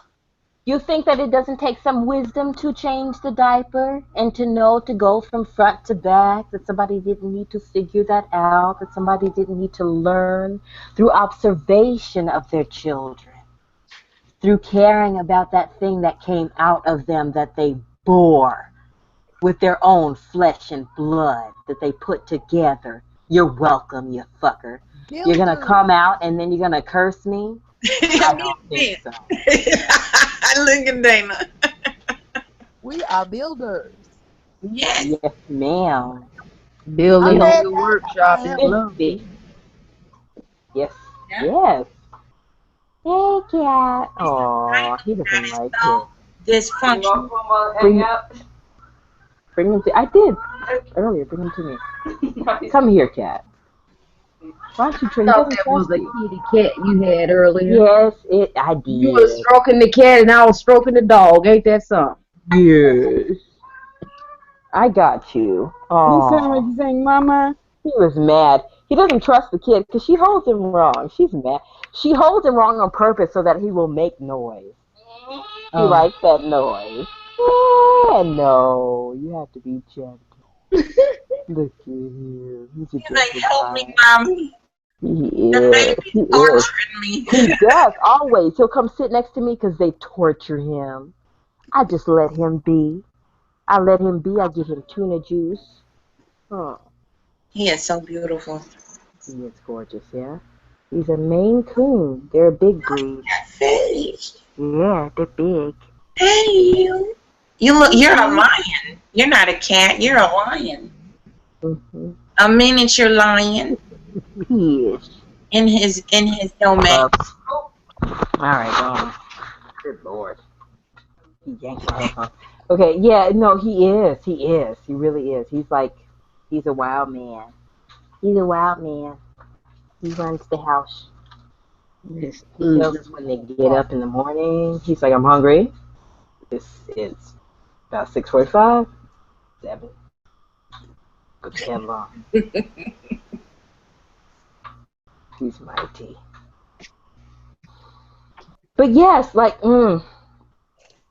okay.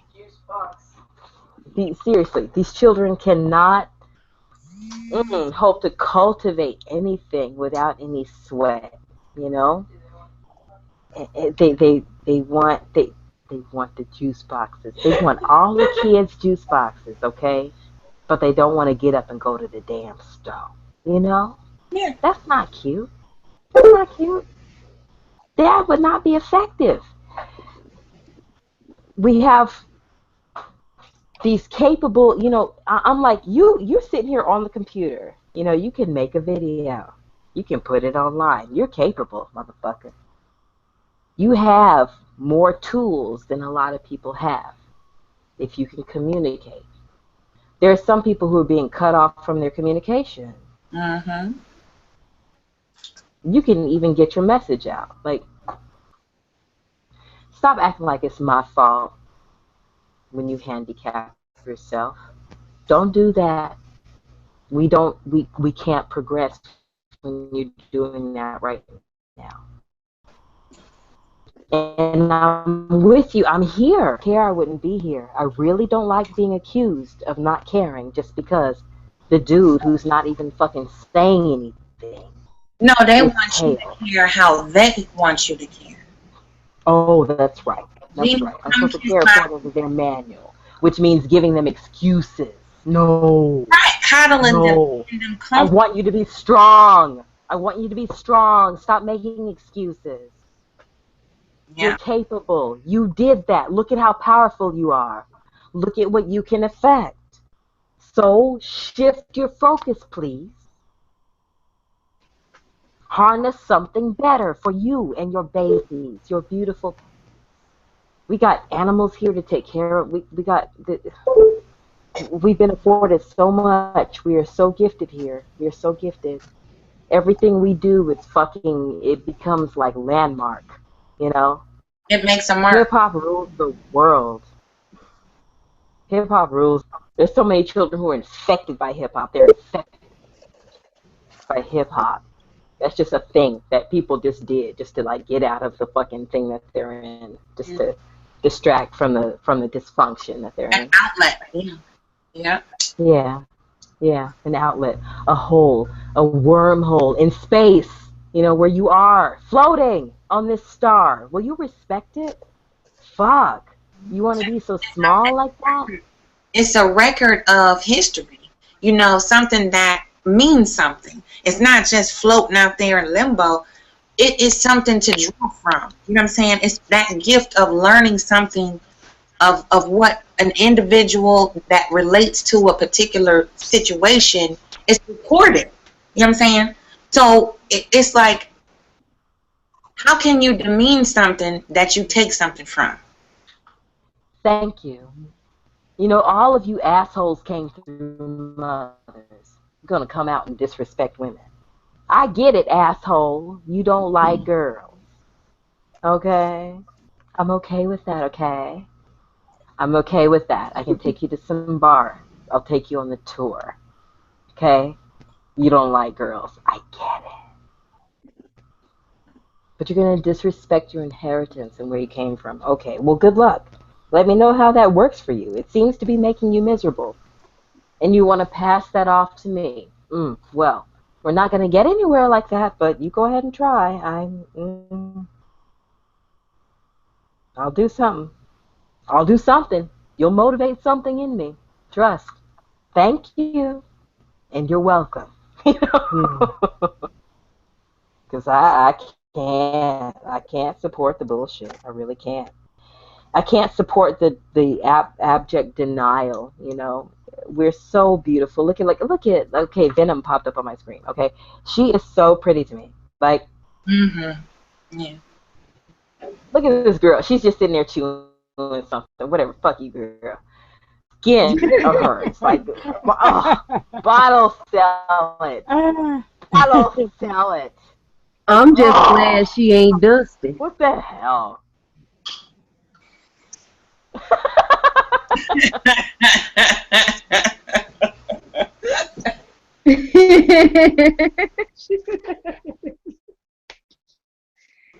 Don't tell me we don't all have something to contribute here. Don't give me your motherfucking excuses. Don't do that. We ain't got no time for that, sweetheart. Come on.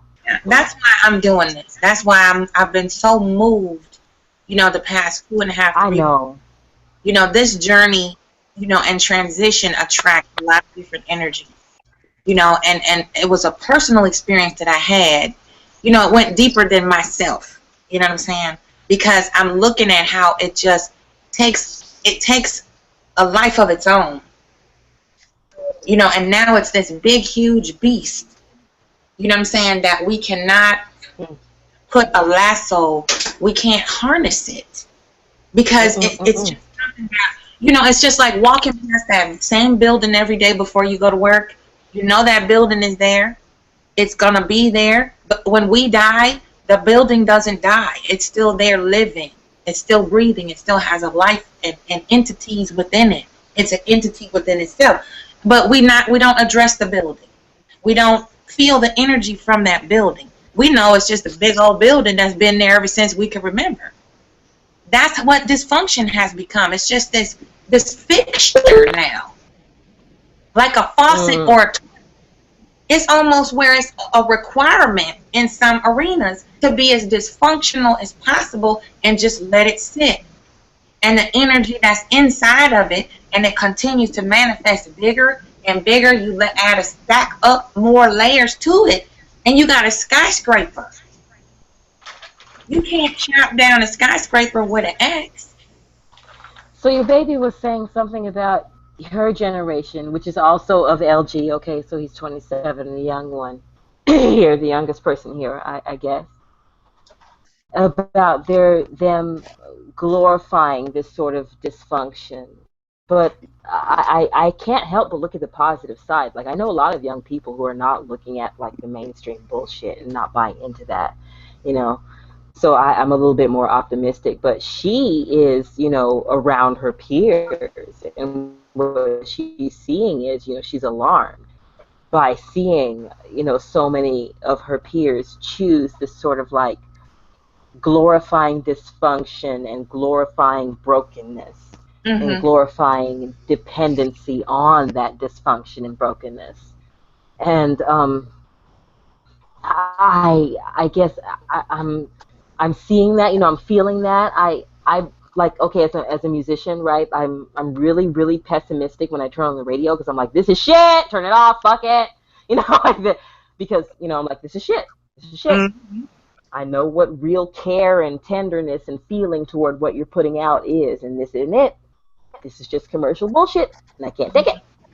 So, ugh, you know, but I still feel like, you know, listening to that, when me and the man were going to get our smoothies and they're playing whatever on the radio, we always talk about the music that they're playing, because our connection is music. Part of our connection is music, and music is one of those. It's the universal language, you know. A part of Fela Kuti had said this about music being a weapon. It's the weapon of the future.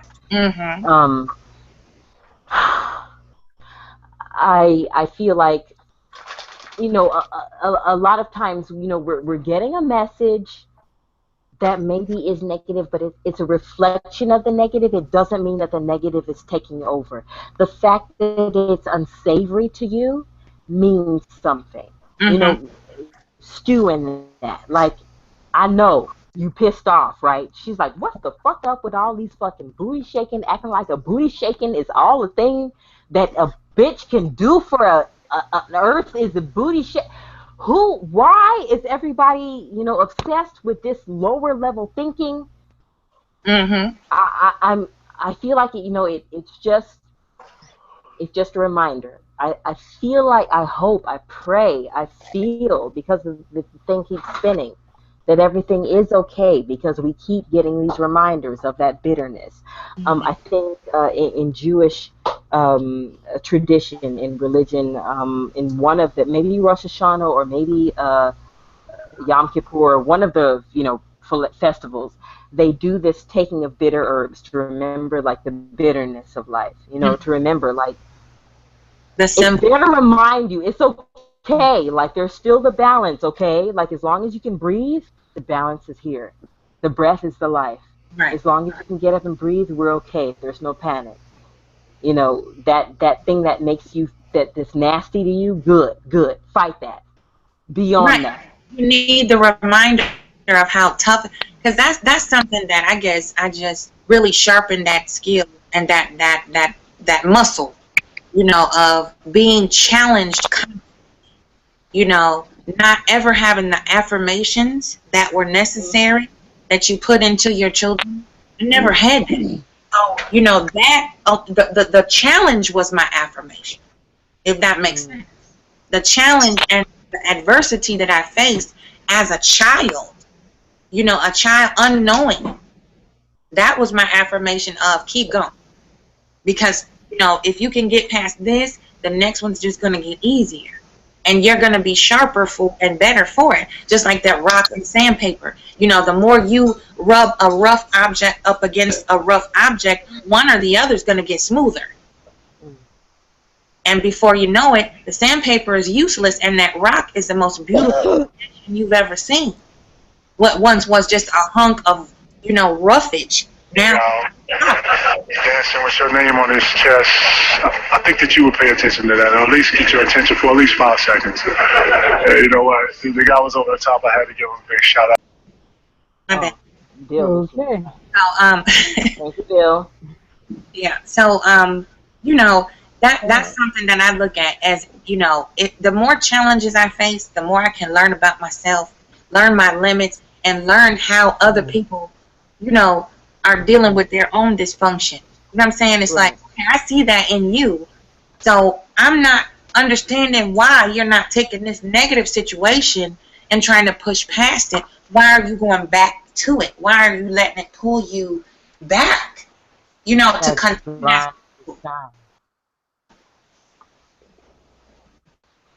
Okay, this picture behind me right now is a picture that my mother picked up at a thrift store, and she hustled because it had no price tag on it, and she picked up a price tag from some other item and put it on it, and it was at a flea market in Bama, right? Okay, she got this thing, and she got it, you know, even though the guy at the checkout, he was like, he questioned it, but he still, you know, he took her for what it was. It's like this Asian embroidery piece thing, right?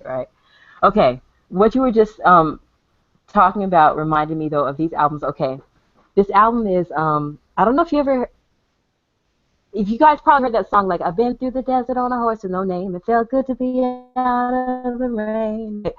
It's by this group called America, and I love that their debut album, this band called America, and this album called America, and behind these white boys sitting down on the ground is pictures of tall, proud Native American chiefs and fathers, because they acknowledge that that's America. And then here, right here, is the Free Design, and they're also like some 70s hippie bands. Okay, you know, people like acknowledging and accepting and appreciating each other's history and really celebrating it, you know, and allowing everybody to celebrate it and really not disrespecting that. Like, it's very, very sacred, you know, these roots. We are all rooted to this earth.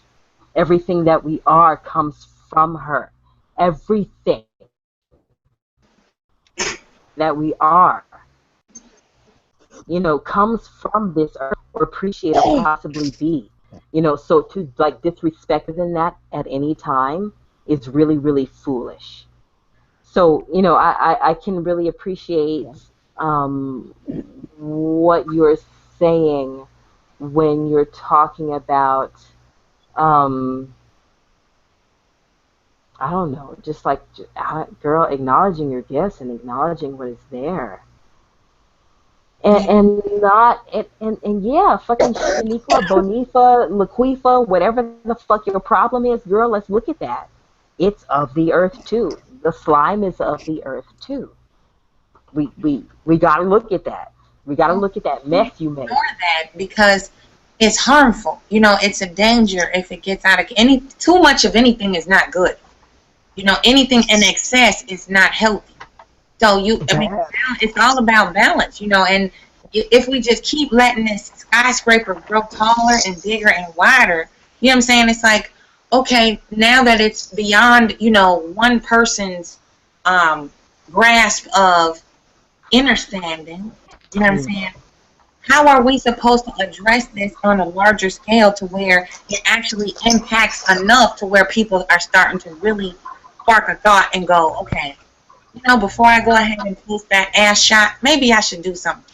Or before I go ahead and, you know, have this clandestine fling with somebody else's husband or wife, maybe I should think this through and not settle and raise my frequency to be able to do something a little bit different that is more, you know, is more edifying to not just me, not just self, flesh. You know what I'm saying? It's everything as a fleshly draw. And it's just so fucking antiquated and frustrating when you are not of that mindset and you're constantly trying to be shoved in that box, you know? And you're expected to keep fighting your way out where there's no benefit of a doubt given to righteousness, but there's a benefit of a doubt given to this evil shit. Right. Oh my God. right? You're supposed to make allowances for like, oh yeah, well everybody lies and everybody cheats and everybody fucking fucks 10 people in at one time. No, motherfucker. Everybody doesn't. Some people want to get better. Lord. You know, yeah, I feel like, and I've talked to my husband about this often, I'm like, honey, evil is busy, okay? And I think that good, you know, quote unquote, because that's all respective and subjective, but the good need to get busier a little bit, you know, because that ugly just wants to take over and it's constant. And I know that the beauty is, it's just evident and it's just so effortless seeming sometimes, but you know, some of us are lotuses, honey. Some of us really thrive in this mud. I'm looking at this ugliness, and it's some hater motivation. I'm like, I got to do something about this. Because, you know, for the most part, I dwell in my happiness. I dwell in my joy and my peace. I really don't acknowledge people who are, like, soul-sucking miserable. I don't acknowledge them. I'm like, that's your shit. I can't. Bye, you know, because I'm going to the fucking happy party where people are fucking happy about who they are. And they're celebrating, and they're trying to include you in that celebration. I don't have time for your misery, but there's a lot of them right now. There's a lot of them, and there's enough of them for me for it to warrant some attention, you know, just some sort of like, I don't know, some kind of acknowledgement or some paying attention to it or some kind of throwing something on it, or blowing something around it or burning something for it, or I don't know. I'm like, ooh, there's this lady over here, this really awesome lady who does these wonderful full moon rituals. I might need to get with her. She does the Native American sacrifices, you know, old ones of the land, you know, just pennies and flower blossoms and honey, and you go to the beach and you do, you know, it's simple things, but, you know, just healing the nation, you know, just healing the land, just some things that acknowledge. I need to acknowledge, I don't know, knowing what's good and cultivating that, because there's so many people who want to dwell in their dysfunction and not get better. I promise I want to help them. Every single one of the people who would be like, you know, I'm just like, look, I want to help you. I see why you're angry. I see it. And you don't like me pointing out that the reason why you're upset is exactly what it is. You don't want me to define it by what it is. You want me to call it something else. You want me to deflect. You want me to play that game with you. I won't do it. I see what your problem is, exactly what it is. And this is what it is. And if you really want to deal with it, we're going to have to look at exactly what it is first. That's the first thing we do. That's number one. If you can't get there, though, you're so scared of the mirror,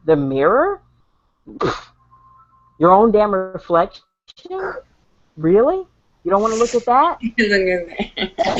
Woo. This is going to be tougher than I thought, you know? There's too many of them. There's too many of them. I'm like, what the goddamn hell? I swear, y'all. Like, you see, you know, anybody who's on my Facebook, like, everybody I know is, like, dancers and artists and happy people and shit. You know, everybody's doing, like, happy events. Look, come to our events. You know, like, nobody's, like, dwelling on this dysfunction, but this dysfunction is real. And it's affecting people. And I care. I do care. I fucking care. They think I don't give a shit, but I do fucking care. So, you know,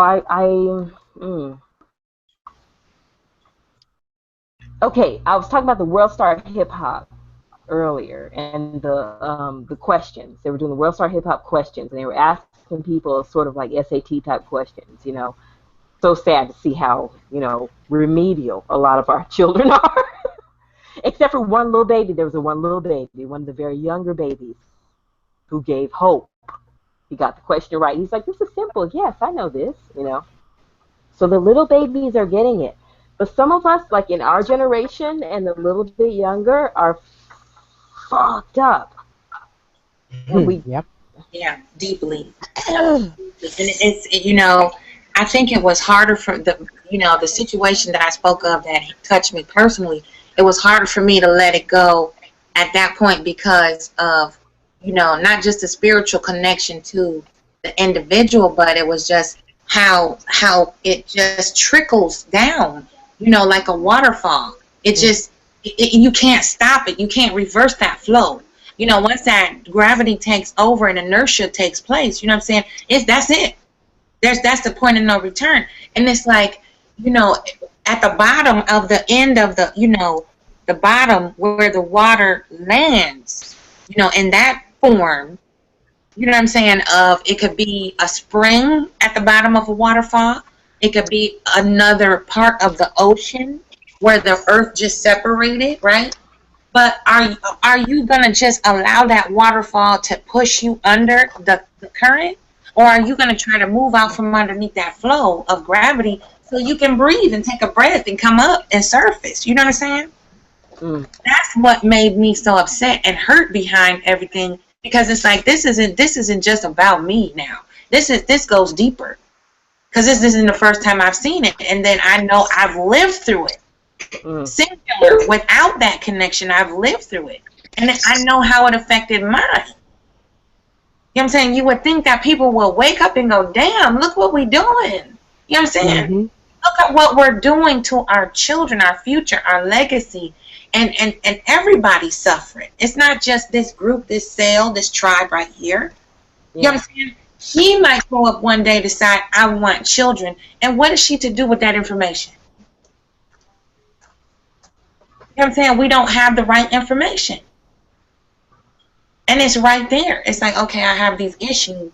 Instead of going back in my tunnel, I need to come out and really deal with this. Because I'm missing out on so many other things by being in this tunnel. And this is what I learned how to do from my elders. But the information is right there. And you just go back in the tunnel, in the dark. It's like, oh, you have feelings. Oh, I hurt your feelings. Oh, look at you. You crying. Look at you. You a punk. You a simp. You weak. You know what I'm saying? You're a faggot. I mean, look at all of this destructiveness. You know, it's like to try to force you into being numb. Yeah. Yeah. Force you in this box of being soulless, to being hollow. Right. To so bombard you. Right? Yeah. To the point where you just go, and you just like freak out. Yes. I'm fighting that current. I am fighting that current. I refuse to accept it. I'm like, look, I'm sorry. I'm alive, and as long as I'm breathing and I see what the fuck is going on, I'm going to speak about it, and I'll do what I need to do accordingly. Please don't tell me to do otherwise. And I'm so tired of seeing people who are just defeated and accepting the bullshit.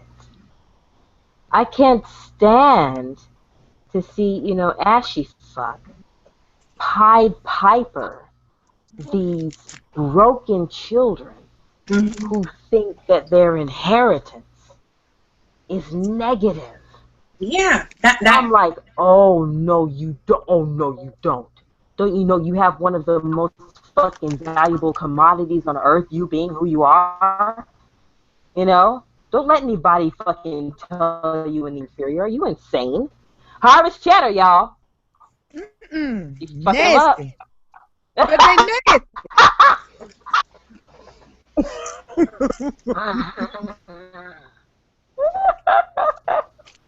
But you know that's what makes me itch, is something that you're born with.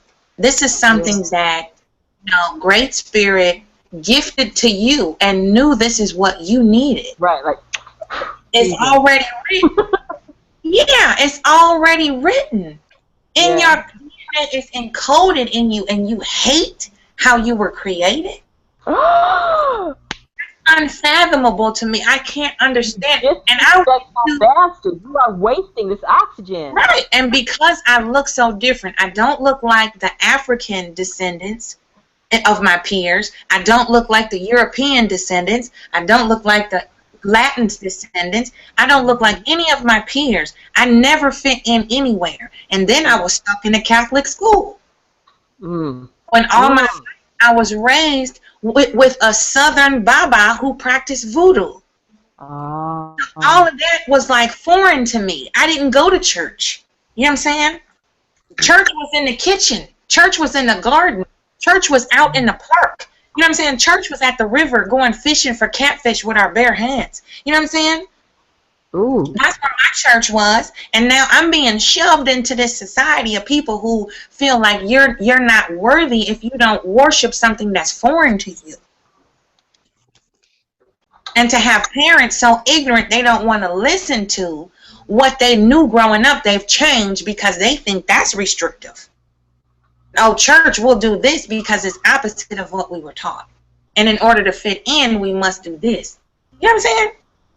And growing up with that torn feeling and being called everything but what I am, there's no box to check. I'm like, I'm that, and that. So what the hell do I do? You know what I'm saying? I know what I am. I know who I am. I know what I was taught. But they're telling me that I'm not none of these. I should pick one. From a child, I knew that. 13 years old, I'm getting kicked out of Sunday school. Because I'm like, that man doesn't look like me. I don't know what a God is. I know what the earth is. I know how to grow things. I know the earth provides for me. That's not what I see as a great creator. That's not what I see as a manifestation of me. No, people, yes, will take of that which just exists, and they will try to make you accountable for their fears because they don't want to accept that they don't know for sure, you know? They don't know for sure. It's okay that you don't know for sure, sweetheart. No, for them it's not okay. They have to say, no, this is exactly how it is, and you accept how it is, and you tell me that that's how it is in order for me to feel comfortable and married, or we can all feel comfortable. No. You have your faith, I will have my faith. We will all have what we believe in order to sustain us and to propel us, but you have no control over that which is in me. You must accept this, you know? Even your very own doctrines will tell you, don't go around judging and pointing, because you can't rightly say what is, because you didn't create it all. So kind of shut the fuck up when it comes to that, huh? Calm down on the judgment thing. Nothing is new under the sun. And your witness of it. Right. Who the fuck do you think you are? Your ass here before you. You know how many years it took to create the conditions for you? First of all, you couldn't breathe. When this first got here, you couldn't live here because it wasn't ready for you. This has been here. It knows more than you. It's smarter than you, honey, and your books. All right? So I know that you're awesome. Okay, you kick ass because you survived. All right?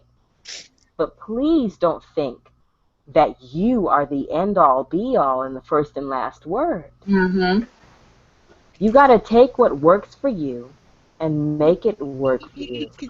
Do not shove whatever that is up anybody else's ass. That's not going to work for you. All right.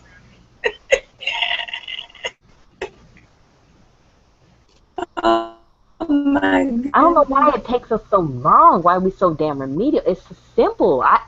You know, my husband, he's a sweetheart. My husband's a sweetheart. He likes to tell me that I'm, you know, awesome and shit because, you know, he married me and, you know, he wants to make sure I still put out for years to come, you know.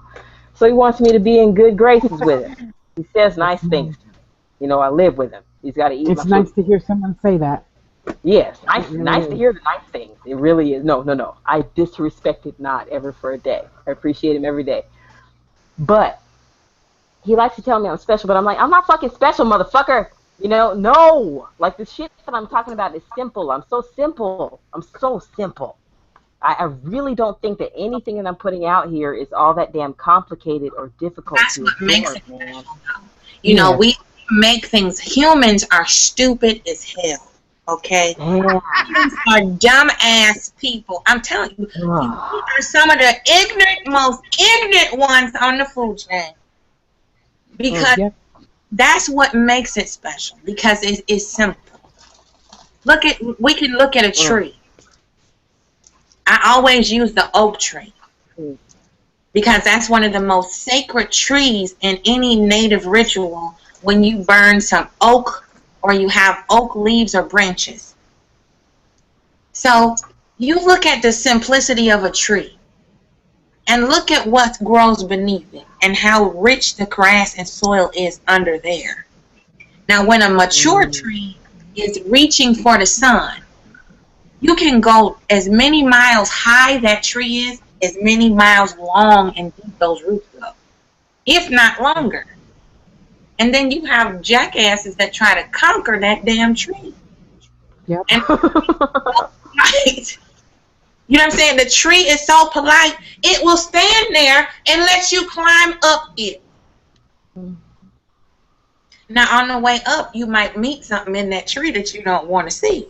Hello. It might be another community in that tree of birds, felines. It might be a cobra sitting up in that goddamn tree. But the tree is so polite, it allows that community to live in it or on it or around it without disturbing a soul. See how simple that is? But we go what? We need some paper. We need some paper, so we're going to tear up this tree. Because we want to write on there to say, don't fuck up the tree. Yeah. Save the tree. Big old poster. Right, save the trees. With ink on it. And then where do you think the ink came from? It came from the earth. Yeah. So you're going to take the ink, fuck up the tree so you can put that on the paper.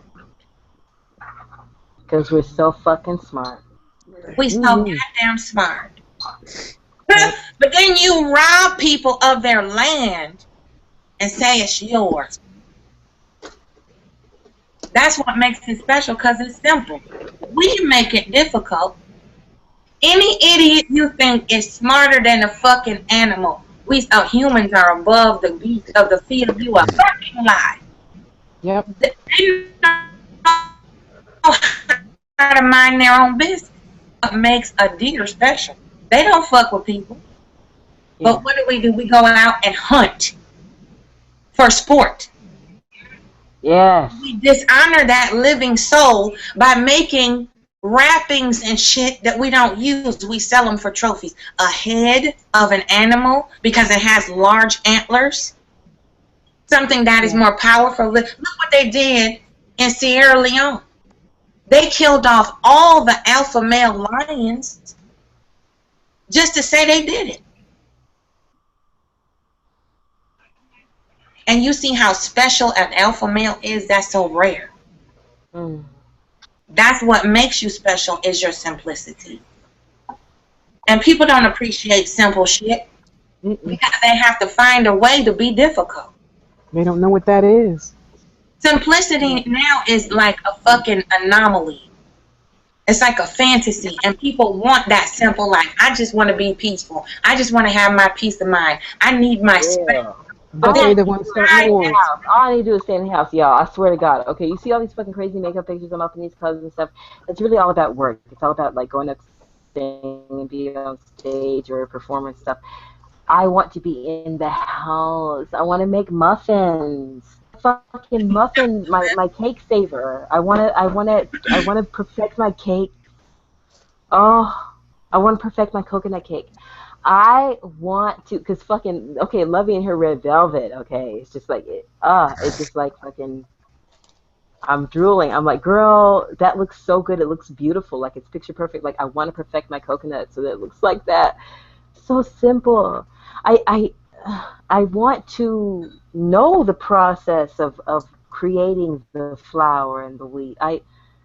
I'd like to taste wines, just because I like wine and I want to go wine tasting just to get into the process of the earth. I want to dig into. I want to respect it. I don't want to just abuse.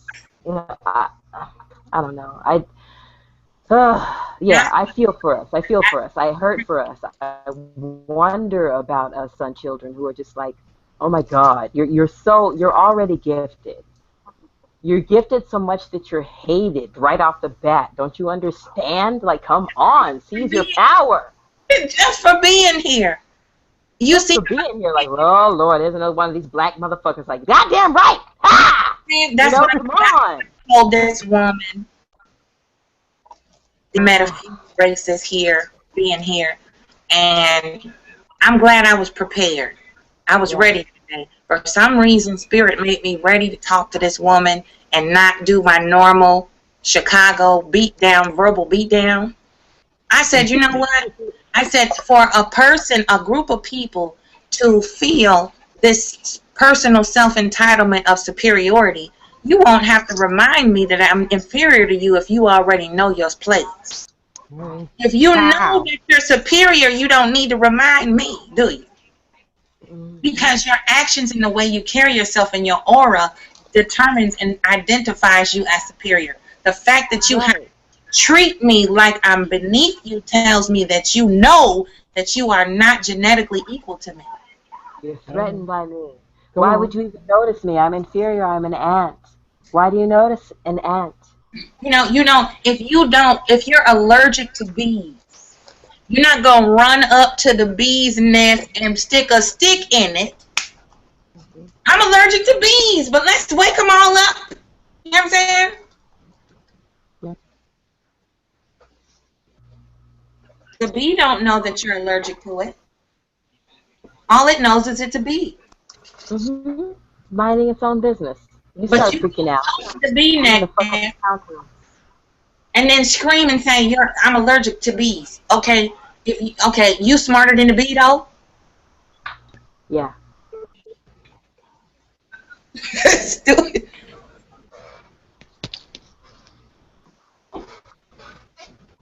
It just makes no sense at all. At all. If you're so gifted and so powerful above and beyond a human, we're two humans, but you're above me, why do you need to remind me of that? You're too busy being better, right?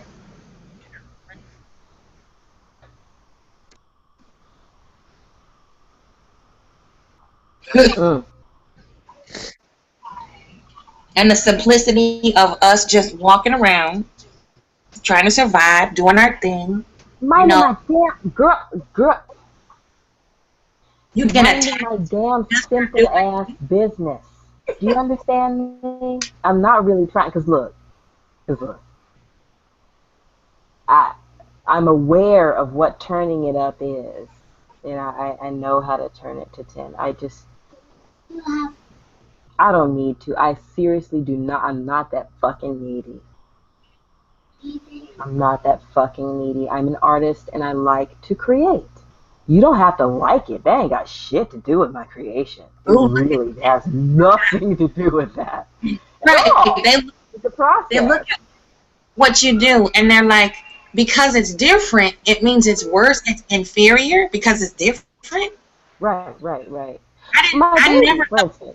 I thought it was just like I wasn't thinking about you when I gave birth to her. I wasn't caring about what you thought about her and her worthiness. When I made anything, and tell me, this, that, and whatever. Yeah, I feel for you. I do. I really wish that I could sell you, just spray it in your face, just like a little, get it right. Just a little, put together. I understand you have gifts, go use them. Don't come over here trying to tear mine down or to disrespect them or to distract from them or to detract from them. And don't do that for any of my sisters just because you're so afraid of what we possess. Yeah. A video that I put out today, it's going to be one of a few like that. Just like, you're so black woman obsessed. It's the hottest fucking topic on your fucking radar right now. Black women, black women, black women, black women. Everything we goddamn do. Trending, everything.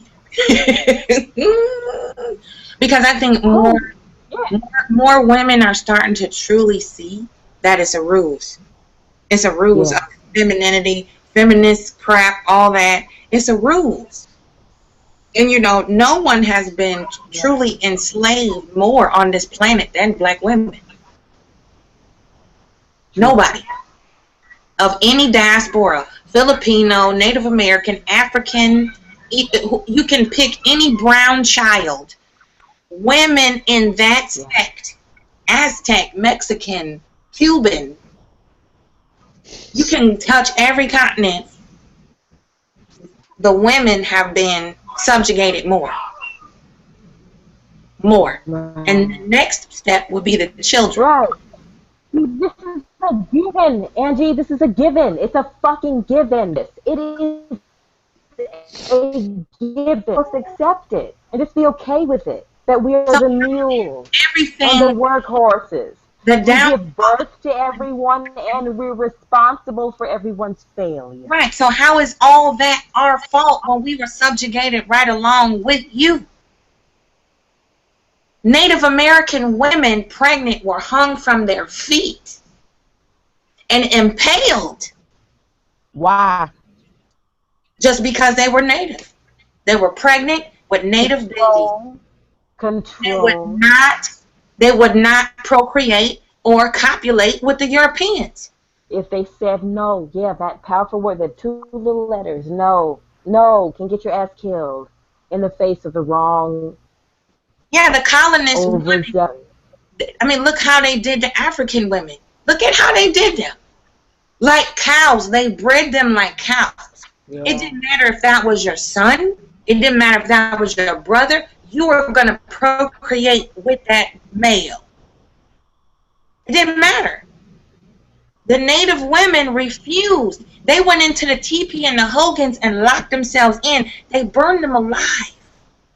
Alive. But this is our fault? The way that our sons and grandfathers and uncles came out, that's our fault? Because they conform to this sick shit, that's our fault. Yes, thank you.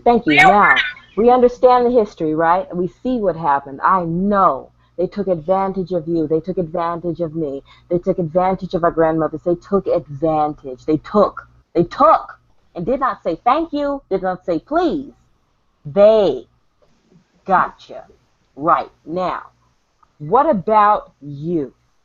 What about you and you're perpetuating these fucking cycles by telling me that I'm less? By insisting that I get under your boot when you have no territory to claim, no reason to insist. I appreciate what you've been through, I really do. But I'm looking around and I'm seeing even statistics, which I do not necessarily readily trust. But sometimes, you know, a thing is just a thing that you cannot deny, and even the statistics have to support that black females like these things, like these trashy bitches who give birth to everything. Sometimes we can be resilient, we can prevail, we can excel, we can be, you know, CEOs here where we were once chattel and whores. You can do it too. You've done it too. We see you doing it, right? Yep. We need you to continue on that path, to stop and look around and go, wait a minute. You know, bitch, what you doing? How much are you doing? I don't think you doing enough. What are you doing for me? Well, you know, wait. I'm sorry. I was so. Hold on. I got one baby on my titty. I got a book right here. What were you saying? I couldn't. Yeah. And that's the thing, that's where my heart breaks over and over. Because it doesn't matter what your heritage is. Right now, in this new millennia, this new age shit, I can't even name it new age. It's not even this is Generation X, if you ask me. That's supposed to be mine, right? I think we're supposed to be Generation X. 70 and forward, we were labeled Generation X because we were the creative, crazy, mismatched neon babies, right? Okay. We were the glow in the dark babies. We were the, naturalistic babies. We were the nappy hair babies. We was the Afro Black Power babies, right? But these motherfuckers now, that's X to me. I can't even find a word. As much as I read and study, I cannot find a word to identify. Generation question mark, girl. Right. It's like, what? There you go. Generation anything go. else. Generation low self-esteem. Generation what? Empty. Generation no soul.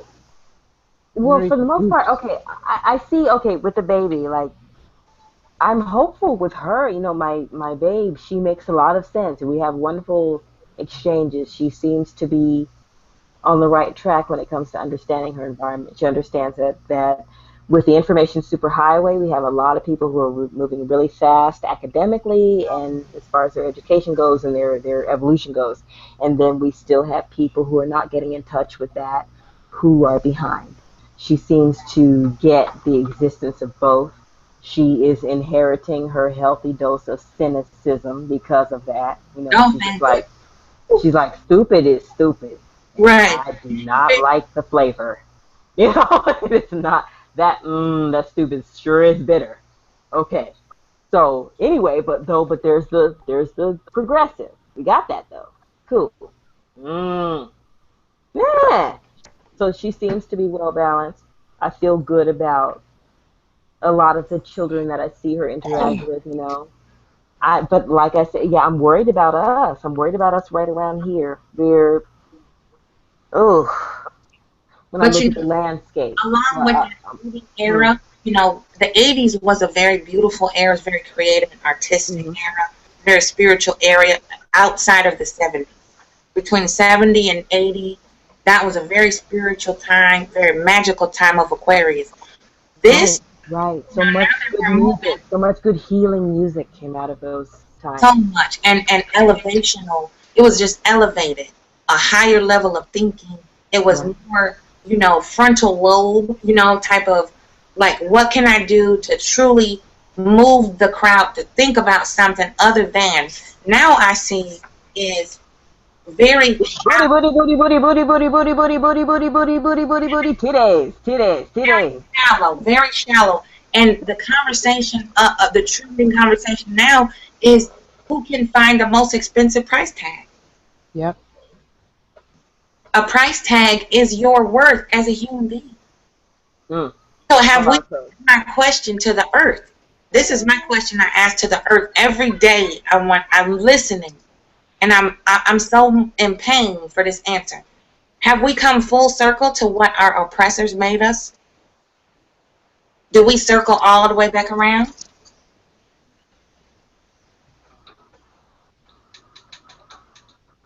Tasha, what are you doing? Making jewelry. What else? I was making jewelry. Yeah. Oh, wow. Oh, wow. That's beautiful, sis. I love your hair. So pretty and thick. Yeah, you. Thank you. Them eyebrows giving me life. I love them. They so complete. They say complete. Them eyebrows. I They just learned saying how to something. put them I wanna on know what to say. after 53 years. I finally learned how to put them on halfway decent. Oh, your brows. Oh, my goodness. No. Well, you I guys start could wearing have told them in me. my 30s. Now, y'all supposed to be my sisters. You could tell a girl, Tasha, take off those division signs. That's not the best look for you, child. You could have told me. I'd have understood. I wouldn't have cussed you out or nothing. Okay. I've never seen you have bad eyebrows. No. Never. I love you, Angie. I'm telling you the truth. You know I would have said something now. Come on now. Thank you. It's like we need to start from scratch and start with the old-fashioned etiquette classes. Remember those? Polishing and finishing school? Oh, yes, ladies. The first thing we need to teach these young ladies that stockings and slips are still needed. Hello. Damn. Goodness, I'm so glad. I was gonna get on that earlier. I'm glad you brought that up. Covering that belly. It ain't no damn muffin top. It's a cake. Cover it up and put pants on that go over your belly. Damn. Like every girl, and you know, and I know mothers get sick of me, but I'm older, and I will slap you before you get ready to say something. You need to tell your daughter, cover it up to here, okay? You ain't gonna find a man because you didn't teach her that, and she ain't never gonna find a man because they're just gonna fuck her and go. They don't care about a muffin top or a cake or anything else.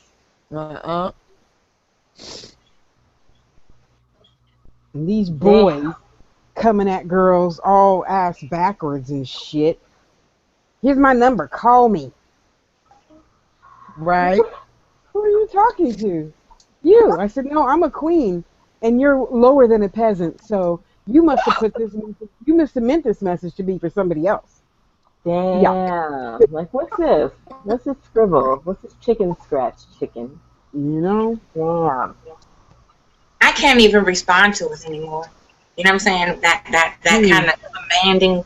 I had a troll tell me on one of my videos that I need to act like a lady and they need to listen more, you know, and all this stuff. And I'm like, you need to really have a seat in the middle of rush hour on the freeway. That's what you need to do.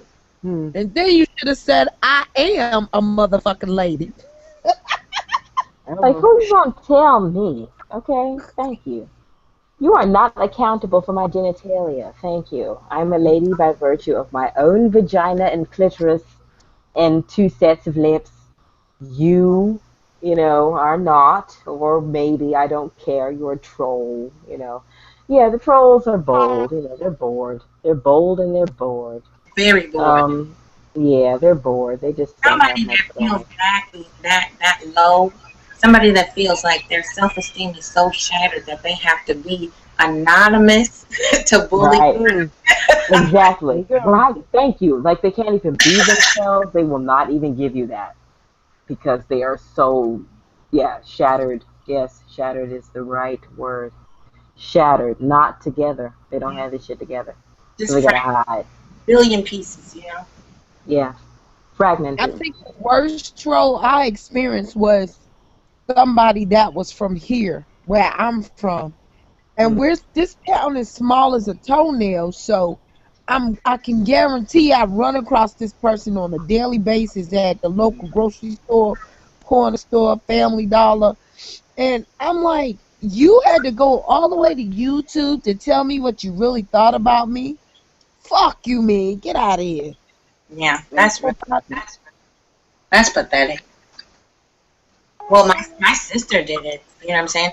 Like, she was so adamant on tearing my family apart because of the sibling rivalry. And you know most of the backstory. So she went, this was years ago, but she went and made a stock account on YouTube. What? And she said some of the most filthy, vile shit. And this was designed because she knew that at that time I was working with children full time. I had a life teach, and I had a daycare and school in my home pre-K. So she knew that if anybody saw that, that would tarnish what I built. You feel me? So, I mean, people type how they talk. So it's not like I didn't know who it was. It wasn't hard to figure it out. So when I actually brought it back to her attention with this last issue that I had to deal with, it was like I was putting holy water on a vampire. Her reaction to it, it was silent, but it was so loud. I mean, it looked like her face just disappeared off her body. I'm like, you're my sister. You know, you have terrorized me with this dysfunction for 25 years, a quarter of a century. You cannot rest because you're miserable and you want to skin me like a goat and wear me like a cloak. I don't understand that. You can't just tell me that you hate me. Right. You have to go to these extent to do it. And you still are identified. I still identified you. Ugh.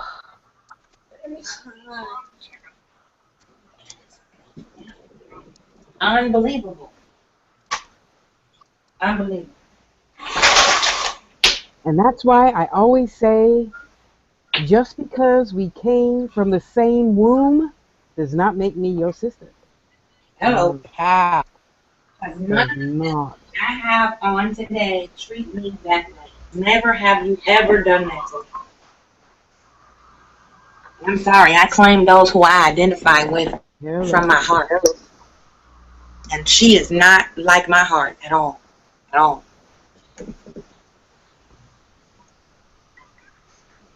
Why you so quiet, Ready Freddy?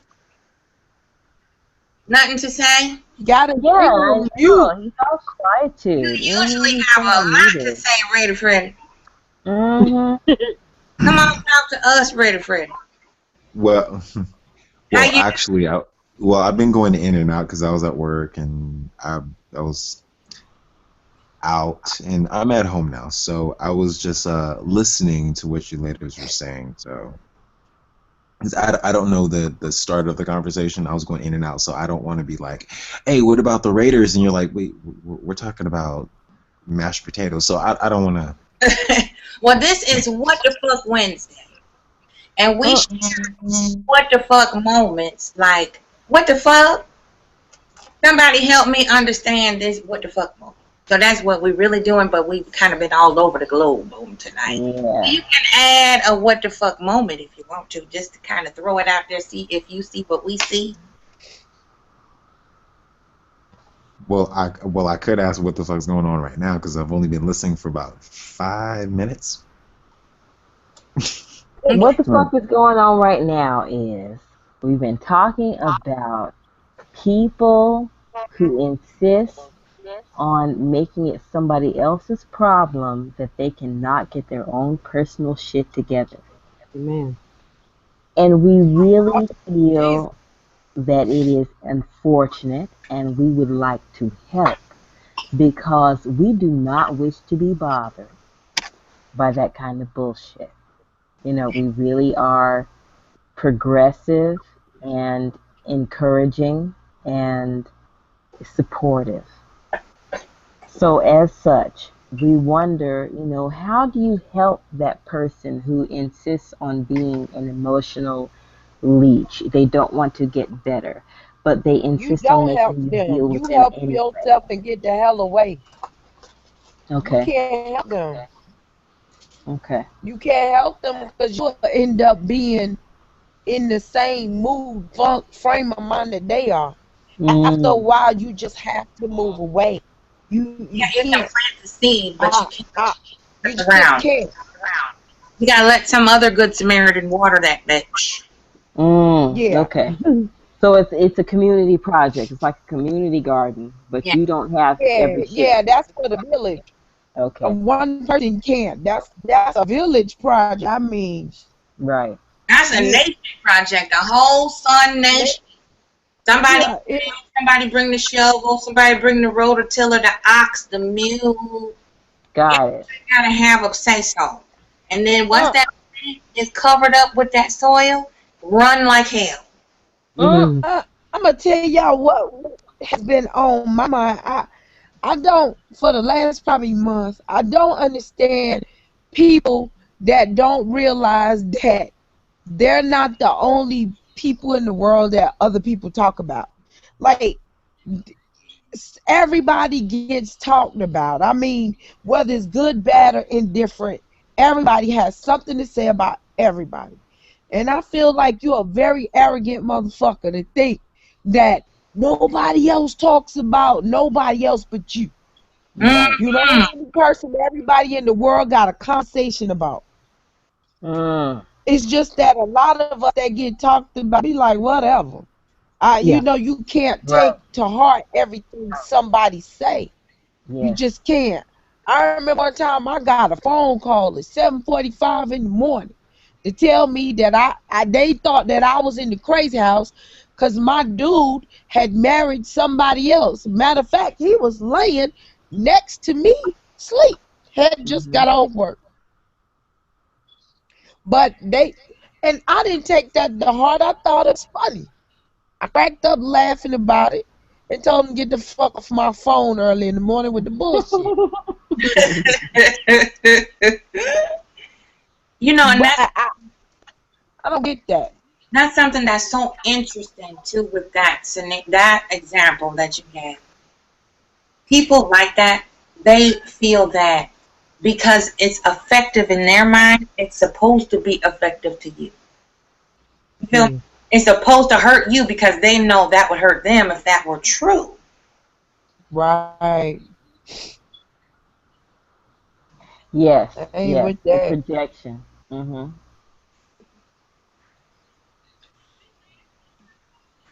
And That's you know, that's what we're doing. and you know, I grew up down here in the South to where being dark skinned was like a curse. You know, that was like, you cute to be dark skinned, or you black, you ain't gonna never have no husband, no boyfriend, or if you do, you gonna be somebody's side chick, or she would be cute if she wasn't dark skinned, things like that. So That's when insane. you That's dark skinned, you just insane. get used to being talked about. Oh And my it's God, not just that is people in the insane. streets. It will be your family members, grandma, auntie, cousin, sister, Right. Being like, you look like uncle. this, like that. My You friend just Gary, actually, being my talked friend about. he's Indian, and it's the same thing with him because he's a darker Indian. So Yeah. amongst people from India, there's that thing, there's that sort of like skin stigma where if you're dark, people will make fun of you or call you blackie or call you darky or whatever. Now, my friend, when I met him, I thought his skin so beautiful, and his hair so beautiful. I thought he was just gorgeous, and people thought we made a cute couple. Gary is gay as the day is long, but this is weird in high school. It's before you even establish a damn sexuality. You're just hanging out with your friends and shit. So like, yeah, people are like, oh, you guys look so cute together. I'm like, oh yeah, that would be cool. But yeah, there was that stigma of darkness, and that is so crazy to me because when I look at models like Alec Weck, or anybody else who is like this dark cypher, Grace Jones, I'm looking at like power. I'm looking at beauty, just unimaginable, earthly goddess beauty. I cannot believe that there are people who are so small, like en masse, like I can understand maybe one or two ignorant motherfuckers, but that is so common for It groups is. of people. And I know Who are so women dark skinned. that treat their children based on their skin color. Ugh. Like they'll treat the lighter skinned children different than the dark. It could be vice versa. I've noticed like my stepmom, she's very, very light skinned. I noticed she's very impartial to me and all her kids and grandkids that are darker. But I also know of other family members that because I was darker, I would, my lighter skinned cousins were treated better, And I tried to tell this person that you got to treat your kids equal. People think that starts in the street. It don't. It starts at home with the mother always in the dark skin, you little black whore. Or she's saying to the light-skinned brother, you high yellow ass, you this, you that. It creates things in the children's mind that they grow up with, and it's instilled in them. Because I always thought I was the ugliest thing walking. And I just got to a point where I said, well, shit, I'm just going to work with the fuck I got and keep it moving. And if whoever don't like it, they don't like it. Kick rocks. I had to get there or I would have been miserable forever. Seriously. That's insane. That's insanitude. It really is. Venom is so pretty. It's so crazy. Your cheeks are so cherry gorgeous. Your skin is like smooth butter. It's insane. Mhm. It's insane. It's insane But it to even mental better is illness. just the light in the dark. And I got a friend, Lord, please forgive me what I'm finna say. She looked like her face been hit by a train, backed up, hit by bus, and drugged down the street by a Oh, no, Texas she cab. didn't. But because she was light skinned, they always considered her the better looking friend, you know? That's insane. She went all the way there. He was in. That's so retarded. I can't. That's so retarded. I can't. My parents didn't do that. Huh? My parents didn't do that. Now my sister and brother have a lighter complexion than me, and my baby sister is darker than me, and I'm like in the middle with my complexion, and she called all four of us black ass. She didn't make no difference in our complexions. She didn't treat us different. One got a whooping, we all got a whooping. All you black asses getting a whooping. My brother and sister stayed getting this shit. Me and my baby sister got whoopings just about every damn day calling them to. Goodness. That's why you can take the military. You're like, oh, whooping ain't nothing. It sure would. So drop the what? A leather belt used to hang on a nail on the closet in my dad's room. Damn. Belt. Everybody line up.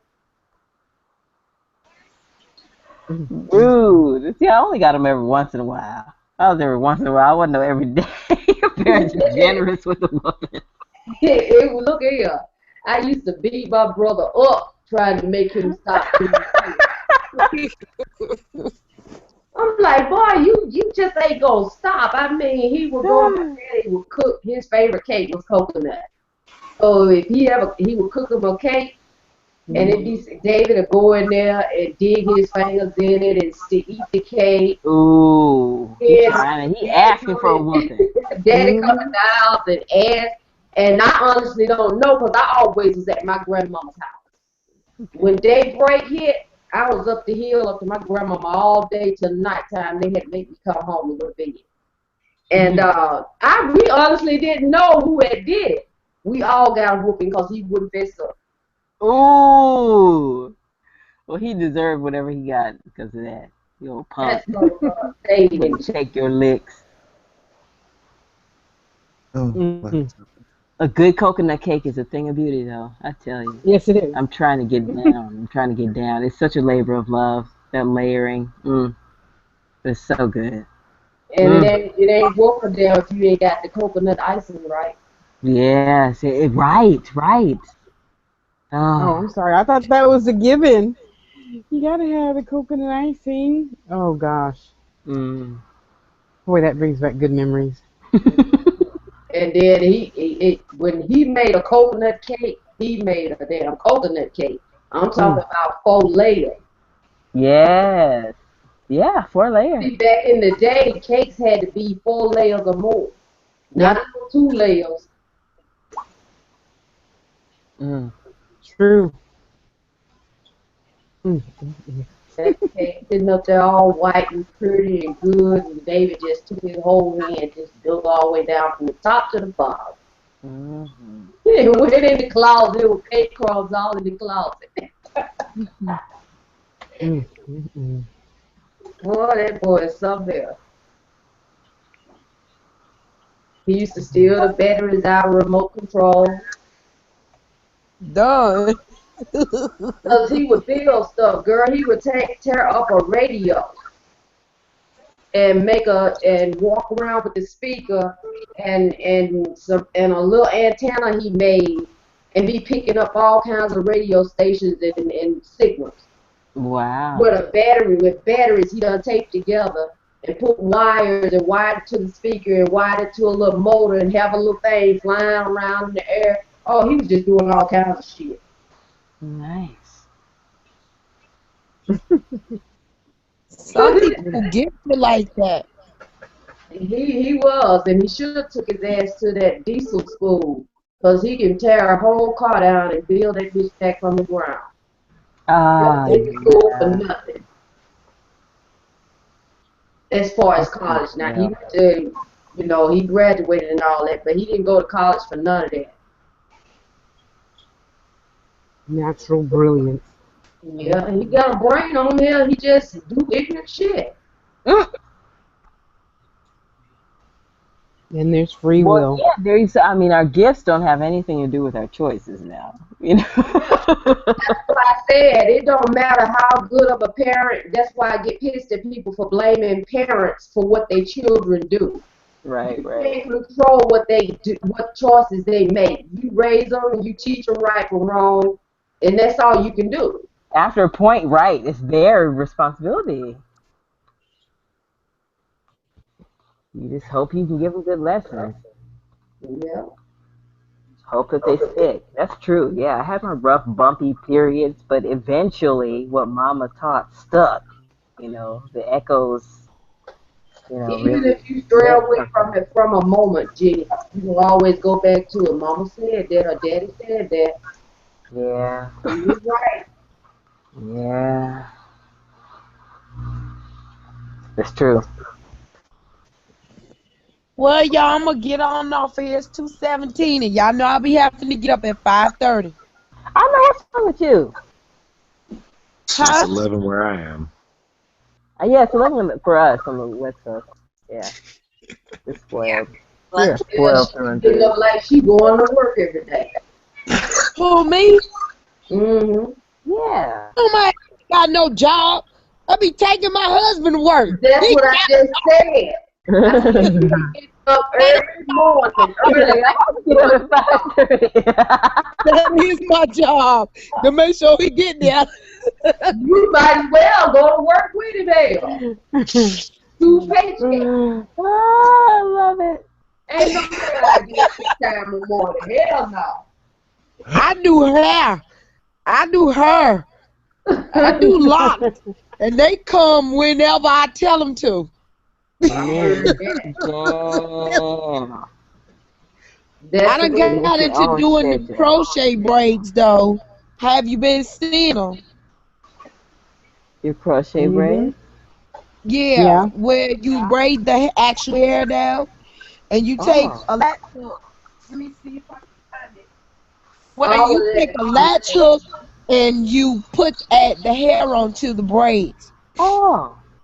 All of that is coming back still. Yeah, but it look better. You know how horrible it used to look back in the days? It don't look like that now. It look more like a sew-in. The methods that they have now, you use loose hair instead of that braided hair. Mm-hmm. How awful that hair used to look. Ugh. You can use loose hair, curly hair, fat and wavy hair, all of that, and it comes out gorgeous. Yep, I used to do it with that in my salon, even back then, with the loose hair. Really? Yep. You need to teach a sister something, so I know. And I used the actual latch hook that I used to do looming work with. Ooh. That's what I use. That's what I used to do my locks with too.